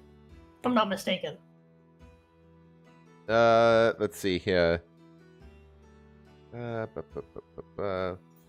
It I'm says- wrong. No, it says 76.4% are Spaniards. Oh, there you go. There you go. Wait, hold on. wait, But wait, the wait, Spaniard wait. does Spaniard just mean born on Canary Islands? Hang on. It doesn't mean much. It just says Spaniards. It says 23.6% foreign born. As in, not born in Spain. Right. But the thing is, like, again, the Canary Islands are Spain. Yeah.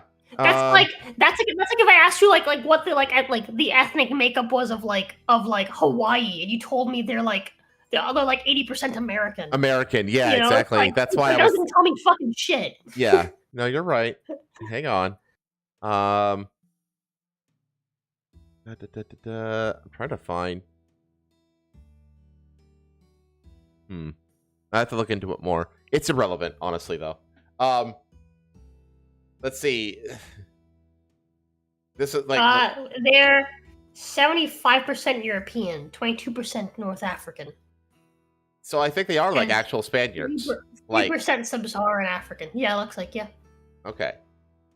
In a scathing interview with El Mundo in January, the president of the archipelago, Fernando Clavijo, accused Spain's major political parties, the left-wing Socialists and center-right People's Party, of leaving his territory in a state of abandonment and urged them to form a great migratory coalition to address the ongoing migration crisis affecting the islands. In total, 46,843 migrants from Africa came to the islands last year, Oh, Beating interesting. beating the previous So, year's okay, hold record on. of 39.9. What? So the Canary Islands, right? Mhm.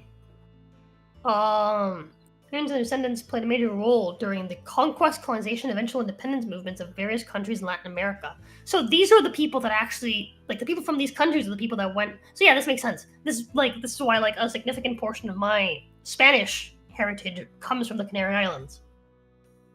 Oh, So, okay, yeah, gotcha. This is where, yeah, these were like the seafaring Spaniards Right. that like actually went out and fucking made all the fucking boats. Because if I'm not mistaken, is Spain not landlocked? No, Spain makes up the majority of the Iberian Peninsula. It's not Is it- landlocked. Or am I thinking? Oh yeah, you're right. I'm thinking of Portugal, maybe. No, Portugal is also the part of that's What the am I south. thinking? That's the southwest tip of the Hold on. What's it portion gonna look like? of the Iberian Peninsula. Ah, yeah. Yes, Spain touches the sea at the north and south ends, and then Portugal. Portugal is the one that touches Western- the sea. I don't know why.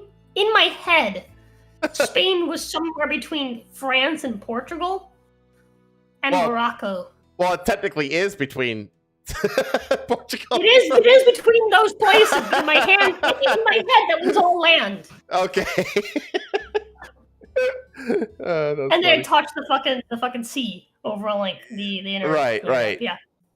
Yeah. So apparently, the Okay, here we Canary go. Here we Islands go. are- Population of the Canary Islands as of 2019. So, let's see. Total Spain 1.7 million. Of which 1.5 were birthed on the Canary Islands, and the other 200K or so migrated to the Canary Islands from Spain. So, like, Spain. They'd be like moving from California to Hawaii, essentially. Be like that. Yeah. And then there's 200,000 from the Americas, of which the vast majority are made up of Venezuelans, Cubans, Colombians, Argentinians, and Uruguayans. Yeah. And then there's a diaspora of just random splotches from across Europe, like Italy, Germany, UK, a little bit from Yeah. Africa and Morocco, and a tiny little bit from Asia and Oceania. So yeah, it's majority Spaniard actually, and then yeah, okay, interesting. Makes sense. Let's see. Or education at its best. I'm sorry, man. I don't spend a lot of time looking at Europe. All right, forgive me. But it's like this It all reminded blends me. in my head. This reminded me of this, and I do have to credit Sargon. He made a video about this, and it reminded me about this because I remember when this happened, but he had the article. But is when multiple bodies found with the hands and feet tied in the Mediterranean Sea off of Spain.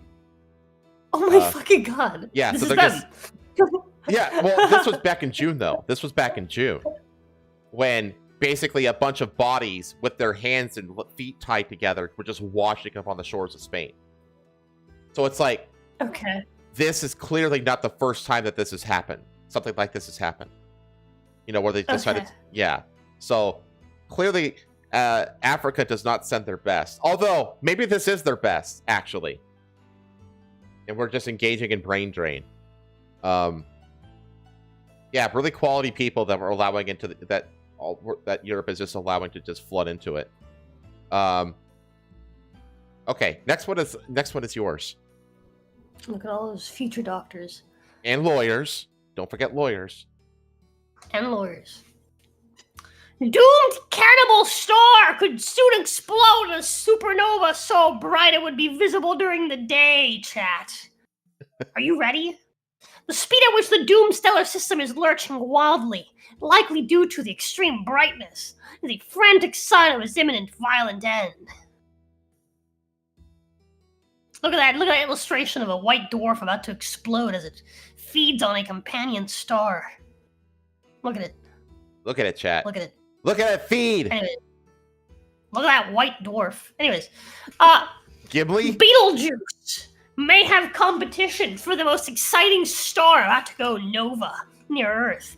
Astronomers have discovered the secret of a strange star system that has baffled them for years. Finding it contains a dead star about to erupt after overfeeding on a stellar companion. The supernova explosion of this cosmic cannibal could be as bright as the moon.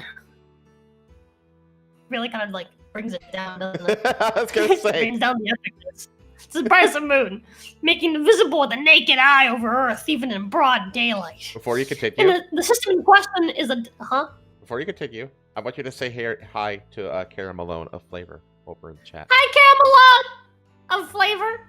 She's been here since at some point Since when I you came were back. when you were off getting pay from work. Hello. I just wanted you to say hi to Welcome her. in. Okay, Hi. continue. The system in question is a double star V Sagittae, located around 10,000 light years from Earth, containing a white dwarf stellar remnant and its victim companion star, which orbit each other roughly twice every Earth day. Holy fuck, these things are just spinning in space. Wow, Fuck. that's fucking really fast. That's really fast. Holy yeah. shit! Holy fuck.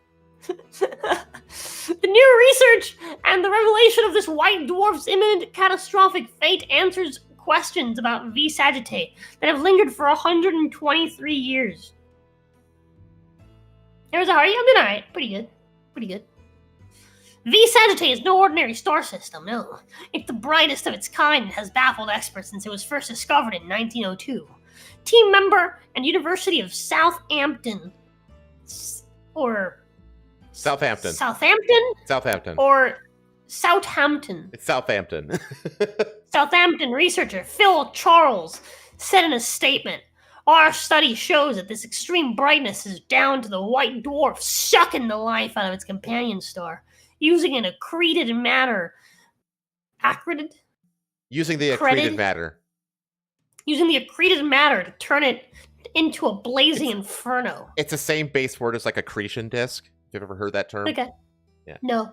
It's a process so intense that it's going thermonuclear on the white dwarf surface, shining like a beacon in the night sky. I love the fucking Final fate catastrophic of a language that they cosmic use. cannibal. Yeah, it's great. It's fucking amazing. White dwarfs represent the final stage of stars with masses around that of the sun, occurring when they run out of fuel for nuclear fusion. Indeed, our star will end its life as a cooling white dwarf when it runs out of hydrogen in around 5 billion to 6 billion years. While this smoldering cosmic ember state represents the end for single stars going out with a whimper rather than a bang.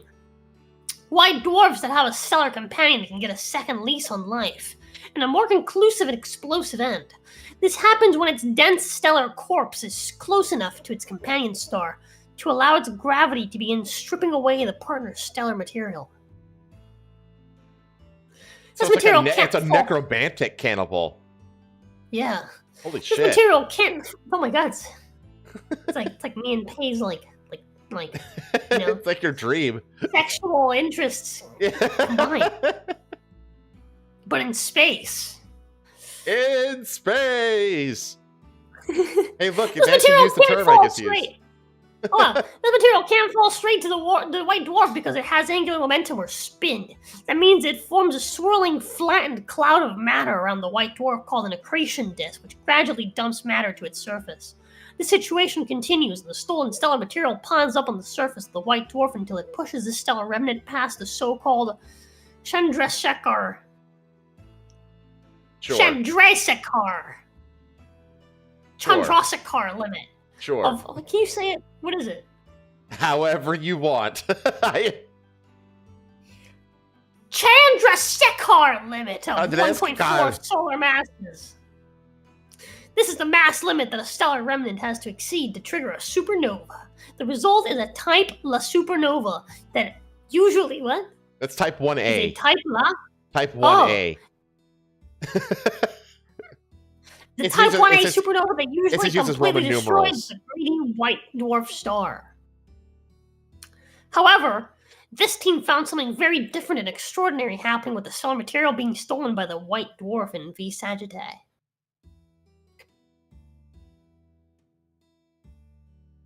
Team uncovered the violent nature of V Sagittae using a very large telescope, also known as using the very large telescope, also known as the VLT. That's a technical term? What the fuck? Why not call it a big ass telescope or a bat? That'd be better. Using the BFT. Yeah, the big fucking Comprised- telescope. This is just very large, okay? Yeah. Comprised of 4 individual telescopes located almost 9,000 feet, 2,636 meters, on Cerro Paranal in the Atacama Desert of northern Chile. Chile mention! Woo! Anyways, this investigation revealed that there was a giant halo of gas comprised of material stolen from the companion star wrapped around both the cannibal white dwarf and its stellar victim. This is a result of the incredible amount of energy being generated in the system by the white dwarf as it strips material from its companion star. Very sexy. This vast system-wide Hot. gas halo indicates the white dwarf is snatching away more matter than it can handle. It also implies this situation isn't going to continue for long. Though, when the end will come for this white dwarf isn't quite certain. Seems that this white dwarf is biting off more than it can chew. Yeah, Gimli the has white decided to dwarf- take on a few too many orcs this time. Yeah, the white dwarf cannot consume all the mass being transferred from its hot star twin, so it creates. I want a hot star twin. That sounds so hot. Like- So it creates this bright cosmic ring. Team members Pasi Hakala from the University of Turku said the speed at which this doomed stellar system is lurching wildly, likely due to the extreme brightness, is a frantic sign of its imminent violent end. We read this earlier. The matter accumulating in the white dwarf is likely to produce supernova outbursts in the coming years, during which V Sagittae would become visible with the naked eye.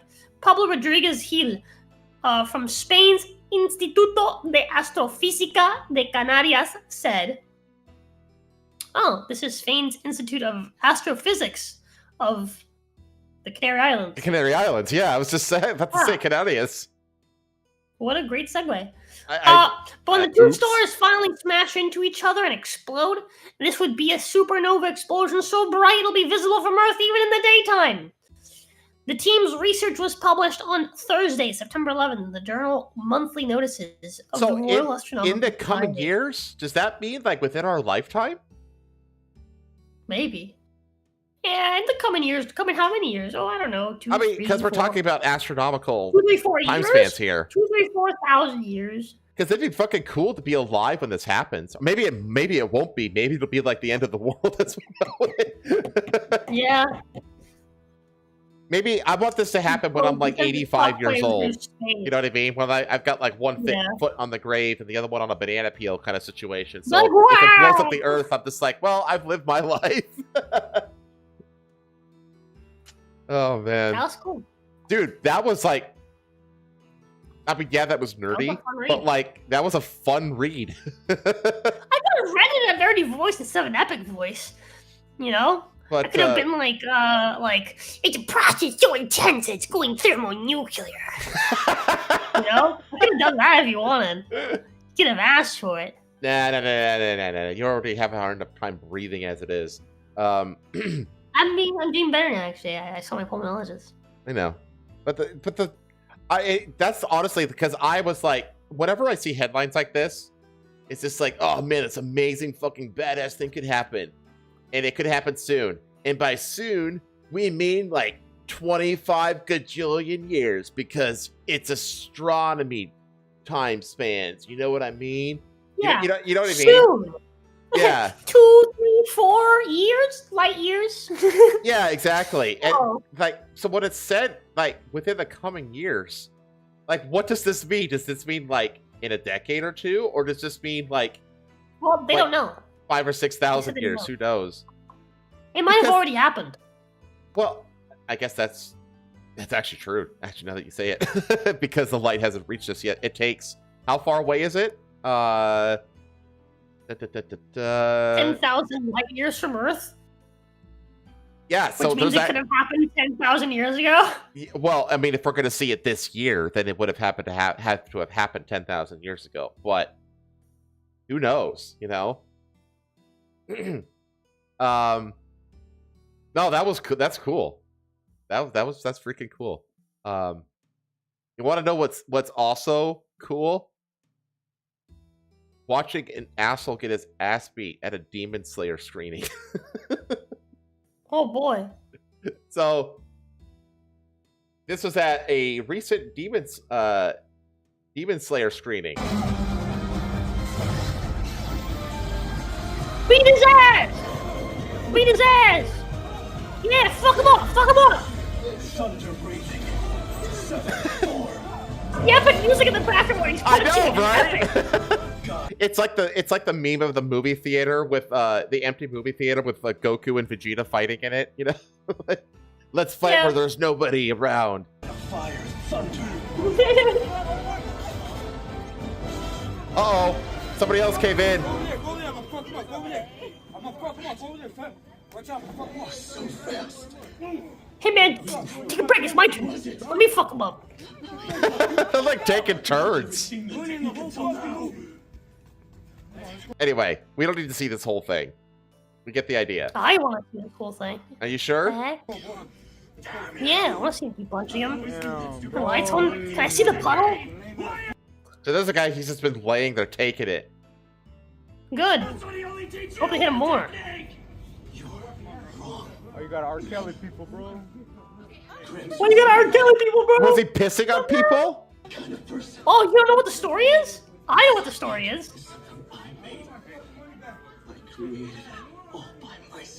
Oh my fucking money, man. The movie playing in the background makes this so much more amazing.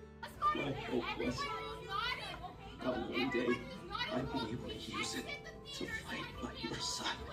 Damn, bro, you fucked the movie up. How is this even possible? Damn. Thunder breathing only has 6 techniques. Bro, you got a fucking movie up. Of course, the fucking. Can't say that. I know you can't say it. Of course, the fucking Negroid. So an outraged crowd beats a pervert to a pulp at a Demon Slayer screening. A horrific incident unfolded this weekend during a showing of the new anime movie Demon Slayer Infinity Castle when a man stood up during the midpoint of the movie, unzipped, and urinated on a child. Oh, wow. So he was not kidding about R. Kelly. That is not an exaggeration. The crowd around him, seeing what was happening, responded swiftly. They attacked the offending pervert and beat him to a pulp. Good. It's like it's like the opposite of that situation with the Irina woman that was like stabbed to death on the subway, and everybody just sat around doing nothing. This is the opposite of that. This is the proper way. This is the way a good society behaves, essentially. Yes. They should have fucking stomped his fucking head into the floor until they left a mess for the fucking people to clean up and kept watching the movie. Anime has a creep problem and has had one for some time. It's easily hidden and ignored because most anime fans are extremely smart, kind, and trustworthy. They're exactly the kinds of people you'd want around kids, and for the most part, the best group of people in all geek fandom. Questionable. But there's also a small anime fan element that isn't. There are groups of creepy predators who show up at anime events to prey on teens, and who seem to engage with the content on screen based purely on their warped enjoyment of seeing extreme forms of death or sexual depravity. So it's no surprise that one of them might try to use the audience at an anime movie to live out his sick fantasies. I mean, these kinds of fucking creeps exist in every fandom pretty much. Like, it's not specific to anime or anything really. It's pretty much ubiquitous. Every fandom has its fucking bad apples. Yeah, like the rap community has R. Kelly. Yeah. And just the entirety of drill rap. This weekend, I experienced anime's creep problem firsthand when I attended a Demon Slayer Infinity Castle screening in Vancouver, Washington. I have 3 teenage kids, and we often bond over watching Demon Slayer. Despite the show's extreme violence and gore, it also has a surprisingly uplifting message about the importance of hard work and perseverance. It's great. The crowd was a geeky group of polite people of all ages excited to watch the film, except for 2. 2 of our fellow moviegoers were creeps.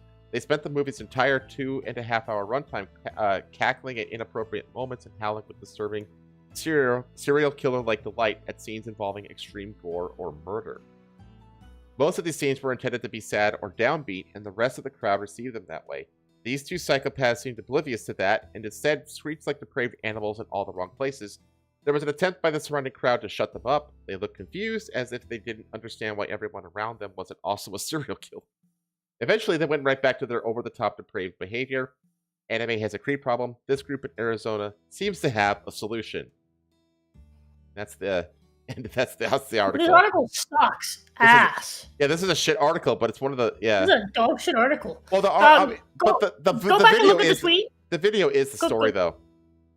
Disruptive movie theater incident in Arizona's Valley of the Sun. A man was arrested for indecent exposure at an AMC theater in Arizona's Valley of the Sun after urinating during a movie, splashing a nearby child. Disgusting, the incident escalated quickly as the man was subsequently beaten up by angry moviegoers. Theater staff evacuated everyone to a new auditorium where they received complimentary tickets, and the film resumed from the point of interruption. So, hold on a minute. So, this guy, hold on, because I'm pretty sure... Do you have a better article for this? Yeah. That'd be a better article. Gotta be a fucking better article than this fucking giant robot dog show. I should have known better than to use giant robot as a fucking source. They're one of the worst outlets out there.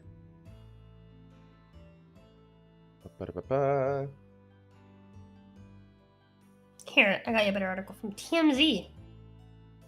Yeah, TMZ will do a good job. There we go.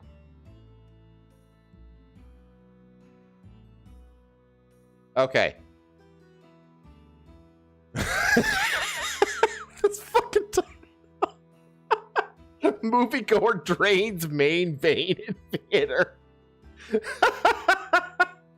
That is such an amazing headline. One moviegoer took being in Surprise, Arizona a little too literally as he allegedly whipped out his member and relieved himself in the middle of a movie, surprising several fellow patrons.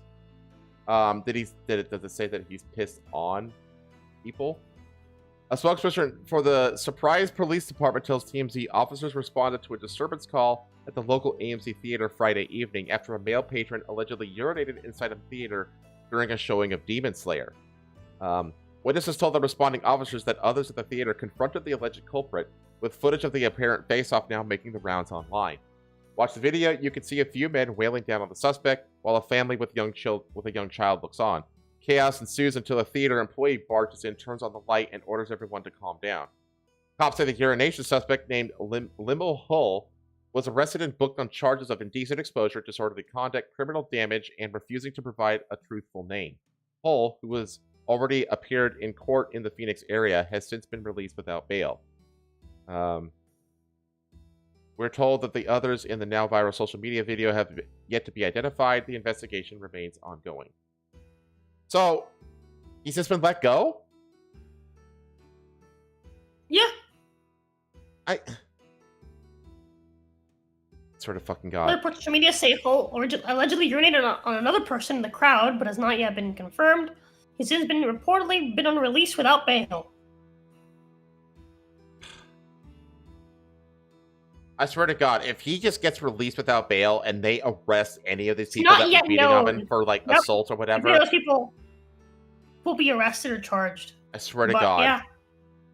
I swear to fucking God, if they end up like arresting the people who beat him up and Kane mentioned that apparently he said, she saw a post somewhere that said that apparently the guy claimed his defense was that he thought he was peeing on a white person.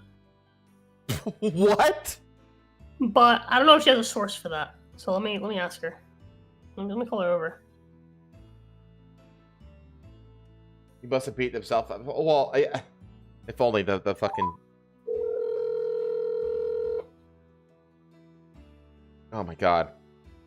The Tinder Swindler assignment. Have you ever watched the Tinder Swindler documentary on Netflix, chat? You should. Pretty good. Hello? Hey, baby. Do you remember the guy that peed on the kids in the movie theater? Yeah. You mentioned to me something about him, like, thinking the people he was peeing on were white. Yeah, something like that. Do you have a source for that? It was in the video. If you watch the video, if you like dug it. Really? You listen though. It's like really close to the end. Is the video where he's being walked out? No, it's the video where he's getting fucking beat, baby. Oh, I don't know. Fucking. I didn't hear anything like that. Let's do it again. Damn, bro. Okay. Fuck the movie up. Love you. How is this even possible? There's every chance I did. Thunder breathing only has 6 techniques. Bro, we got a fucking movie up. Yeah, I don't even think about anything involved in that. I love you. Yeah, I don't see anywhere where that happens.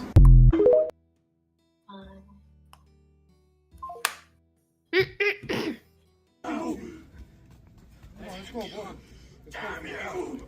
I always Damn, knew that stupid bro. geezer liked you more than me! Why else would he only teach you that technique? Lame ass fool. Oh, you got R. Kelly people, bro. Gramps was never that kind of person. This technique is something I made. I created it all by myself. Yeah, I don't think the guy spoke. That one day, Let's go. Yeah, I don't hear anything. Keep going. to fight by There's still one more story. Damn, bro. No, this was the last one. No, it's not. No, it's not. What's the other one? Evolution and buttholes. Oh, that's right. Oh my gosh, yeah. Yeah. Let me get it. There it is. Chat's like, what?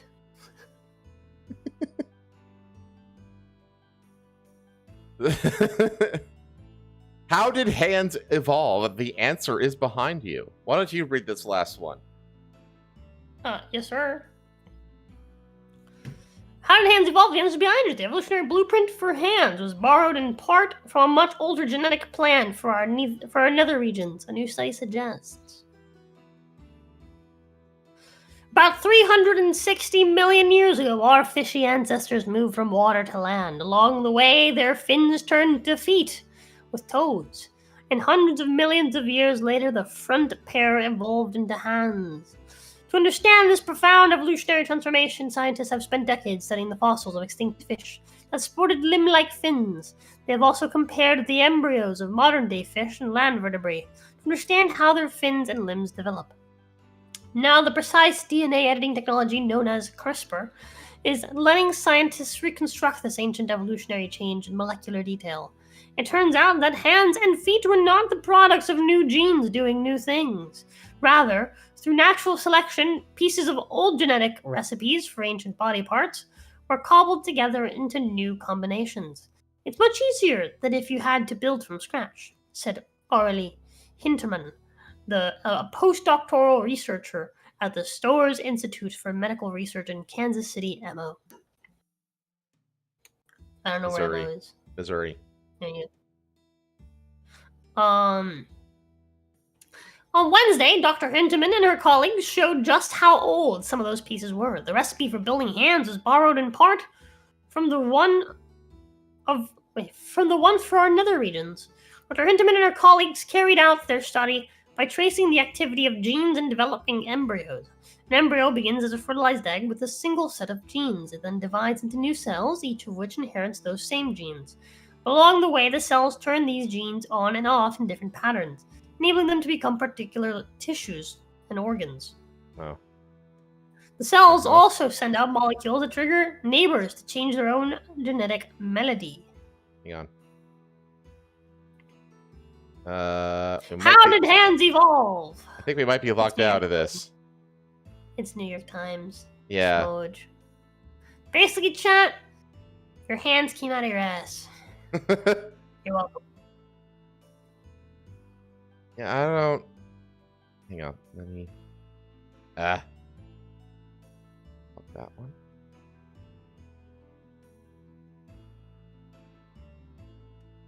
No. I can't get the rest of it. I'm sorry. Wait, what if I did this?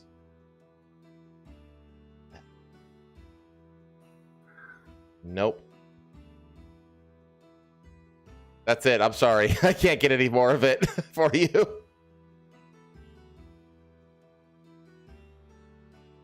No. No, I mean, that's it. It's fine. Yeah, it is what it is. It is what it is. Like I said, it's fine. All you need to know, chat, is that your hands came out of your asshole. And you should believe me. Because I got my sources. I got this information from the New York Times. The gray lady said And I so. believe the New York Times. Exactly. All right, it's time for clips of the week. What you got? I forgot about this part. Uh-oh. Well, I'm gonna close. I kind of close some tabs in the my meantime. Twitter. Oh, So that's I don't right. really. Oh I yeah, don't really you have, did like, a delete your source for Twitter. clips anymore. You need to get on TikTok. You. Well, where else are you gonna get clips? I don't know. You need to talk to Pay about this. Well, I have a few. Okay. So let me bring them up.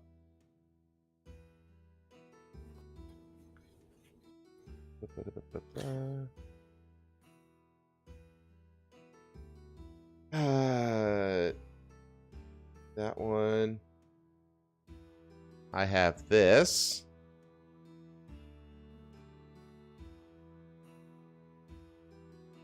So this is a sneaky cat trying to get a chicken. Okay.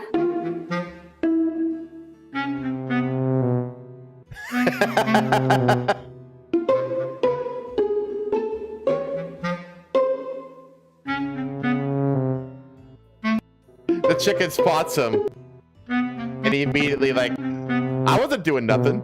I'm not doing anything.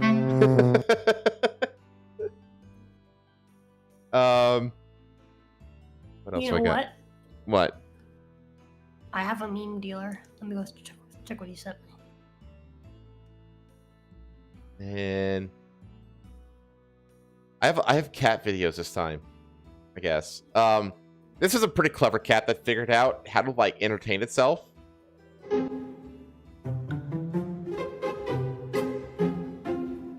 It figured out how to like shoot a rubber band, basically. Huh. Isn't that clever? Yeah, that's smart.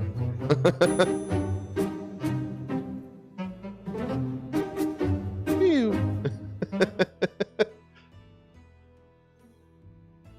then it's this one.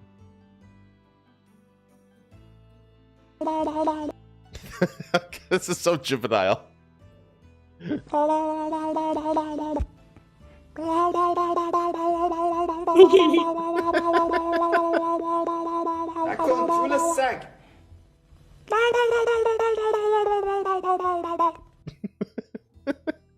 don't know. I have the most dumb, immature ones this week. Let me see what I got.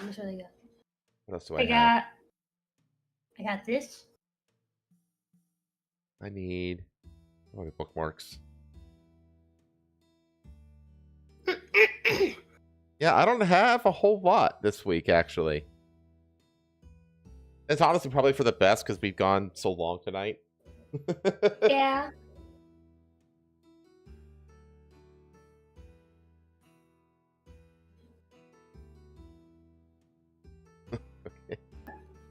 La llevo al dealer, que quede en el S. Oh god, okay. I gotta make you download it. Okay.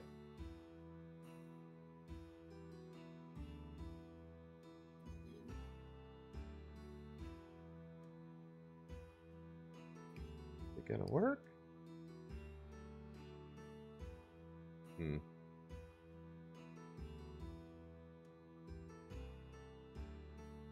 The problem is that it's like a download. I don't like. Oh, I'm sorry. I don't know how to like get it. You know what I mean? Oh wow.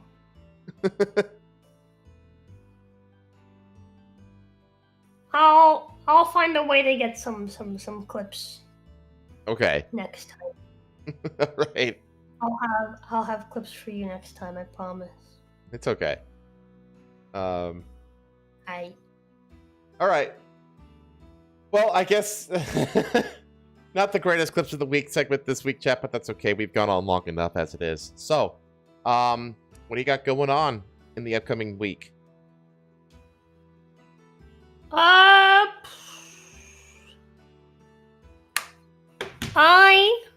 tomorrow am going to plan my week, and when I do, I will find out what I will do next week. I'm probably gonna play more Cyberpunk. Realistically speaking, we're gonna do more King of the Castle next week because I decided that I was gonna only make weekly before 100 this week. Because I missed 3 days. It's only fair. So some more King of the Castle next week. We do got plenty of shorts that'll be coming out for the rest of the month. These are the last shorts that Dapper edited before we start working with us. Hopefully you guys enjoyed them. I edited one of them myself, and I think it's hilarious. I think I did a good job. I'm proud of myself. Wait, you lost your editor? Yeah, he stopped working with us. We do have possibly a new editor. He's the guy that does like the mixing for Page Covers. B, if you guys see him around. He might be our new editor. He's currently like, he's like picking it back up and seeing what he's capable of. Okay. Seeing what he can do. But he might become our new editor. No, not sure yet. But yeah, we're in the process of that. Okay. But for now, chat, if I can, I will actively try to make time to edit shorts myself. I know how I can edit, like, because the thing is, like, some shorts, some clips are just funny on their own. You don't have to add anything to them. You know? You just throw it through CapCut and add the subtitles, and you're done. Oh, I wasn't even gonna do that. I was just gonna fucking just go through YouTube's own system. Oh, okay, yeah. That being said, I do need to find a way to like download clips, because I found the fucking the fucking moment that I clipped it, and I think it's funny. Okay. So, but I can't edit it because the video is fucking copyrighted to shit, so it won't let me like. Oh yeah. And then there's like several funny clips from that one, like the Indians can't listen to classical music one. That was a funny clip. But yeah. So I want to go see if I can find a way to download these clips from the videos and then use them, and try to see if I can maybe edit them myself. If I can find the time. Just for now until we get an editor. Yeah, also, I can get you in touch with my editor too. Yeah. If Maybe, anything, maybe. Yeah. How much does your editor charge? Well, he charges me. Well, he doesn't do like a flat rate. We charge pretty much like we can talk hourly. about this off stream. But Okay, that's fair. I think he's very affordable though. He's very, very, very reasonable, and Okay. Yeah, we'll see. it can't hurt. You know. Yeah. I'm still gonna go see like with B because again he's already like working on it. So like Yeah, I think yeah. right now he's working, doing, like a few test Okay. shorts. I haven't heard from him in a minute, so I don't know. It's mostly B that talks to him, so Yeah. I'll have to see. But Okay. but yeah, maybe I might take you up on that. I might steal your editor away. Well, it probably won't be Might him. whistle. It'll probably be someone else on his team. Oh, okay. So, anyway, all right, chat. My schedule next week is pretty much the normal schedule it's been for a while now. Just Tuesday, Wednesday, and Friday gaming streams, and WTF on Saturday. I'll see you then. See you later, chat. Don't forget to go fuck yourself and selfie. The watch is yours as always. Take care. Love yous.